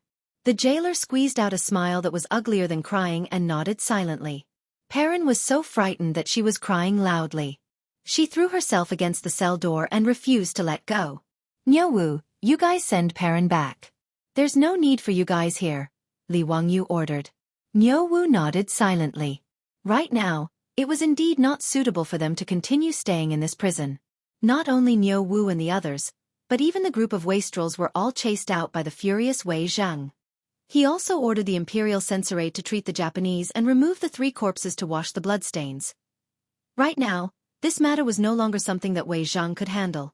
He could only report the truth to Pai Lupi and ask him to make a decision. After hearing Wei Zheng's report, Pai Lupi couldn't help but be stunned. Duke Wei, are you joking?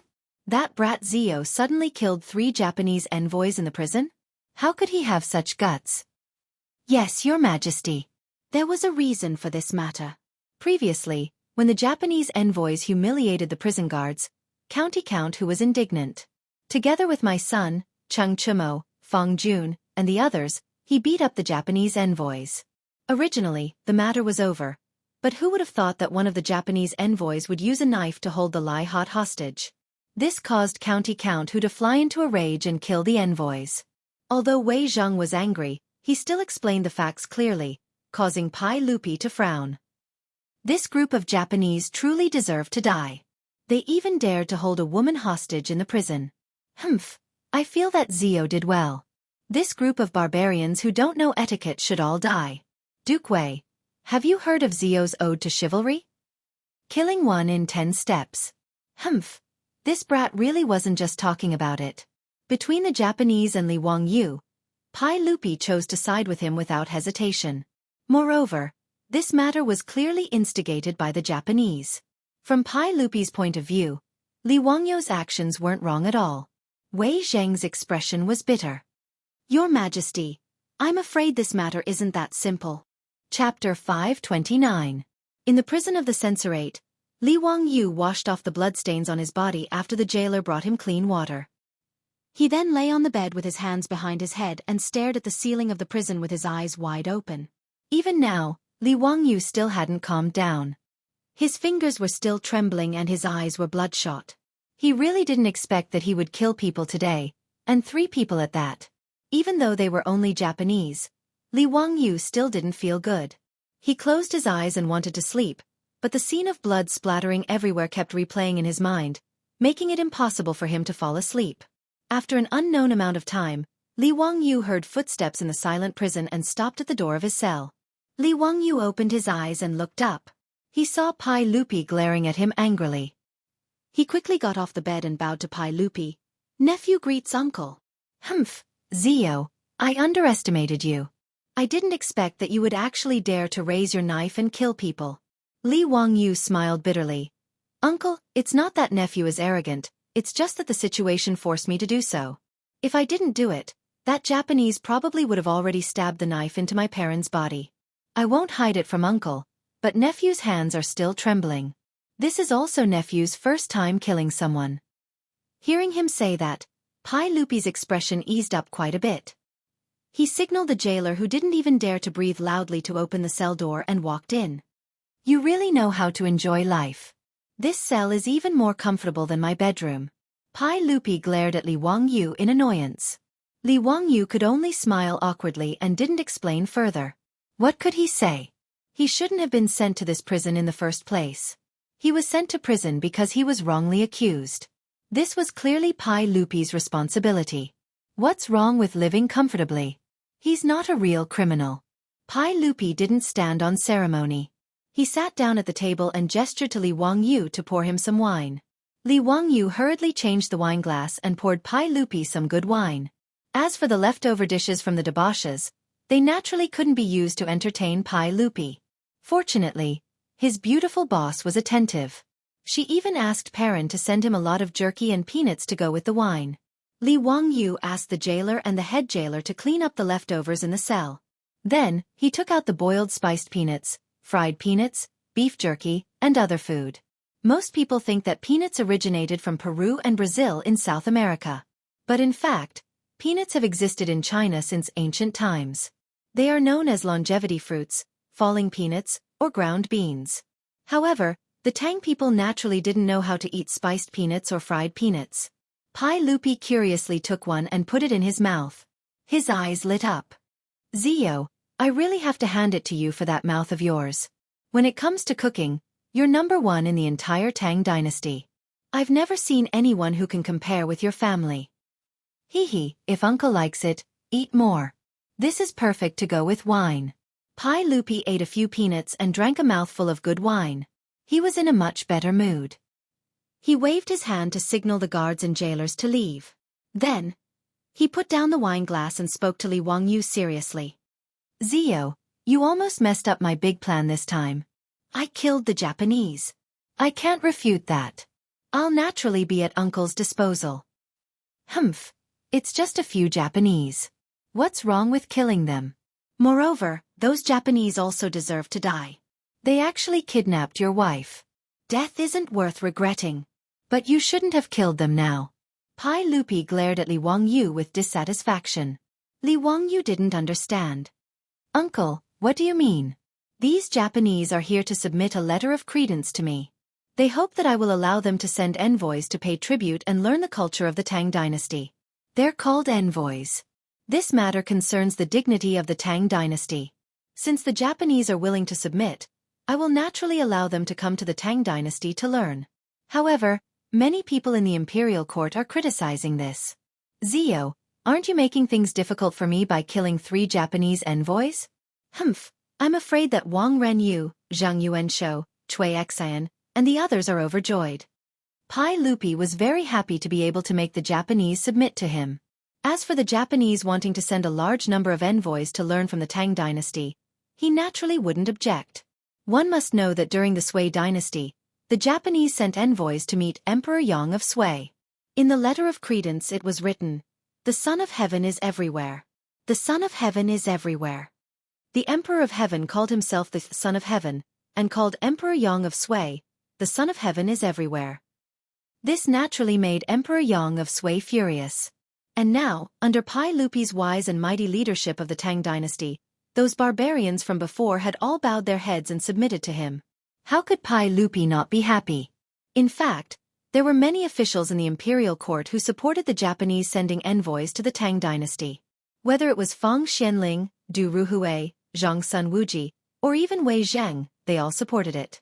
After all, from their point of view, to be able to attract a large number of students from the surrounding vassal states showed the prosperity of the Tang dynasty. It also showed that the Tang dynasties might shook the world. Actually, it wasn't just the Tang dynasty that was like this. Even in the future, in order to attract students, didn't a certain Chinese university come up with a student companion system that countless netizens ridiculed? And now, in the imperial court, the ones who opposed the matter of sending envoys were Li Wangyu's enemies, the aristocratic families. This was actually very easy to understand. The aristocratic families didn't want Pai Lupi to be in the limelight. They also didn't want Pai Lupi to show off his political and military skills and continue to consolidate Pai Lupi's imperial power. The aristocratic families found all sorts of excuses to go against Pai Lupi in the imperial court. They wanted to stop this matter. Now that Li Wangyu was angry and killed 3 Japanese envoys for a woman, this matter would probably be spread by the aristocratic families. For example, the Japanese were rude and unreasonable and couldn't be taught. They said that those who weren't of their race must have a different heart. They used this to stop the matter of sending envoys. It was precisely because of this that Wei Zheng was so worried. After understanding the whole story, Li Wangyu couldn't help but be speechless.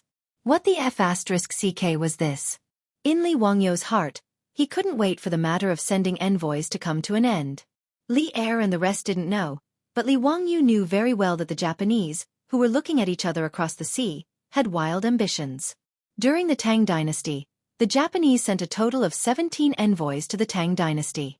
There were at least 100 people, and at most 500 to 600 people. Other than the officials, the Japanese also included doctors, painters, musicians, shipbuilders, carpenters, blacksmiths, jade workers, and other craftsmen. It could be said that the envoys sent by the Japanese were from all walks of life. They studied the Tang dynasty in all aspects. After the Tang envoys returned, they also brought back the art, technology, culture, medicine, and other knowledge of the Tang dynasty to Japan. More importantly, the envy of Wuxia's culture also ignited the ambition of the Japanese to expand their territory. After the Japanese absorbed the essence of the Tang dynasty's culture, even though the Song dynasty became more prosperous, there were no more envoys. During the Ming and Qing dynasties, the Japanese were fully fledged. They even started to think about invading Wuxia. Therefore, Li Wangyu didn't think that sending envoys was a good idea. He also didn't think that there was any glory in it. Of course, what made his balls hurt even more was that the people who stood on the same side as him were his previous enemies, the aristocratic families. Chapter 530. Li Wangyu felt really embarrassed. If he made a mistake, he might end up like Zhu Beiji looking at himself in the mirror. Li Wangyu was really unwilling to go against his conscience and support Pai Lupi, allowing a large number of Dongying envoys to come to the Tang dynasty and unscrupulously learn the precious knowledge accumulated by their ancestors.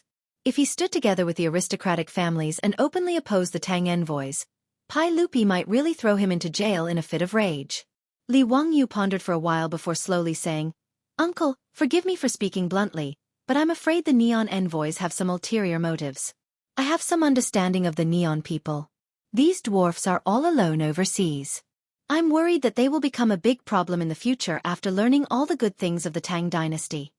Pai Lupi naturally didn't believe his words. He just thought that the Neon people had kidnapped his wife today. After the conflict, he naturally wouldn't say anything good about them. Right now, the main enemy of the Tang dynasty was the Turks in the north. As for the Neon people, even the aristocratic families who opposed the Tang envoys the most didn't feel that they were a threat to the Tang dynasty. Li Wangyu thought for a long time but couldn't find any excuse to persuade Pai Lupi. This made him very distressed. "Uncle, in short, it's better to be careful. We can't cultivate another problem for the Tang dynasty. I think that the Tang envoys sent to the Tang dynasty can learn the classics of the ancient sages and the doctrines of Taoism and Buddhism. They can even enter the court to observe politics. However, the craftsmen of the Tang dynasty can't be taught to them. It should be strictly kept secret." Pai Lupi didn't comment. "Oh, why is that?" Li Wangyu's eyes spun for a long time before he came up with a reason that wasn't really a reason. "Uncle, Neon, Beach, and Silla face each other across the sea. It's not far from Goguryeo. Goguryeo was built by the Wei dynasty in Korea. According to the Book of the Later Han, it said that Goguryeo is of the same race as the Neon people and their language is similar. Uncle, you have to be on your guard. If the Wan nation learned how to build warships, sabers, and even military systems from our Tang dynasty and secretly imparted them to Goguryeo, wouldn't they be aiding the enemy? When Neon is alone overseas and has no enemies at all, why do we need to learn this?" He bowed deeply to Pai Lupi and said, "Uncle, the 3 expeditions of the Sui dynasty to Goguryeo failed. The corpses of hundreds of thousands of Chinese men were used by the Goguryans as a capital. How humiliating is that? If our Tang dynasty's military armaments manufacturing is learned by Goguryeo, it will be a disaster for our Tang dynasty. I don't know when we will be able to conquer Goguryeo and bring back the corpses of our Chinese heroes. Uncle, please reconsider. As the saying goes, if a ruler does not keep secrets, he will lose his country. If a minister does not keep secrets, he will lose his body. If a few things are not kept secret, it will be harmful. How can the craftsmen of our Tang dynasty be taught to these barbarian countries?" Li Wangyu's words did not make any sense. He was just changing the concept and forcefully pulling Wan Neon and Goguryeo into a relationship. However, Goguryeo was also a thorn in Pai Lupi's heart. This was especially so for the capital built with the corpses of the former Sui dynasty soldiers. After the Tang dynasty was established, it worked hard to repair its relationship with Goguryeo, Beach, and Silla. In the 5th year of Wuda, the 2 sides exchanged prisoners of war. In the 7th year of Wuda, Goguryeo's Prince Ronglio accepted the title of Tang dynasty. Li Yuan gave Prince Ronglio the titles of Prince Liaodong and Prince Goguryeo. Prince Wu of Beach was given the title of Prince Xiaofan, and Prince Zhenping of Silla was given the title of Prince Lelong. But regardless of whether it was Li Yuan or Li Er, when they asked Goguryeo to retrieve the remains of the fallen officers and soldiers of the Sui dynasty, they were both rejected. In order to guard against the Tang dynasty, Goguryeo even started to build the Great Wall of Goguryeo along the borders of the Tang dynasty. This naturally infuriated Pai Lupi, but he had no choice but to endure it. After all, the Tang dynasty needed to rest and recuperate, and its greatest enemy was the Turks in the north. However, Goguryeo was still a thorn in Pai Lupi's side. Li Wangyu's use of Goguryeo to persuade Pai Lupi made Pai Lupi hesitate. I will consider this matter." Pai Lupi stood up and said, "You killed 3 Japanese envoys. You will be punished with 30 caddies of copper. Don't be so rash in the future." After saying that, Pai Lupi turned around and left, leaving Li Wangyu in a daze in the prison cell. That's it? 30 caddies of copper? It's that simple? So in Pai Lupi's eyes, the life of a Japanese envoy was only worth 10 caddies of copper? Damn it, He was forced to live in the prison of the censorate just because he wanted to use the nuns' toilet. But he was only punished with 30 caddies of copper for killing 3 Japanese envoys. That's it? Li Wangyu stared at the ceiling speechlessly for a long time. In the end, he simply lay back on the bed and fell asleep. The psychological pressure from killing someone was completely washed away by Pai Lupi's sentence of 30 caddies of copper. Sure enough, the next day, Wei Zheng's order of confinement was lifted. Not only was Li Wangyu's prison cell not locked, but he could also stroll into the prison's courtyard to bask in the sun at any time.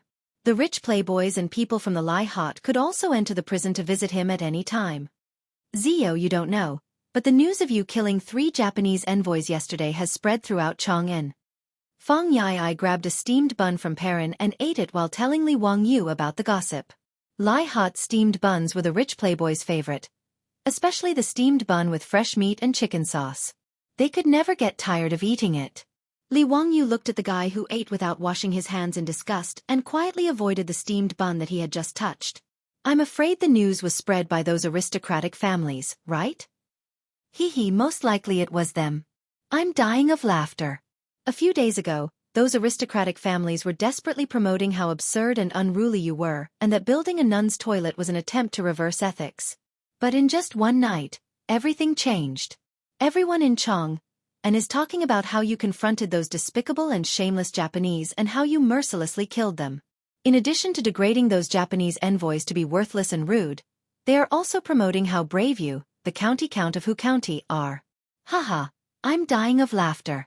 The rich playboys naturally knew about the dispute between the aristocratic families and Li Wangyu. Seeing that the aristocratic families were pinching their noses and promoting Li Wangyu's bravery and fearlessness in Chang'an, they almost laughed their teeth out. In fact, how could Wang Renyu, Zhang Yuanshou, Cui Xin, and the others not feel uncomfortable? They felt as uncomfortable as if they had eaten a dead fly. But the aristocratic families were quite thick-skinned. Compared with suppressing Li Wangyu, making Pai Lupi feel uncomfortable was more important for them. The aristocratic families had the same attitude as Pai Lupi. They didn't care about the Japanese at all. But they didn't want to see the Japanese send a large number of envoys to the Tang Empire to raise Pai Lupi's imperial prestige. The aristocratic families had to choose the lesser of 2 evils. Naturally, they could only choose this. Li Wangyu didn't care about this. Sending envoys to the Tang Empire was something that Pai Lupi would fight with the aristocratic families. It wasn't his place to worry about it. What's more, Pai Lupi had Feng Xianling, Du Ruhui, and Zhang Sun Wuji by his side to give advice. It wasn't something that a political newbie like him could participate in. In comparison, Li Wangyu was more worried about him wanting to build a toilet. Perrin, why didn't Chongqing come? Li Wangyu took a bite of the delicious bun and turned to ask Perrin. After a night of rest, Perrin was now lively again. She made a face at Li Wangyu and said, Sister Chongqing was worried about you all night, but she said that the sage wouldn't make things difficult for you because of the Japanese. She said that she wanted to take revenge for you. When the shop opened this morning, Sister Chongqing went out. I don't know where she went. Li Wangyu heard this and was a little stunned. Take revenge for me? What does my beautiful boss want to do? Chapter 531. Li Wangyu was deeply worried about his beautiful boss wanting to take revenge for him. He wasn't worried about his beautiful boss, but he was afraid that his beautiful boss would make things too big and it would be difficult to clean up. Although his beautiful boss was only in charge of the carriage business and underwear business in the Tang dynasty, she was not an ordinary person. In the future, his beautiful boss was able to become Li Wangyu's boss at the age of 24. She didn't rely on a degree from the University of Pennsylvania, but on her own ability.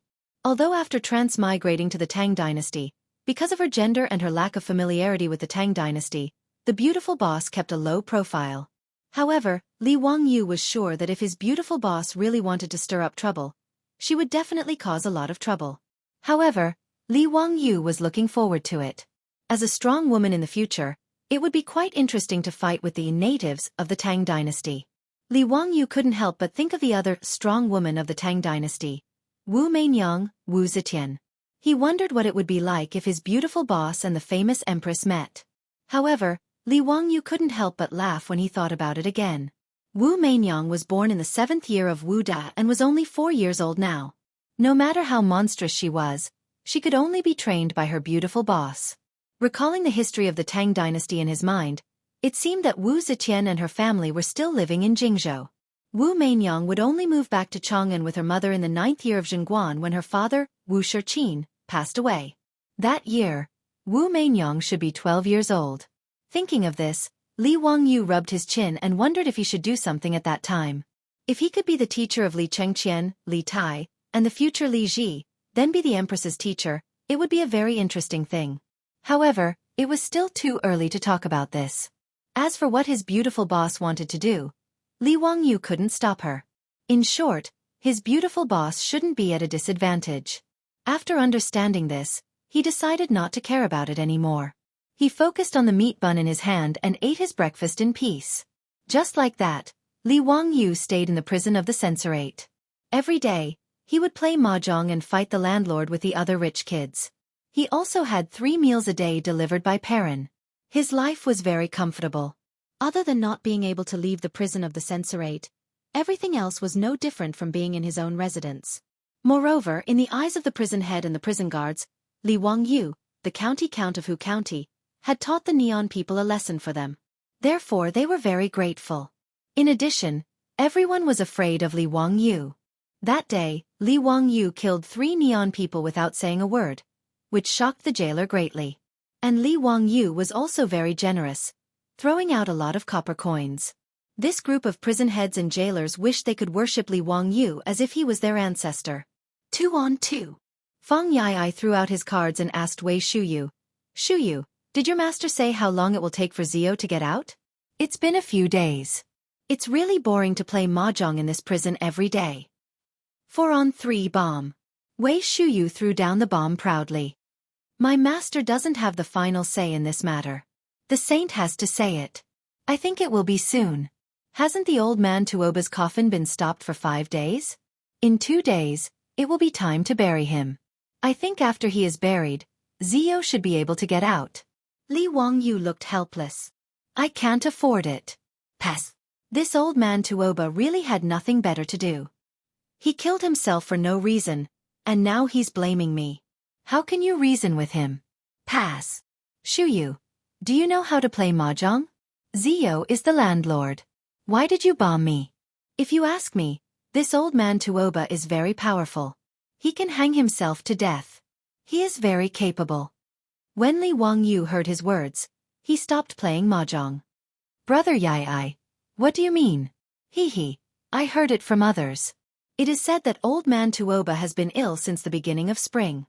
After he was sent to Hu County by the saint, his illness worsened. Think about it, this old man Tuoba was so sick that he was about to die. It would be normal for someone of his age to take poison or slit his wrist to commit suicide. However, old man Tuoba actually climbed up to the roof and hung himself to death. TSK. Impressive. Does this count as vigorous despite his age?" Feng Yai was originally making fun of Tuoba Vangyang. However, after he finished speaking, the 2 brothers, Du He and Du Go, who were watching from the side, couldn't help but slap him on the back of his head. F***CK. Why did the 2 of you hit me? Feng Yai was stunned by the beating and immediately became furious. Du He and Du Go were so angry that they used their hands to hit Feng Yai's head. "Are you stupid? Why didn't you say something so important earlier? Do you have a pig's brain? You didn't ask. Why should I tell you?" Feng Yai didn't react.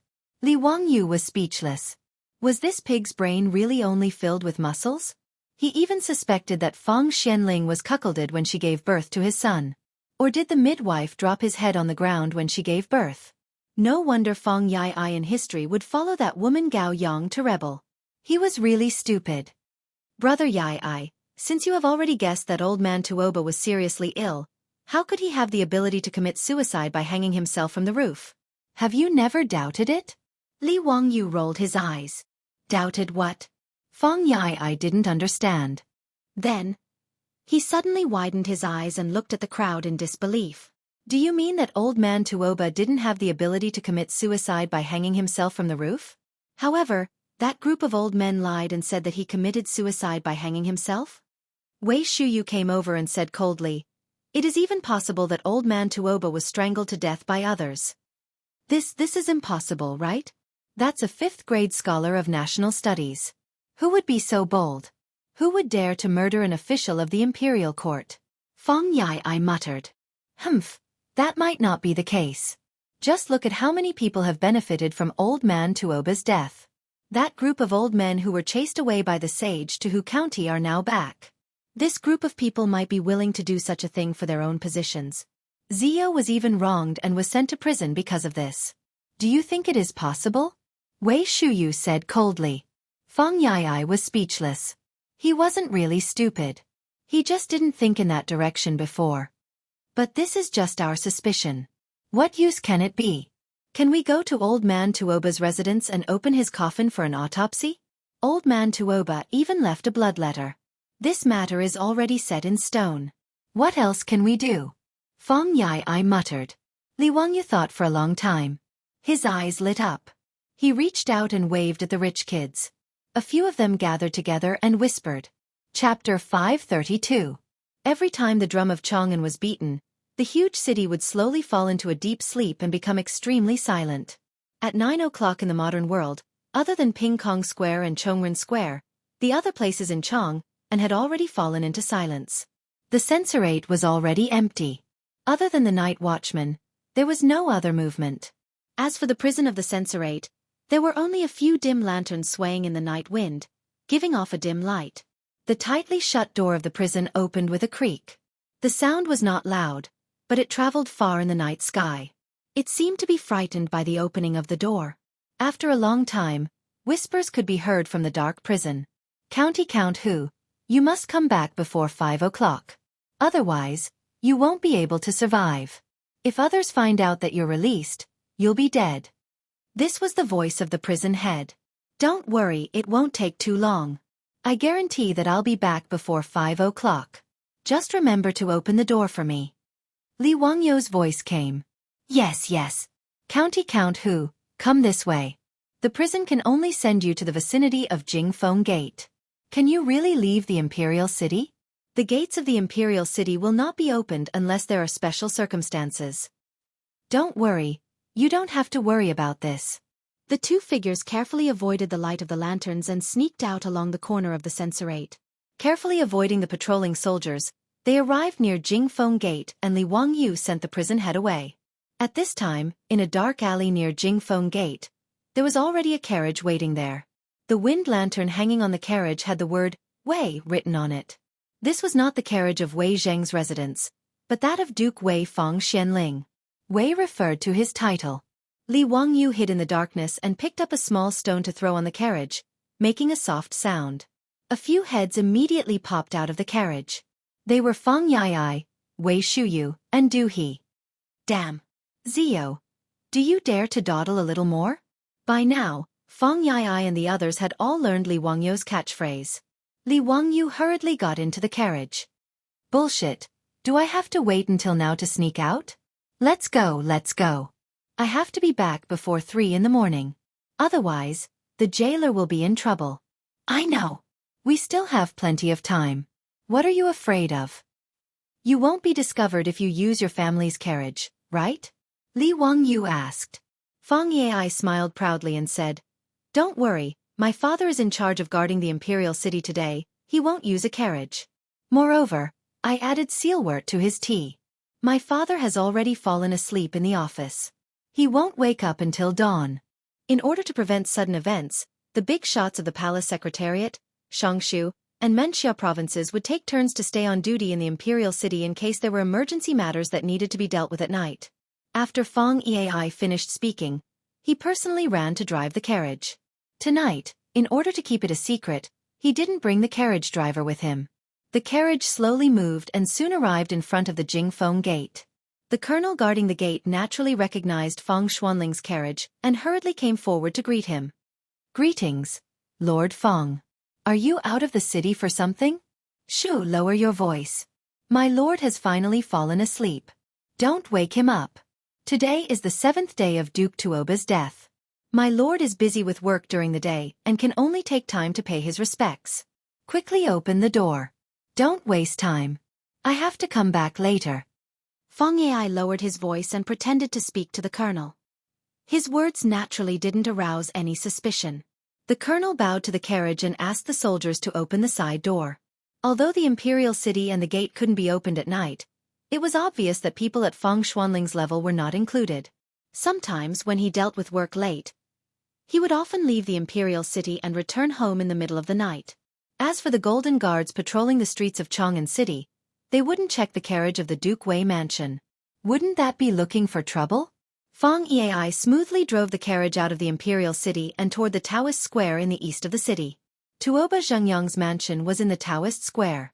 Tuoba Zhengyang was a fifth-rank scholar, and naturally didn't have the right to open the main gate of his mansion on the street.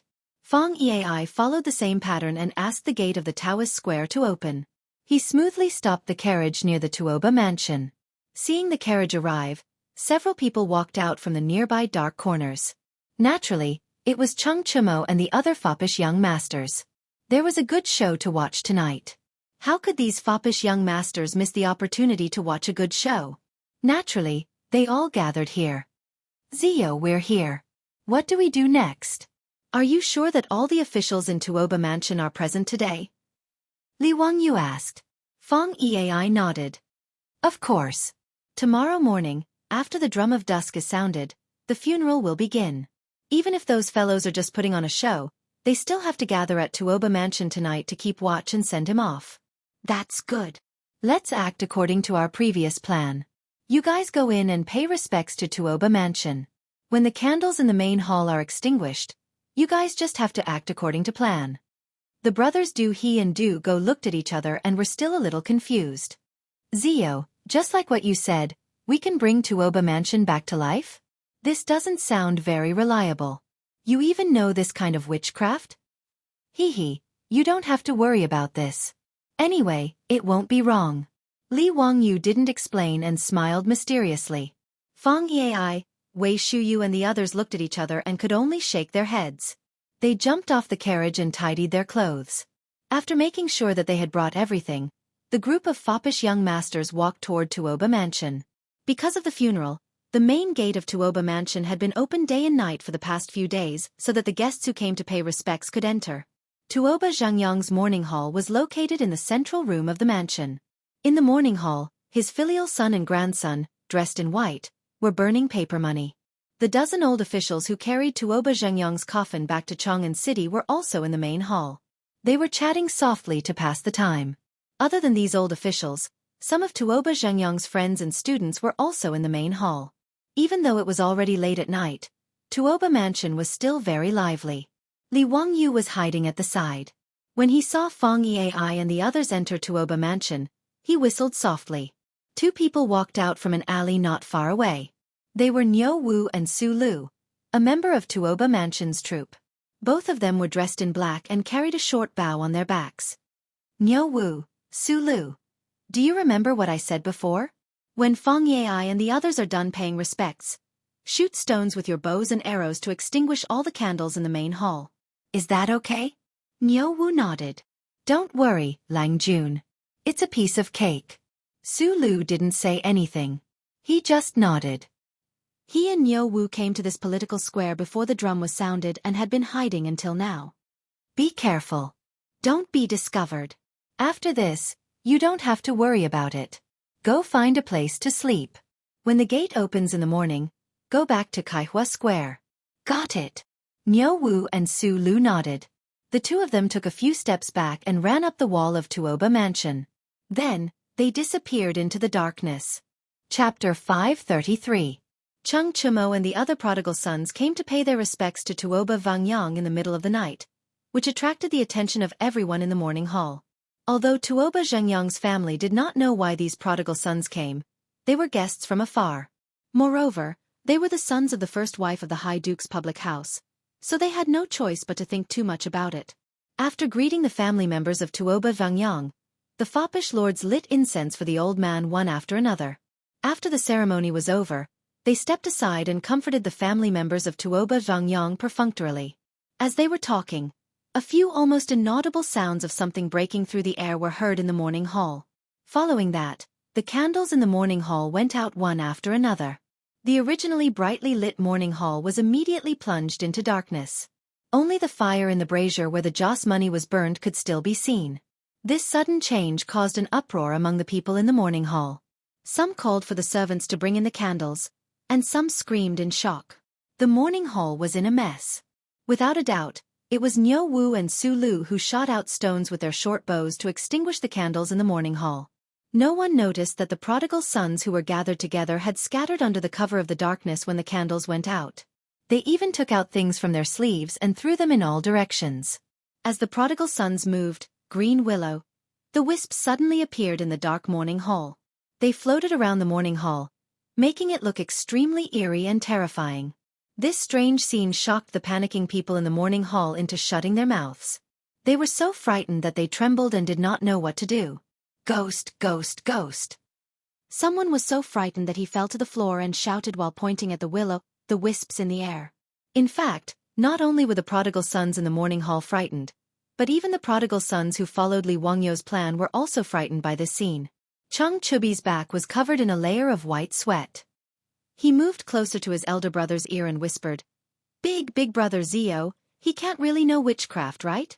Is he really going to summon Tuoba Zhengyang's soul back? Shut up. Chung Chumo glared at him. In fact, his palms were sweating. The willow, the wisps that appeared out of nowhere were beyond everyone's comprehension. Then, someone suddenly pointed at Tuoba Zhengyang's coffin, and he could not utter a complete sentence for a long time as if someone was grabbing his throat. Coffin, coffin, there's white fog. Everyone who had been scared out of their wits looked up. Under the illumination of the green will-o'-the-wisps, Tuoba Zhengyang's coffin was indeed emitting waves of white mist that drifted in all directions. At this moment, everyone felt a chill run down their spines. There was even a fishy smell coming from the morning hall. It was obvious that someone was so frightened that they lost control of their bowels. Just as he was terrified, he heard a voice from Tuoba Zhengyang's coffin. I died a horrible death. The voice was old and seemed to be similar to Tuoba Zhengyang's voice, but it also sounded hollow and empty. When the voice came from the coffin, a few people in the morning hall rolled their eyes and fainted. The group of old officials who carried Tuoba Zhengyang's coffin were even worse. Among the dozen or so people, many of them had fainted from fright. Most of the others were so frightened that they fell to the ground. Tuoba Zhengyang's family members, on the other hand, were relatively calm. After all, he was their family. Even if he had turned into a ghost, they were not particularly afraid. Tuoba Zhengyang's son fell to his knees in front of the coffin and sobbed uncontrollably. Father, are you back? I'm so unfilial. Father, do you have any unfulfilled wishes? Please tell me. Since the northern and southern dynasties, Wuxia had believed that the souls of the deceased would return home on the seventh day of their death. Although no one had seen it with their own eyes, it was the custom. Thus, Tuoba Zhengyang's family naturally thought that Tuoba Zhengyang's soul had returned to his home. The ethereal voice sounded again. Dalong, my son, I've died a terrible death. Someone killed me in Hu County. My son wants to avenge his father. Tuoba Zhengyang's son heard it clearly this time. The voice had indeed come from his father's coffin. Although the voice did not sound like his father's, he and his family members assumed that it was the voice of a person who had died. The words that came from the coffin made the group of old officials even more terrified. Lord Tuoba, a person's death is like an extinguished lamp. Let bygones be bygones. Lord Tuoba, don't spout nonsense. You hung yourself. It has nothing to do with us. The old officials were in a mess. Everyone in the morning hall was suspicious. Tuoba Zhengyang's son turned to look at them. He asked the coffin, Father, who killed you? I won't let him go. Dalong, the person who killed me is in this morning hall. The faintly discernible voice continued to be heard. When these words were spoken, the group of old officials became even more flustered. This has nothing to do with me. Lord Tuoba, every injustice has its perpetrator and every debt has its debtor. Don't get the wrong person. Lord Tuoba, it wasn't me who killed you. Lord Lu, this was all Lord Lu's idea. Nonsense. Lord Tuoba, I didn't grab your leg and stuff you into the white silk. Don't get the wrong person. Yes, it was you, you old thief. How dare you spout nonsense? It was clearly your idea. Tuoba Zhengyang's soul had returned, and he even claimed that he had died an unjust death in front of everyone. The murderer was right in the morning hall.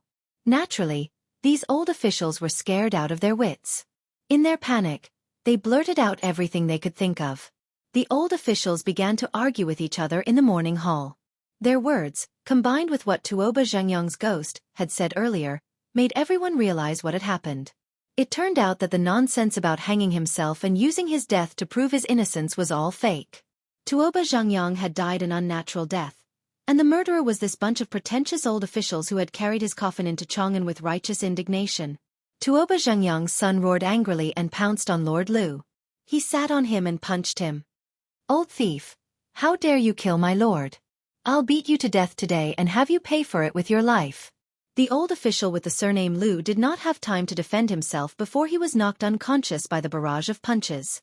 Tuoba Zhengyang's friends and students were worried that they would not be able to explain themselves if they killed an official.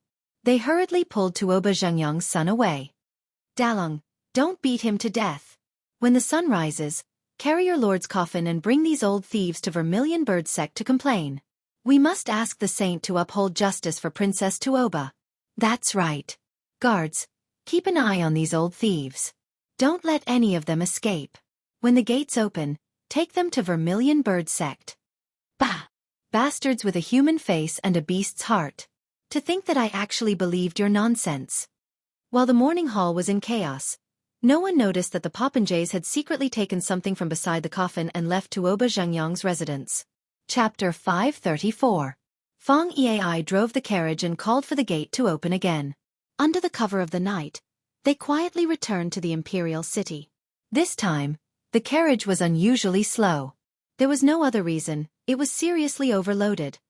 After witnessing the strange scene in the Tuoba residence, the foppish playboys all felt like their hearts were being scratched. The foppish playboys who were supposed to disperse now refused to leave. They all squeezed into the carriage, intending to follow them back to the prison. Tonight, if Li Wangyu didn't explain things clearly to them, they wouldn't be able to sleep. More than 10 people squeezed into the carriage that usually only had 2 or 3 people. Even Fang Yai was frightened, fearing that the axle of the carriage would break. Fortunately, it was the carriage of Fang Xianling, the head of the Minister of Secretaries, so it was quite sturdy. Although the wheels kept making squeaking sounds, at least the carriage smoothly entered the Jingfeng gate.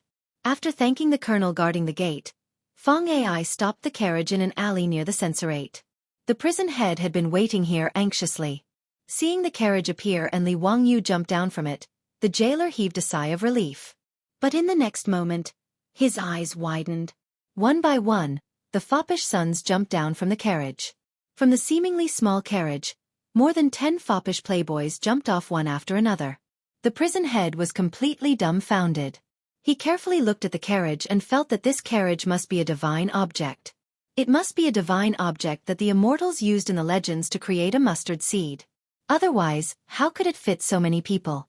If Li Wangyu knew the prison head's thoughts, he would definitely snort. What was this? In the future, there were even more amazing things. There was once a traffic police officer who caught a van that was seriously overloaded. In a van that was supposed to carry 6 people, 35 people were stuffed into the Guinness Book of Records. That was magical. The crowd followed the prison head and quietly slipped into the prison like thieves. After the prison door was locked again, the crowd burst into unbridled laughter. Chung Chumo threw a gold ingot to the prison head. "You did well today. This is your reward. Keep your mouth shut. Don't go out and talk nonsense. If I hear some rumors, be careful of your bones." "Yes, yes. Young Duke, don't worry.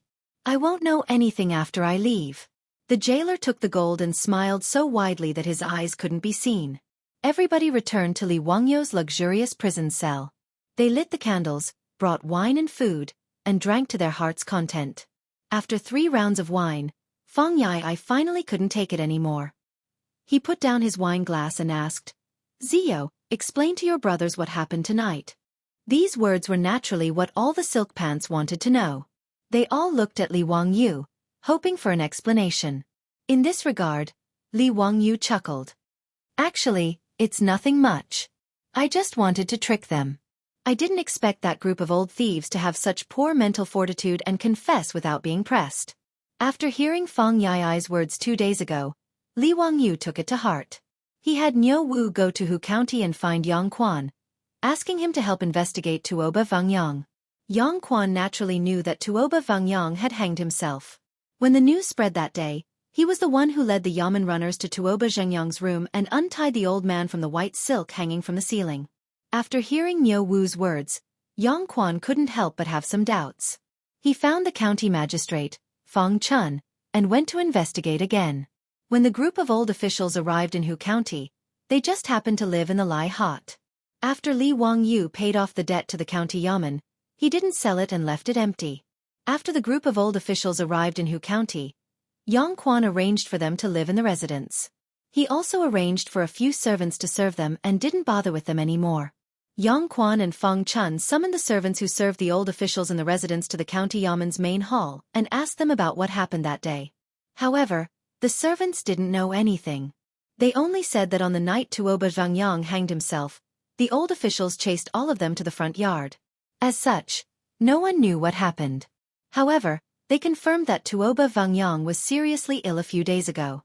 The servants even invited the county's doctor to take a look at him.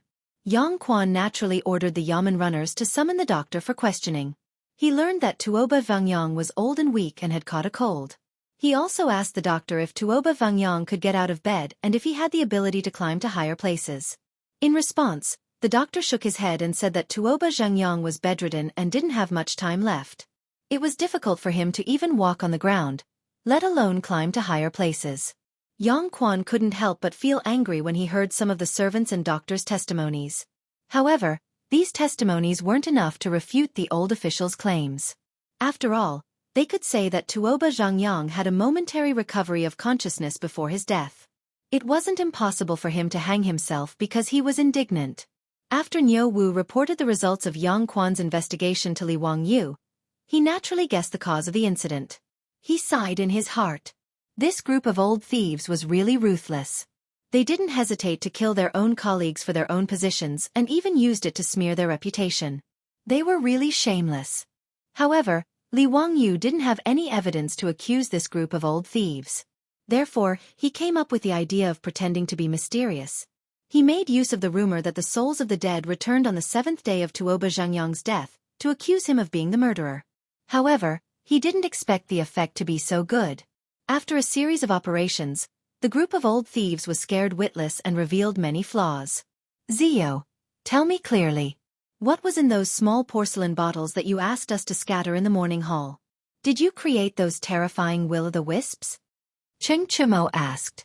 Li Wangyu laughed. That's right, brothers. Those porcelain bottles contained phosphorus powder. When this powder was scattered, it would emit a green light in the dark. This is the so-called will-o'-the-wisps. Those who had some scientific knowledge in the later generations knew that the so-called will-o'-the-wisps were the spontaneous combustion of phosphine produced when human bodies or animal remains decomposed. In fact, will-o'-the-wisps were spontaneous combustion of phosphine. This had been known in Wuxia since ancient times. In the Jin dynasty's natural history, it was written, where a battle dies, its blood accumulates over the years and turns into phosphorus. When the phosphorus touches the ground and the plants are dew-like, it is slightly invisible. When pedestrians or people touch it, the human body will emit light.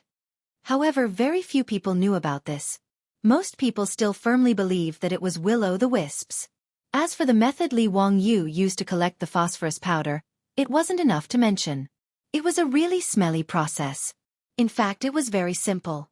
It was to distill human urine. The white powder obtained in the end was sodium phosphate.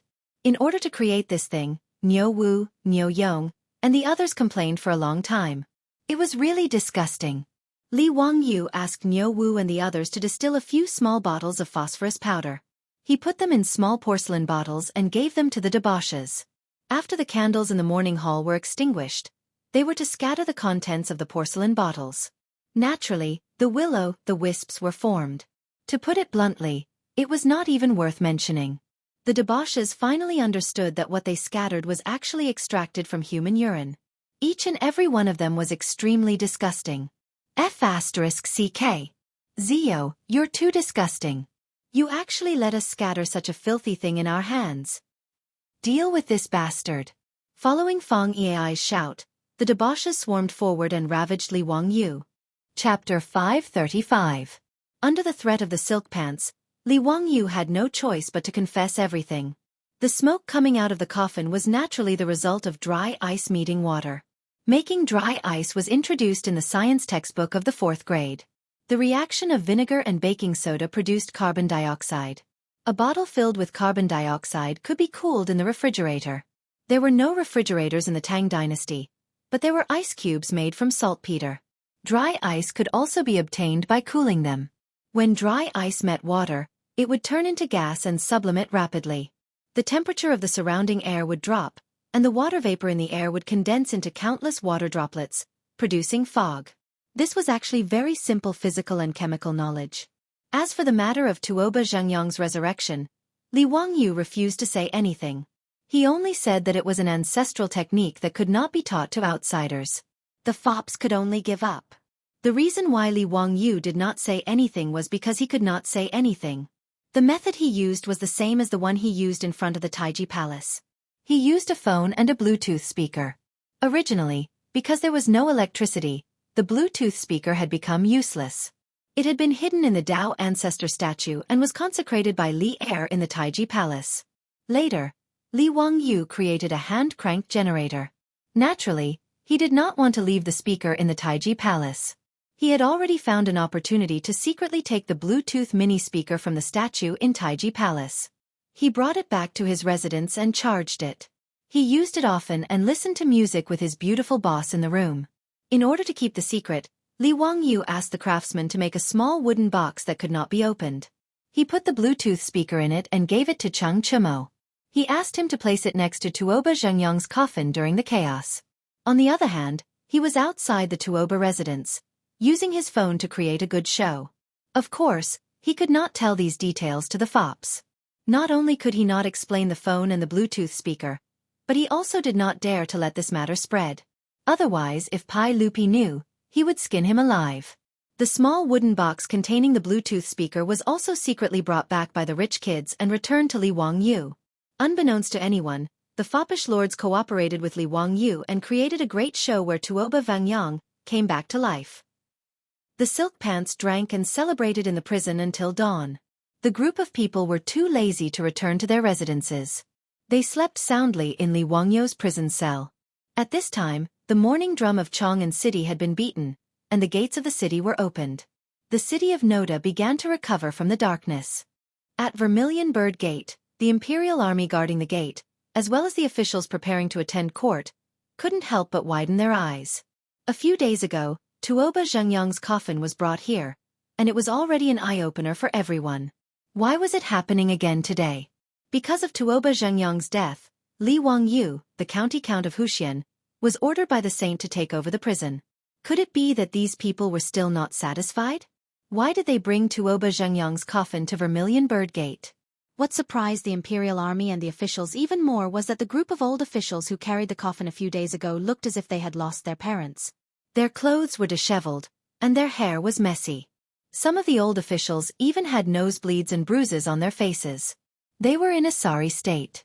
"Everyone, may I ask where you are going?" The colonel guarding Vermilion Bird Gate didn't dare to be negligent. He hurriedly ordered the imperial army to stop the group of people. He didn't dare to let this group of people into the imperial city. "We are going to the censorate to complain." Tuoba Zhengyang's son was wearing mourning clothes. He knelt down while holding the coffin. "My lord was murdered by these old bastards.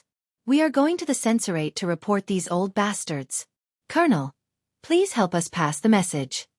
Tuoba Zhengyang's son was also an official in the imperial court. Although his rank wasn't high, he was only a rank 8 East Market deputy. However, many of the officials outside Vermilion Bird Gate knew him. When they heard what he said, they were all shocked. An official who was familiar with him immediately asked, "Dalung, what nonsense are you talking about?